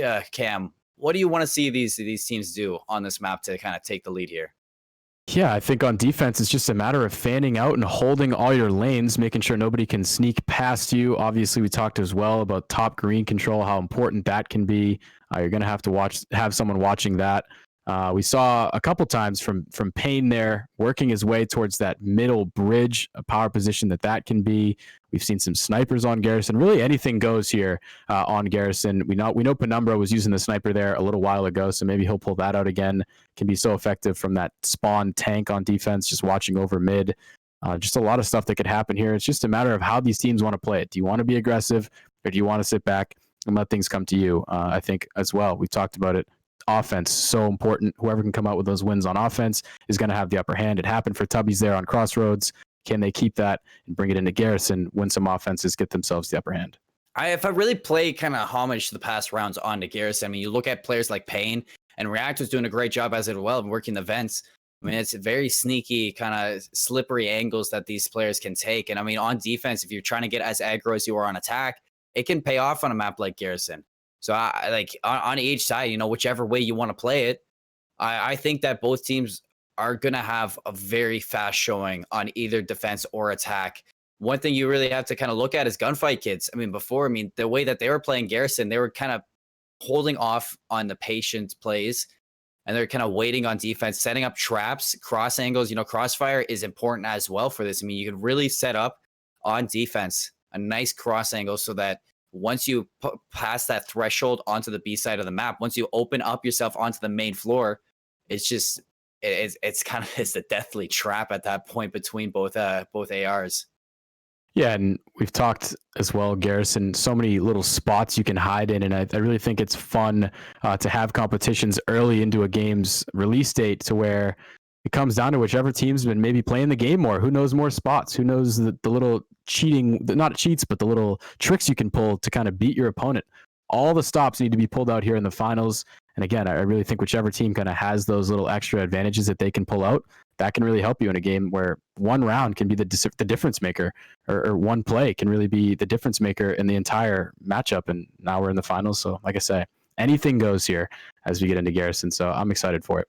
Anything goes. I want to see these players have fun. We are waiting for them to get into the lobby still. We are waiting for everybody to just get situated. You know how Cold War is right now. They don't want us playing these custom lobbies. They want it to take as long as it can for us to get into there. So, apologize for the stalling, but I mean, if we do go to a map 3, Cam, what do you want to see? For the map? Yeah, I mean, well, we haven't seen Miami tonight, so I have to say I'm pulling for Miami. I'd like to see what goes down on those maps. I think for me, it really is interesting to just see what strategies teams pull out on offense, because we know that's the harder side to win on. I think Miami is one of those maps where you can do some crazy stuff. You can send it to B, you can go A, which is probably less expected. So I would like to see Miami. I think it's a fun map. I don't think it's very good for respawn game modes, but I do think it's good for search and destroy. It's almost split 50-50 into 2 different parts of the map, which is fun. But I'm really excited as well for this Garrison. Just ready to get back into the match and see who comes out on top. Tubbies really looks strong on that Crossroads, but I do think East Coast Toast has a chance in this one. I mean, we saw what they could do a couple rounds back. So it's really anybody's ball game, even though Tubby's one round run. One thing that we can really watch for is also like, the A site, over past radars, over towards tires. If you're going to go for that, I mean, players like, if you look back at Gunfight Kids, Pot was doing a great job at playing the right amount of kind of strategy towards computer room, towards top green. And I mean, like, you'd see him often give very aggro towards computer room and find that opening pick towards platform or across the bridge. On other rounds, on the off round, he will actually stay back on radar. So he just, you kind of play that like tug of war, that kind of like back and forth to try to give yourself the advantage, and then maybe make the team anticipate your attack. but then you just play it a little bit more passive, play it, make them force themselves into you, and then you have other players like Shotgun Gunfight Kids who on attack, he'll sit top tank, you know, watching over green room, wait for those players to cross the threshold into computer room, find that open and kill, and it's almost a deadly head glitch. You said at one point, like, I don't think Shock took a gunfight on top of that tank and lost a single one of them. So Yeah. there's plenty of things on this on map like Garrison that can really play into how it determines the outcome of this game. And I'm really looking for these teams to get creative on this map. Yeah, a lot of power positions. Yeah, the top bridge there, more towards B, is a power position. Top green is a power position. Top tank. The opposite side tank and the spawn can be a power position. There's so many places where if you can get there and not die, you're going to have your team in a pretty good spot because you can see so many parts of the map. But I do as well think that it could be possible that East Coast Toast maybe tries to push A on offense one of these rounds. We've seen them do some stuff that we weren't expecting, and A, obviously the less favored bomb site, but if you throw some smokes top green, if you can slide out across that plat to the radar back there and cause some havoc back there, you might be able to break through towards A, and that could definitely catch your opponent off guard because we know people like to go B. I did find out that we do have all the players in the lobby, so we're going to be hopping in very, very shortly. And once we do, Garrison, it's going to be a tough one. I'm really looking at it if we're going to see that sniper come out on board too. I mean, I think it was Penumbra back before on ECT who definitely was favoring that sniper on defense.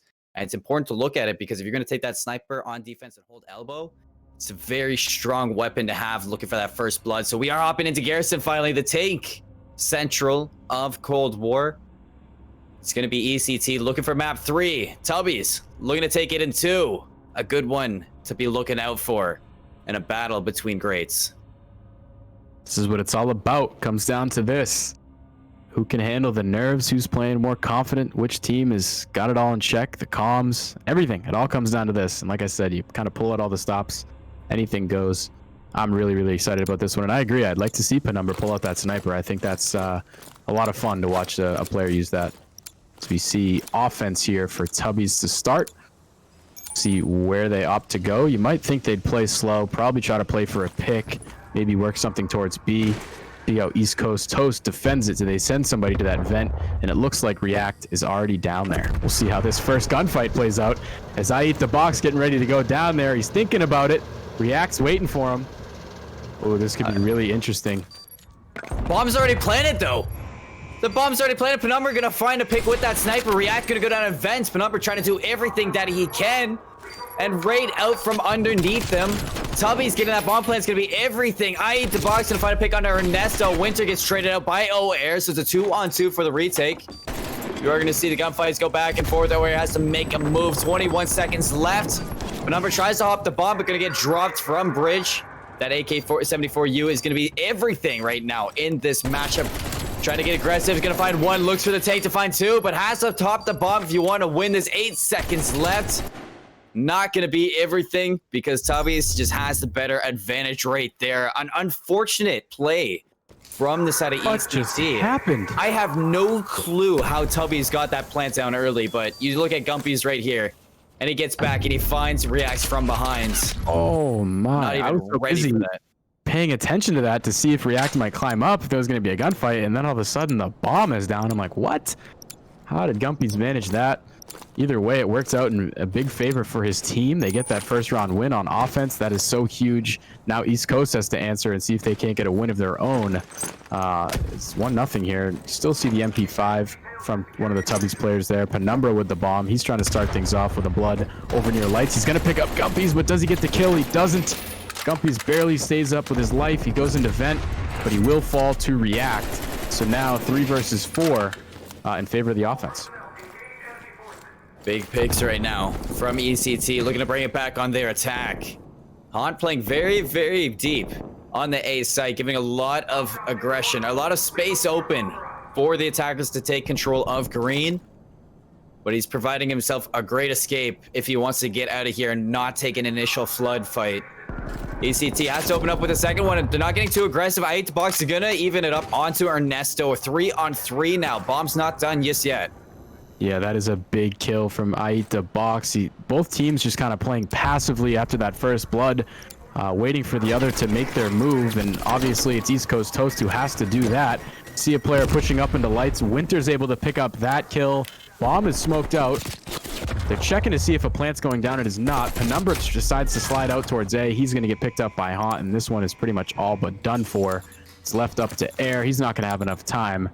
So it's going to be a 2-0 lead for Tubbies. And now they'll go back on offense. But just a really good job from the defense there. Sitting back, I mean, you get blooded. 4 versus 3, but this big kill from Eat to Box evens things up. And then you're right back where you were. Just play defense, play slow, let things come to you. Don't make the first move, and it works out there for Tubbies.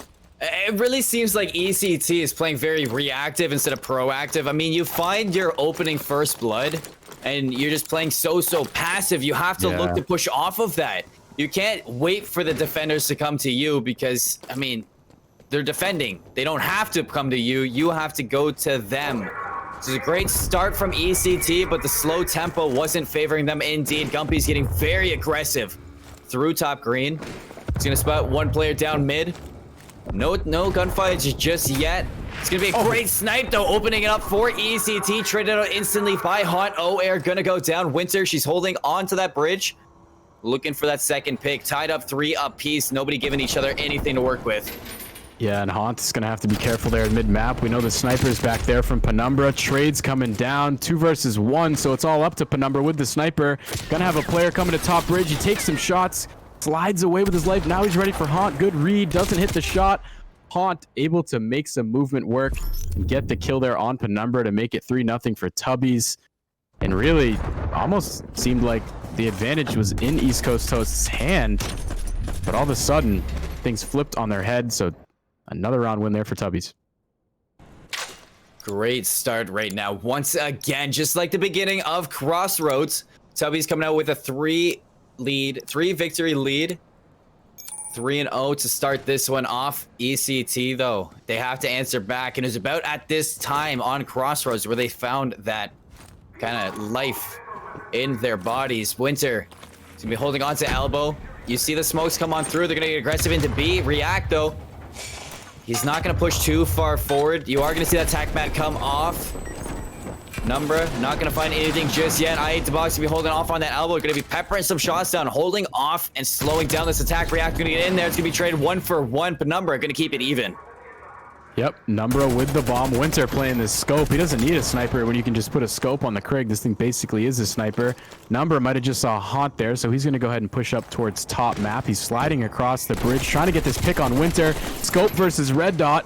Both players trade shots, but decide to play their lives. And the clock ticking down here. ECT needs a pick if they're going to want to try to put this bomb down. Winter still back there in the spawn on that tank. For real, Ernesto tries to jump around the corner. Look at that crossfire, and they let them know.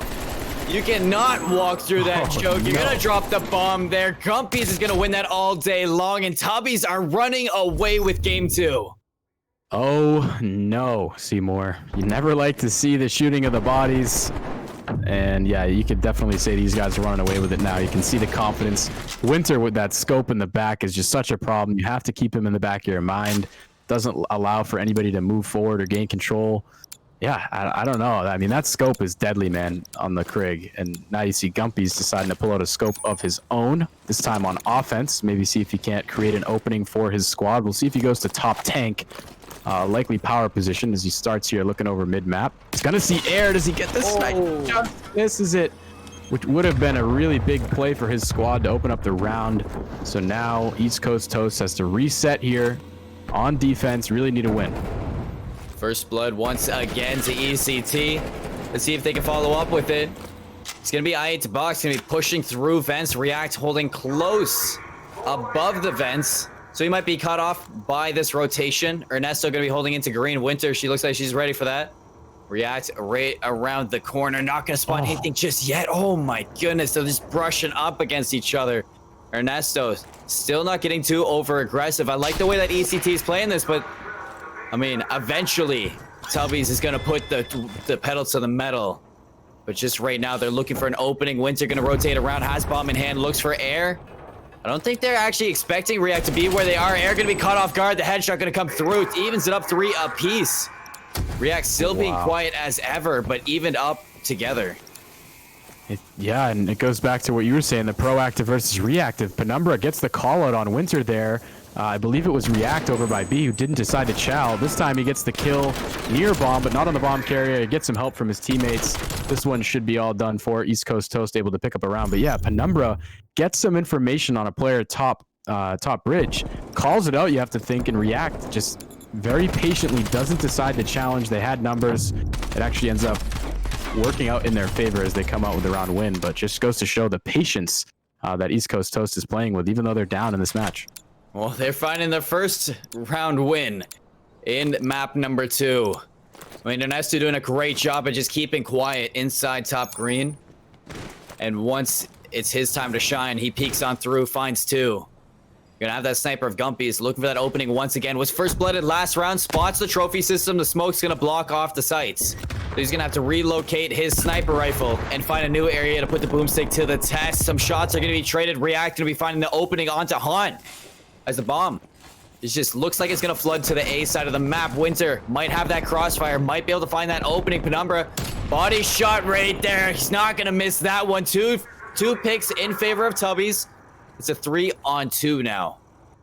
Yeah, another really crucial round for ECT. It's not going to be easy here as they don't have the numbers advantage. Gumpy's in the back with the spawn, somehow not seeing Ernesto.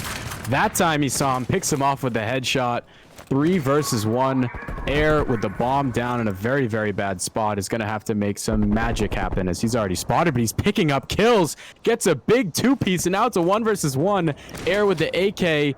Gumpy's with the sniper, and all of a sudden, a really good chance for ECT to pick up a round here, but Gumpy's is hard aiming the bomb. He knows it's down. Is Air going to be able to make the play? Gumpy's just hard aiming that bomb. Air goes for the grab. Does he get the kill? He doesn't. Air gets away with his life.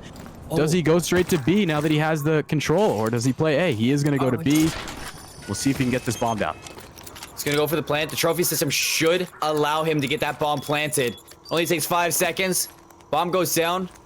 I don't think he's going to expect Gumpy's to be playing this deep in their spawn, so 37 seconds to work with to the retake. Oair's gonna rotate all the way back platform. Gumpy's gonna take his way to elbow. Oair on the bridge now. It's gonna be bomb now. Gumpy's, I think that slide is gonna let his position be known. Oh, look at this perfect play from Oair. Has the sights on the bomb. The shots are gonna come through. ECT keeping it close. 4-2 as they're starting to catch momentum. I mean, still a lot to be played here, but we might end up looking back on this round from Air as a major decider in this series. The big 1v3, we see the 2-piece here, picking up the kill on I Eat the Box up top, ends up winning in the 1v1 against Gumpy's. Those are major plays in the finals from Air to keep his team in this game. Big difference again from going down 5-1 compared to still being in this one at 4-2. And Gumpy's still with the snipe. Air is 7-5 right now. Doesn't want to lose out here. But Gumpy's is yet to find a snipe, I feel. Off the rip. Oh, we're going to be holding off on this. Last time he was here, he got beamed by Winter. See if he can find anything more from this position. As it's slowly pushing up, but Penumbra with that sniper a little bit too much to deal with. Nice finding of the head as he's hunting 4 lives. Ernesto gonna tag up Gumpy's, not taking the life though. Still advantage to ECT. Just looking to keep it that way. Yeah, and if you're ECT, just keep drawing on that patience. You have the setup right now. Just let them come to you. No reason to push up, no reason to force anything. See Penumbra there still with the sniper in the back. That's causing a lot of problems right now for Tubbies. Just so much restriction on the map. And right now, 30 seconds left. Tubby's just going to have to make a play here soon. You see a big snipe come in from Gumpy's, though. That's going to open things up. So now no more sniper for East Coast Toast in the back of the map. We'll see if Tubby's can turn this one on its head. They got a player in the corner there. Oh, he didn't spot him. Didn't. But Eat the Box gets the kill. And Gumpy's has the bomb. He's going to go ahead and lay it here. He has the smoke. Now 2v2. Kills coming in. East Coast Toast in a 2v1 situation. Bomb down for Tubby's. And it's up to I Eat the Box. Can he get this clutch to force his team closer to a win? Ernesto in top green looking for him right now. He's being a little pesky rat underneath the tank here in mid-map. Oair now gonna drop himself onto the bomb. Finds the trade 1 for 1. Plenty of time for the defuse. ECT closing the distance on the lead that Tubbies started off with.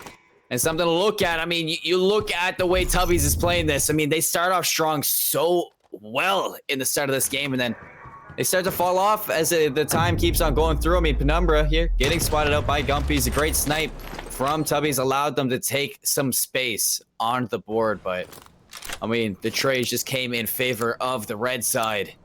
4-3 right now. Gumpies. I mean, if I was him, I'd either put the sniper away or I would start taking some more aggressive angles on here. Not finding anything right off the bat, so he does swap to the AK-74U. You're going to see a heavy presence to the middle of the map as the attackers are driving their way forward to the B site. React already in the vents. He's looking for that opening, but not finding anything. Yeah, and Tubbies gave up top green. You see 5 there for red. Air is in there. Oh, but a player rotates back to watch. We might have had a DC on the side of East Coast Toast. You never like to see that. Still a 3 versus 4 situation. They have to try to get a plant here and keep the box doing what he's been doing pretty much all series long, just shouldering these corners, playing information for his team. He's been so effective in that way.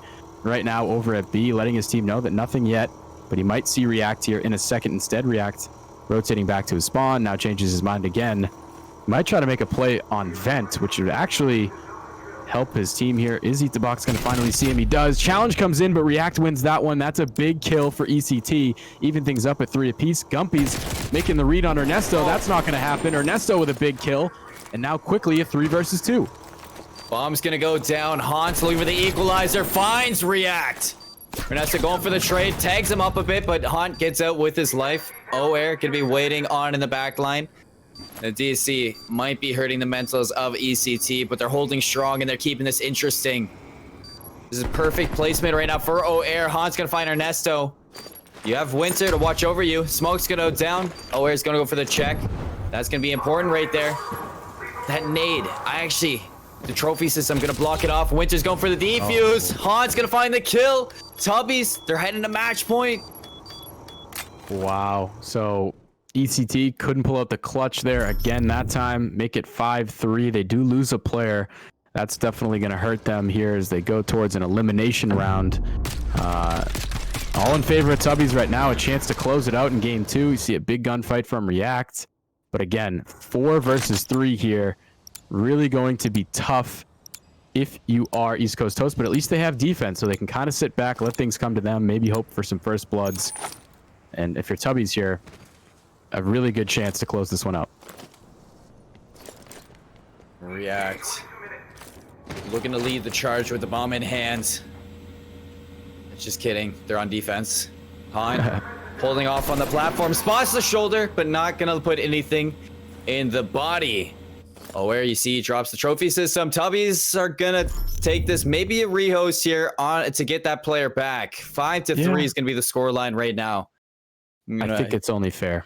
I'm going to go and I'm going to check to see what everybody has to say. Because that would be a very unfortunate end to a tournament. And I totally agree with you. If they get that rehost in here, I for example, I would not want to take that grand final win with a DC. That just doesn't feel right. No. And I know, we know that the COD community maybe sometimes gets some shade for not necessarily being the most moral of gaming communities, but I mean, that's what we're all about here at GLG. Want to get things all squared up, get the teams fighting back at even strength. Like you said, wouldn't be a fair win. It wouldn't feel good, I don't think, in the hands of Tubbies to win in that way. But we'll see if we can get the guys all back together in the same lobby to get things going again.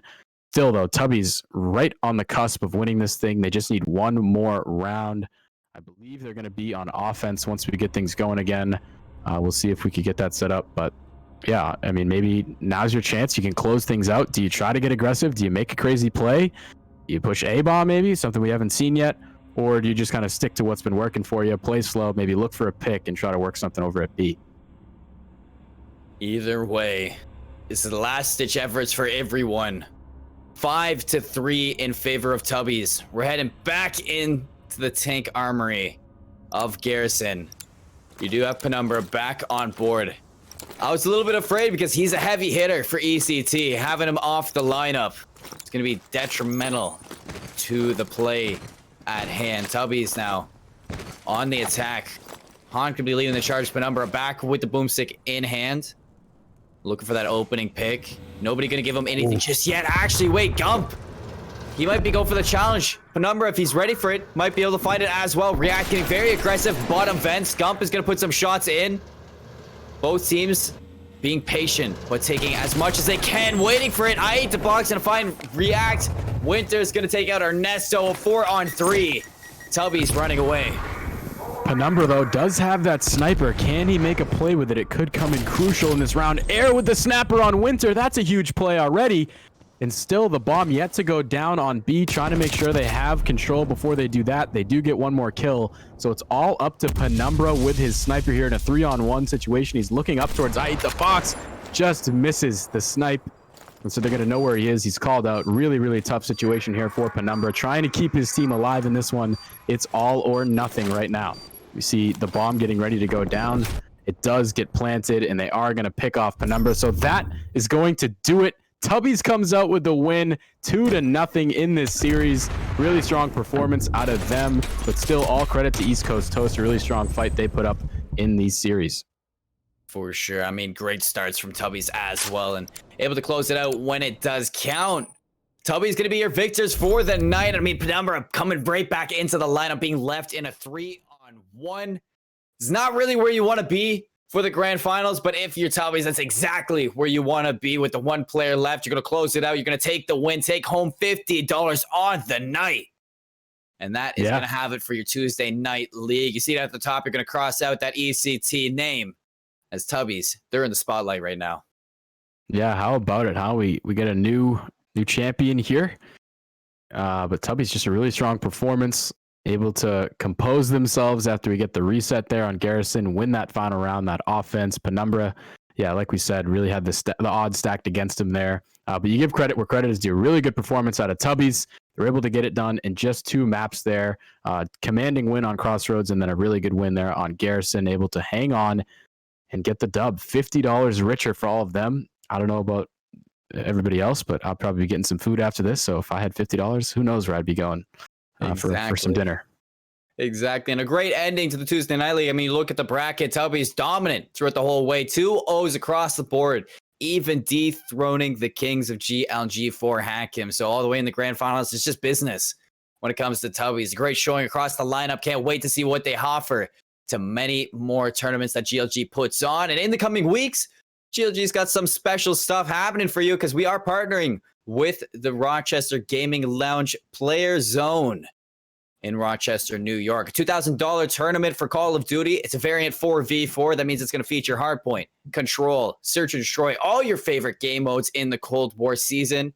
And you yourself, I mean, $12.50 per player to enter in the tournament. You can contact GLG on our Twitter, which is at GL Gaming Lounges. Sign up through the Twitter, through our local socials, and it could be yourself maybe taking home that first place prize of $1,000 in the tournament, as it is going to be spread across the board. It's a huge tournament indeed. And Cam, any finishing thoughts? Just really, really a fun night, really, Seymour. I mean, just some great competition from all these squads. Got to see one go to the wire and go to a map 3. Tubbies, though, really, really strong performances out of them, able to get it done